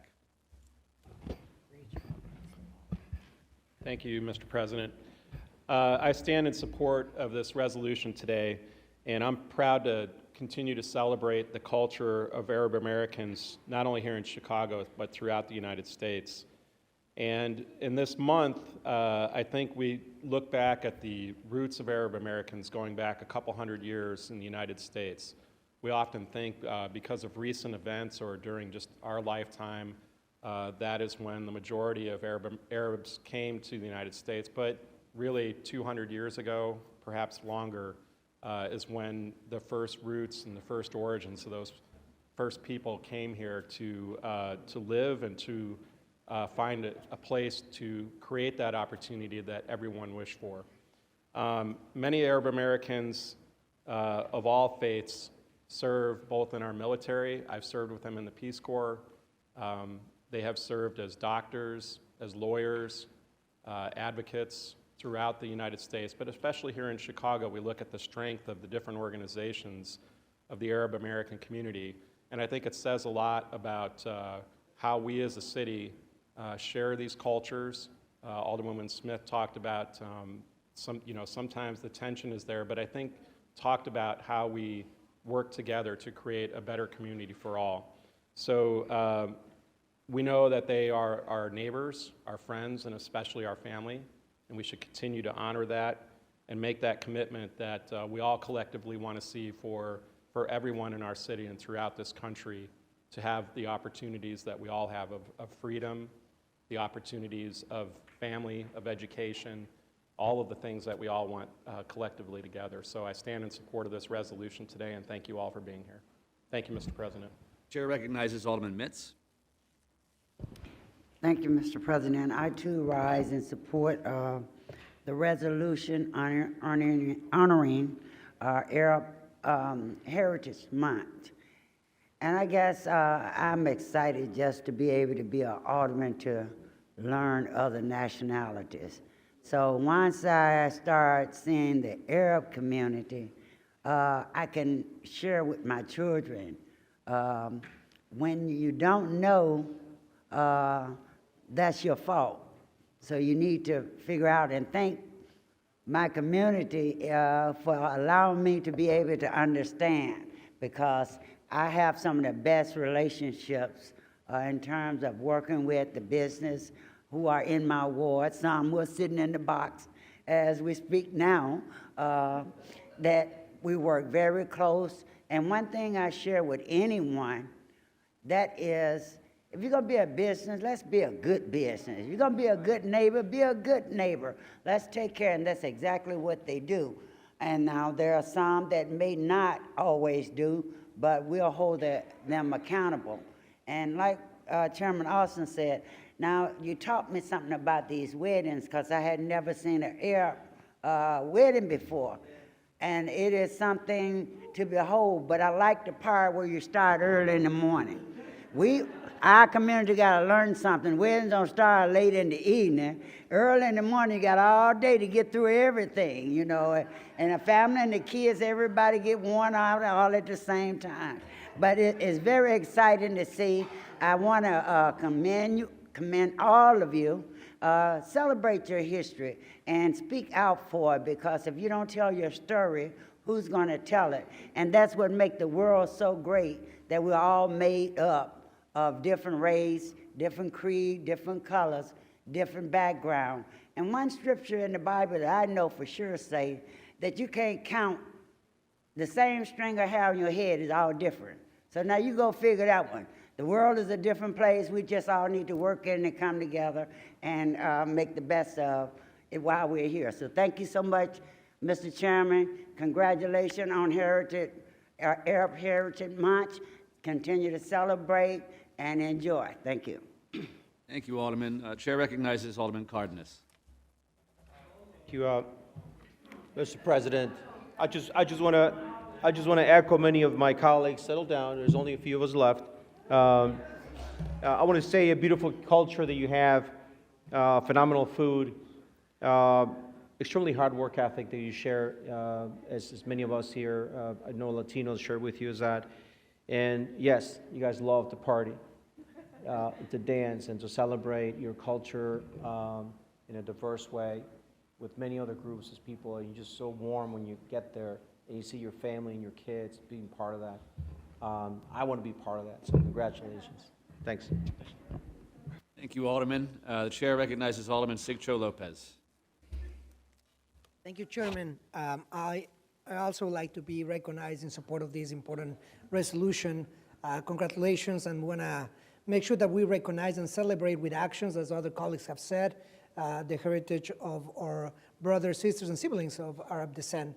So to the contributions and to all you do for our community, I want to thank you. And with actions, hopefully we can do more justice to the Arab American community, the Arab heritage community. So thank you again, Chairman. Thank you, Alderman. Chair recognizes Alderman Urban. Thank you, Mr. President. And again, echo the words of all of our colleagues here. The one thing I will say and add to this is not only about the diversity of your community, and I think in some relations parallels, as we both come from the same continent.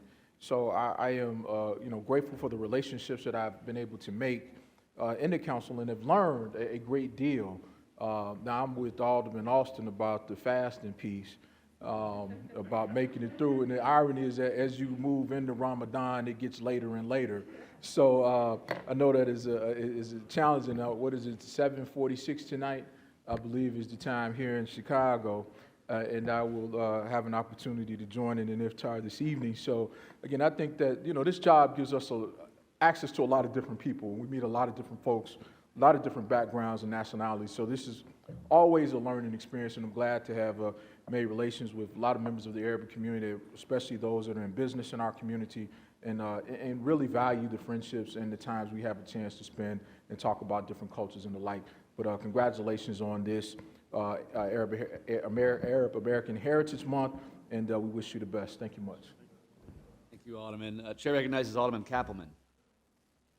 Thank you, Mr. President. I, too, rise in support of this ordinance. We had the American Islamic College in the Uptown community, and I'm just very, very appreciative of it. But I wanted to mention that about 5 minutes ago, I got a phone call from a woman. She's goes to a mosque nearby. Her son was diagnosed with cancer, and he lost his vision. And but she would walk him to Truman College every day. And unfortunately, his cancer came back.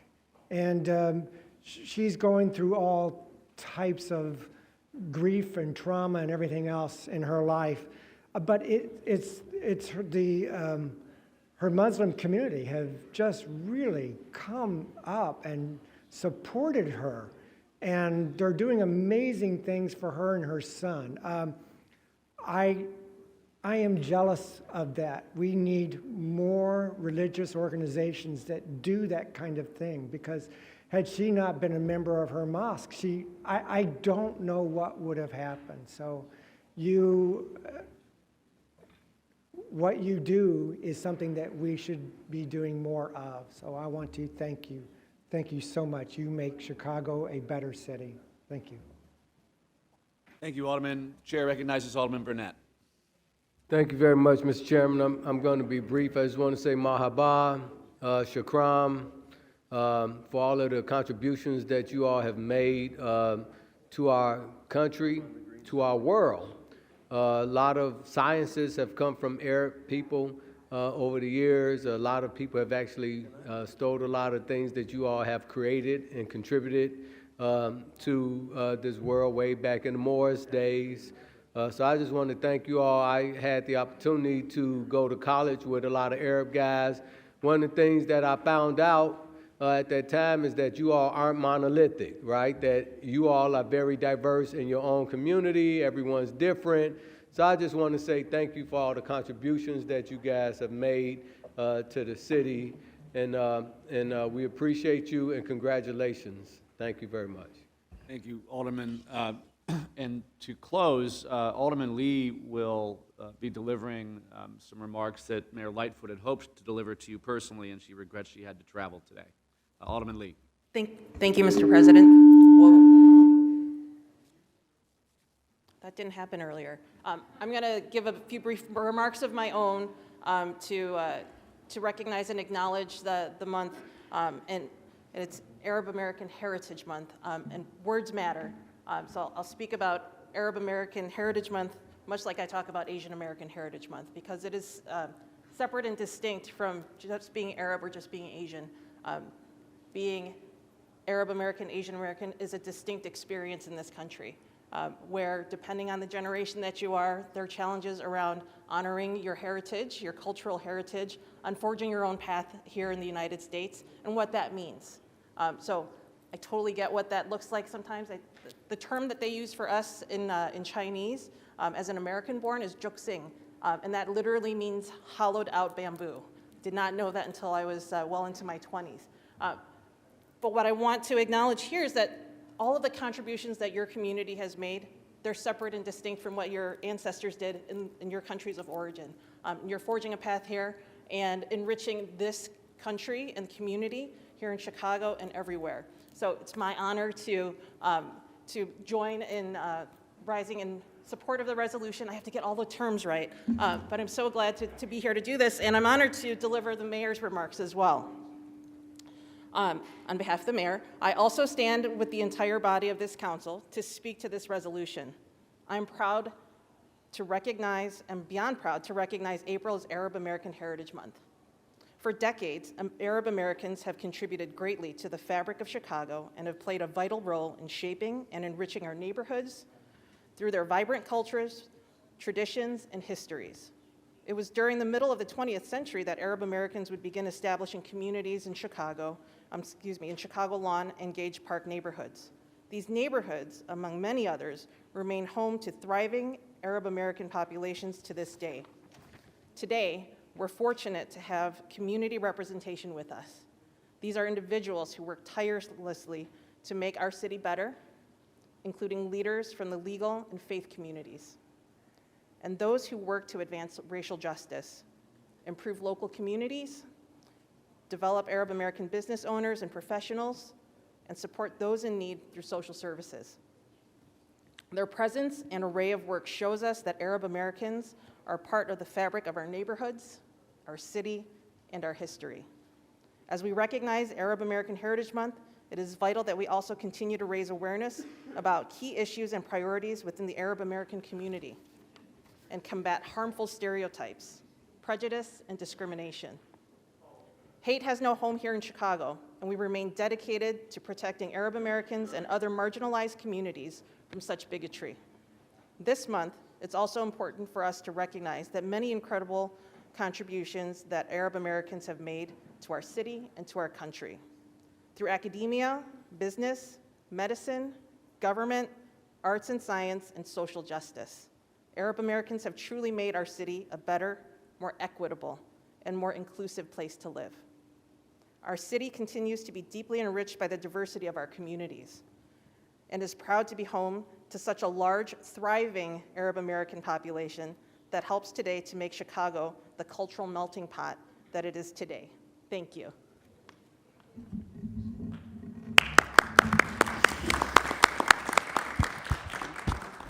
Thank you, Alderman Lee, and again, happy to be joining you to celebrate Arab American Heritage Month. Congratulations.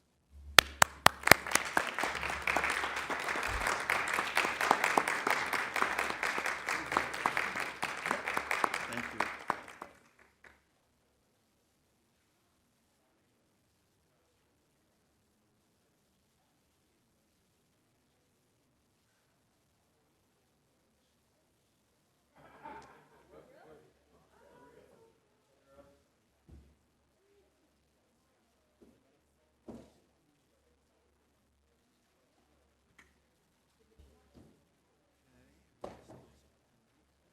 So, let's get the resolutions passed. Go ahead. Alderman Mitchell, can I get a motion for passage of the resolutions? Mr. President, I move passage of the resolutions in the omnibus. Hearing no objections, so ordered. Alderman Mitchell? I now move we return to the regular order of business. Hearing no objections, so ordered. Alderman Spizzato? I would like to temporarily suspend the rules. Hearing no objections, so ordered. Thank you, sir. For what? Oh, I'm sorry, for what? For the recognition of three awesome people that have helped us throughout the years. So I'd appreciate if we could take a little time looking for some help from Manny, and that is to recognize Gerald, Curtis, and Lucia for all they've done for us. I don't know if many people know here, Curtis is gone, Gerald will be gone, at Friday's his last day, and Lucia's been gone for 4 months, but we never had a chance to recognize her and tell her how much Hearing no objections, so ordered. Thank you. Okay, now you know what it's about. Well, where's Manny? Manny, we need your help to get him in the box. Where's Manny when I need him? Manny said he would take care of that. Sergeant at Arms, please put them in the box. All right, former Sergeant at Arms, put yourself in the box.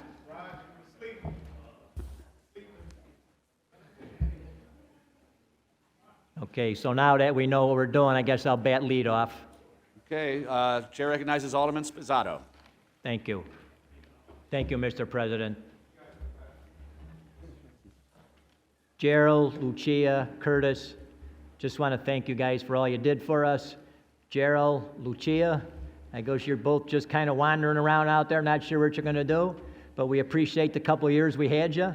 You're awesome. You're always there for us. You were always smiling, always friendly, keeping us informed. And Curtis, you're just a bundle of joy. I didn't realize you've been with us for as long as you have been when we talked about how long you've been here. Wish you the best too. You do have a job. You're working. You're running a campaign, I understand, for the governor in the 7th and 8th ward. Is that what you're doing? Something like that. But I just want to thank all of you. I know we all appreciate you. We wanted to have the day couldn't have went any worse, folks. They wanted to have a little reception for them. We were oddly enough hoping that we'd finish about 1:30. A few of us aldermen sponsored a lunch on behalf of them, and that's Alderman Hopkins, Garza, Quinn, Burke, O'Shea, Wagisback, myself, Nugent, Napolitano, Riley, Smith, Kappelman, Gardner, Tunney, and Osterman. So just want to... What about the what? We gave you the opportunity to pick up lunch if you wanted. You forgot about that.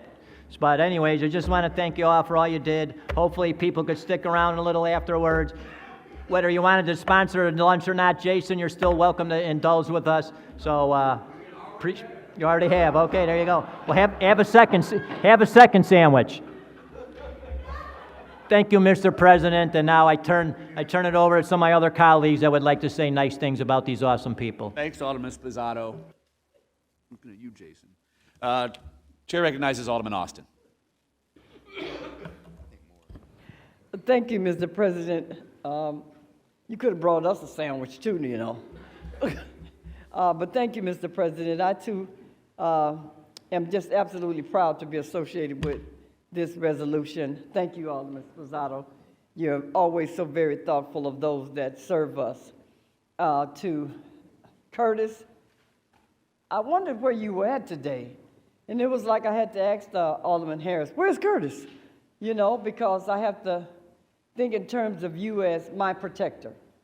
Because you've been there for me on so many occasions that, you know, when you feel like you're alone or you can't do this, you can't do that, you've always been there for me.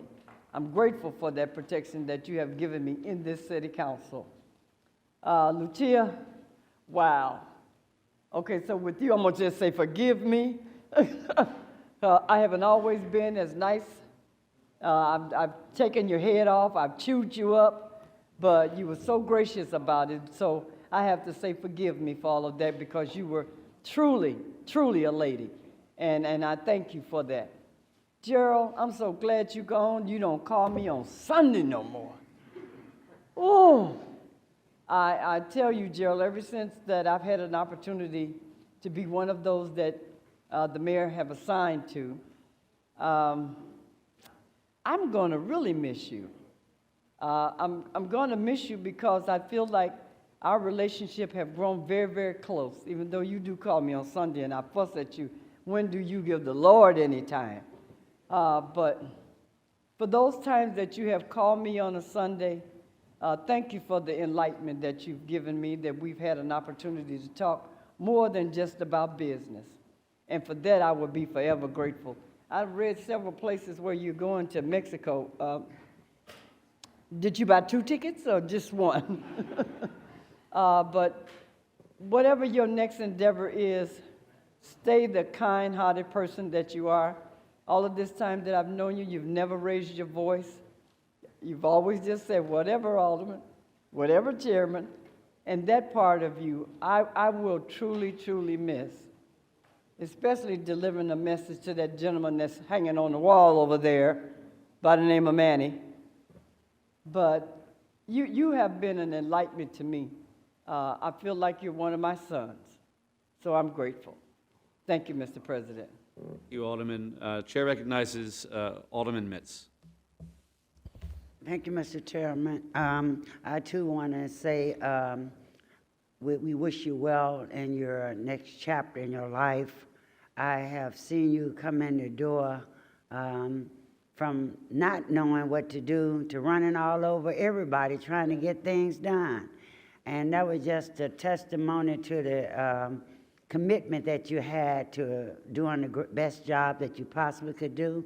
I've seen Gerald and Lucia when you were over the license committee and your first beat up, you know, in the committee, and we had to get Chairman Irvin over there straightened out. Don't start in on folks like that right away, you know. Let them get to know where they're going first.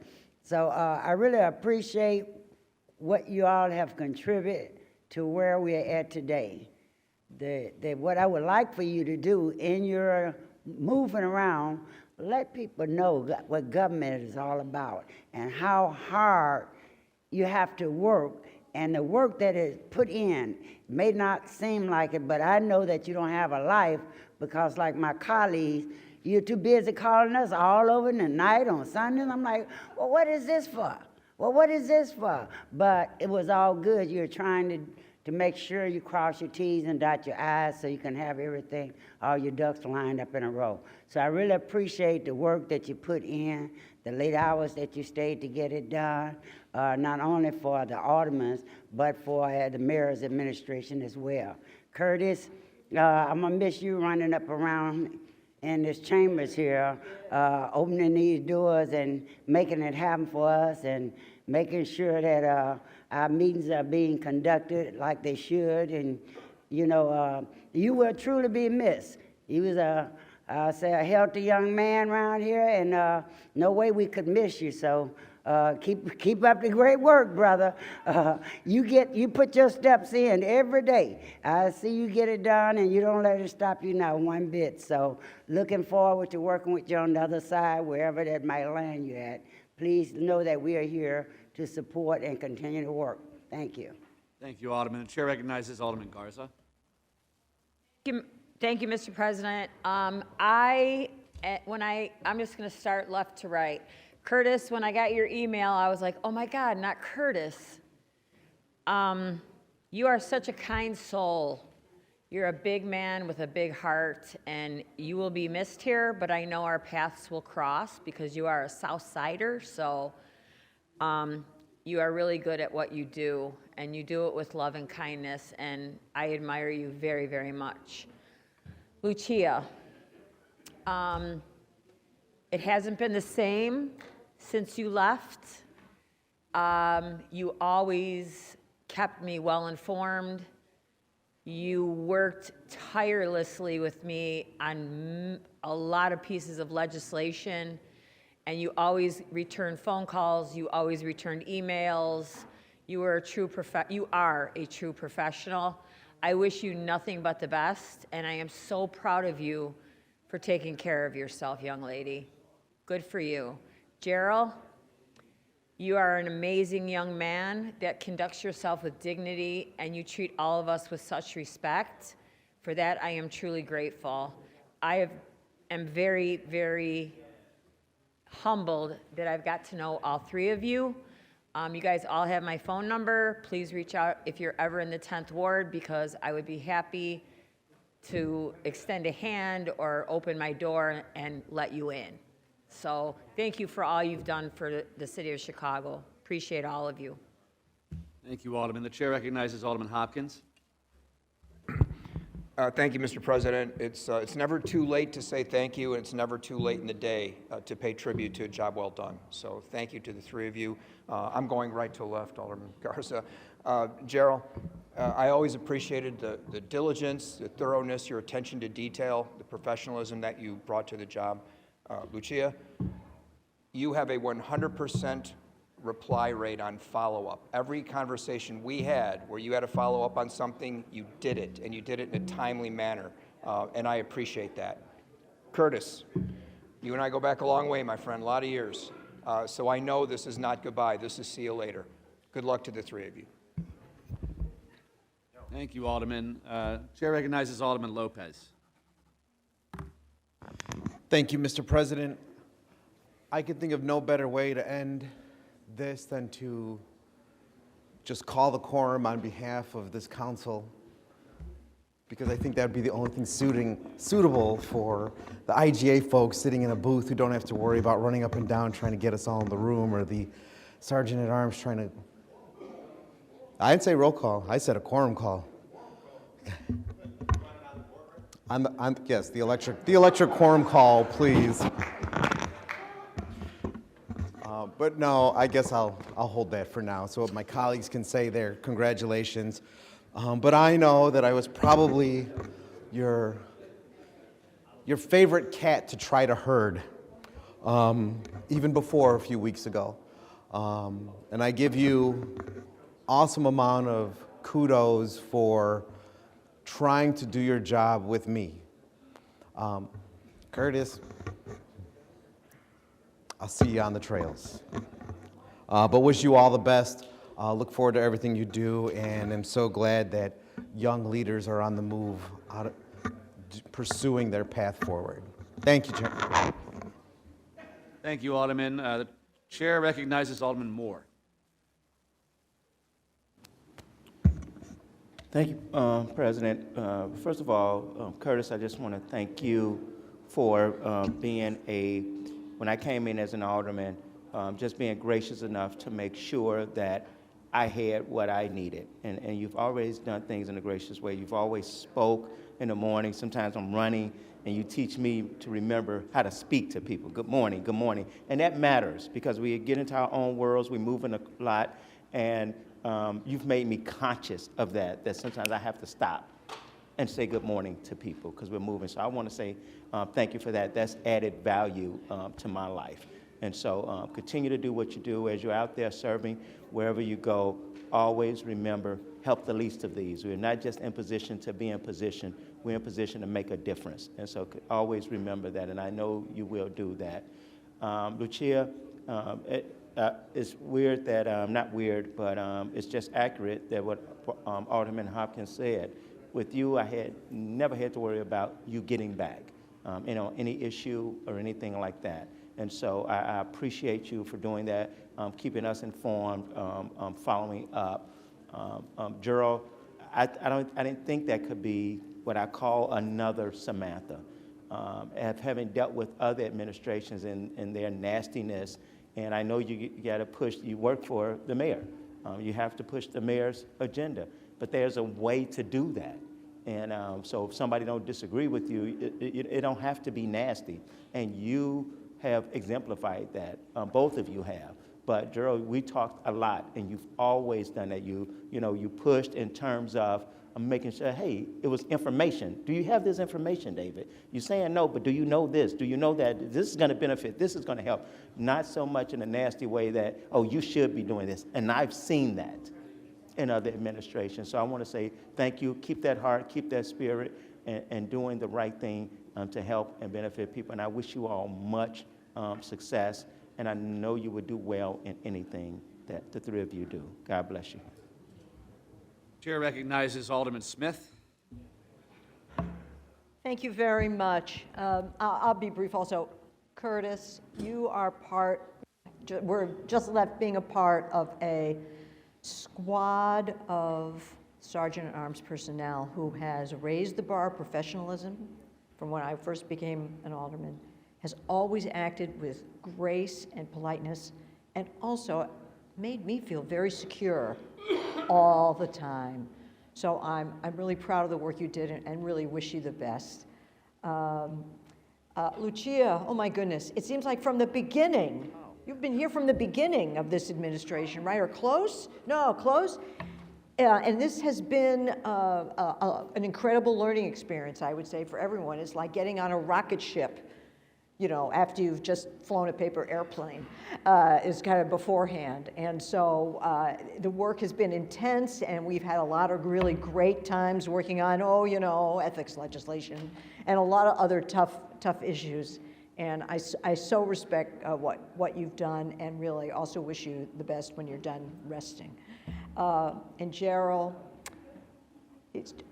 you're truly a professional's professional under very, very tough circumstances, because this is a tough work environment on all fronts. And I think nothing can prepare you for a future in, high-level diplomacy, solving problems, in the Mideast or perhaps with Russia or something like that, than working in a meeting, working in the Chicago City Council. And I mean that really from the bottom of my heart. When you're able to negotiate that kind of thing, you're a master. So for all of you, it's been such an honor and a pleasure to work with all three of you. And I'm really grateful for Nick for making sure that we carved out this space to say thank you. So thank you very much. Thank you, Alderman. Chair recognizes Alderman Irvin. Thank you, Mr. President. Yeah, you're president today. Again, I just wanted to rise and thank you all for your service, not only to the council, but to the 28th Ward individually. All of your works and deeds from, I won't go into any personal stuff, but again, I just want to say thank you. And you, Jarrell, where's my vacant lot ordinance that you promised me that you were going to get done before you got it? Private citizen. It's on the way. That's typical. He's a private citizen now. But nonetheless, these guys have always delivered, always worked on above and beyond the call of duty to advance the work of not only the council, but the community. So we appreciate you guys. Thank you for your time, and wish you the best in the next chapters of your life. Thank you, Alderman. Chair recognizes Alderman Burnett. Thank you, Mr. President. I apologize. Just want to say thank you, guys. Thank you for your public service. You guys are part of this family. You know, I look at all of you all as family. You know, Jarrell and Lucia, you all used to call me late at night and call me on Sundays. You know, when I be, you know, in the reclining chair, you know, I used to be like, man, why they call, you know? I just want to say thank you for your service. You all have served the mayor very well. I'm sure wherever else you go, you're going to serve them very well. And Curtis, you know, like the alderman said, you do make us feel secure here. You know, I mean, I always feel like my back is covered when you are around, because you take care of the business. You even, you know, make sure we go the right way and do what's right in this council. So I know each and every one of you all are going to do great wherever you go. I wish you well in your endeavors and with your career. God bless you all. Thank you. Thank you, Alderman. Chair recognizes Alderman O'Shea in Alderman Tunney's seat. Thank you, Mr. President. I just wanted to say to the three of you, I've certainly enjoyed these last several years with all of you for different reasons. Gerald, somebody's going to be real lucky to get you.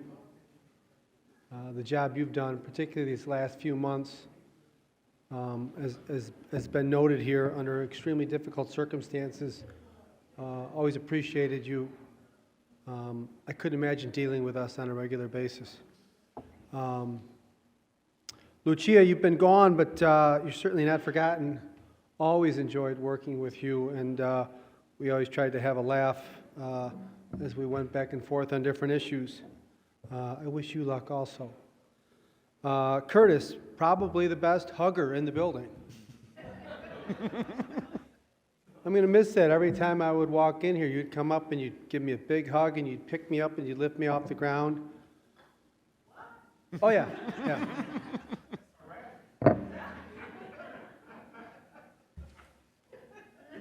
You thought I was done with you, didn't you? But wish all the three of you the best. Look forward to seeing you in the future, and hopefully we all get an opportunity to work together again. God bless you all. Thank you, Alderman. Before I recognize, Chair recognizes Alderman Nugent. To the three of you, best of luck, and thank you for all of your support and friendship. Curtis, Lucia, Gerald. And I went through all of the Hamilton quotes because of Gerald to try to find the one for today, and some of them were inappropriate. But the one that I landed on was, stand by. Oh, where'd it go? Go, Nuge. Sorry. We'll just say you can finally be in the room where it happens and leave it at that one for you. Best of luck. Thank you, guys. Thank you, Alderman. Before I recognize Alderman Sposato to close, I'd also like to congratulate the three of you. And Curtis, we love you. We're going to miss you a lot. You've always been a real pleasure to work with, and I wish you the very best. And Lucia, I know I've always been pretty hard on you, but you are an incredible professional, and people will be very lucky to get you on their team, so congrats.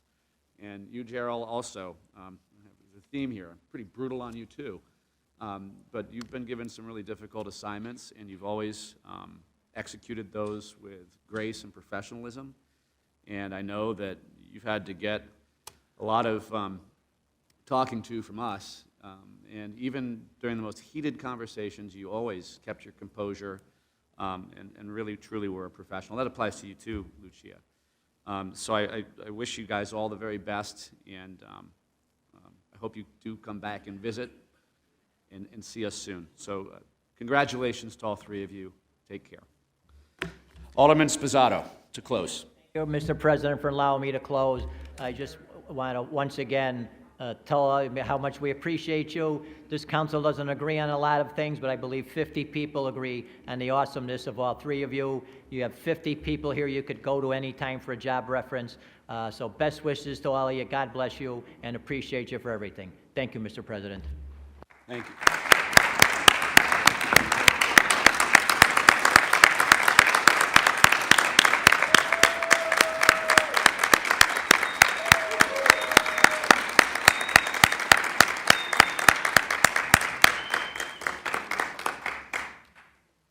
Congratulations, guys. Alderman Sposato moves to return to the regular order of business. Hearing no objection, so ordered. Omnibus. The chair recognizes Alderman Mitchell. Omnibus. Oh, excuse me. Yeah, are we on? We are. We're on omnibus. All right. Well, Mr. President, I move that matters in the omnibus be passed by the first most favored roll call vote by the Committee on Finance and the associated motion to reconsider. Hearing no objection, so ordered. Alderman Mitchell on a motion to adjourn. There being no further business before this body, I move that we adjourn. All those in favor of the motion to adjourn signify by saying aye. Opposed? The motion is carried. The council is adjourned.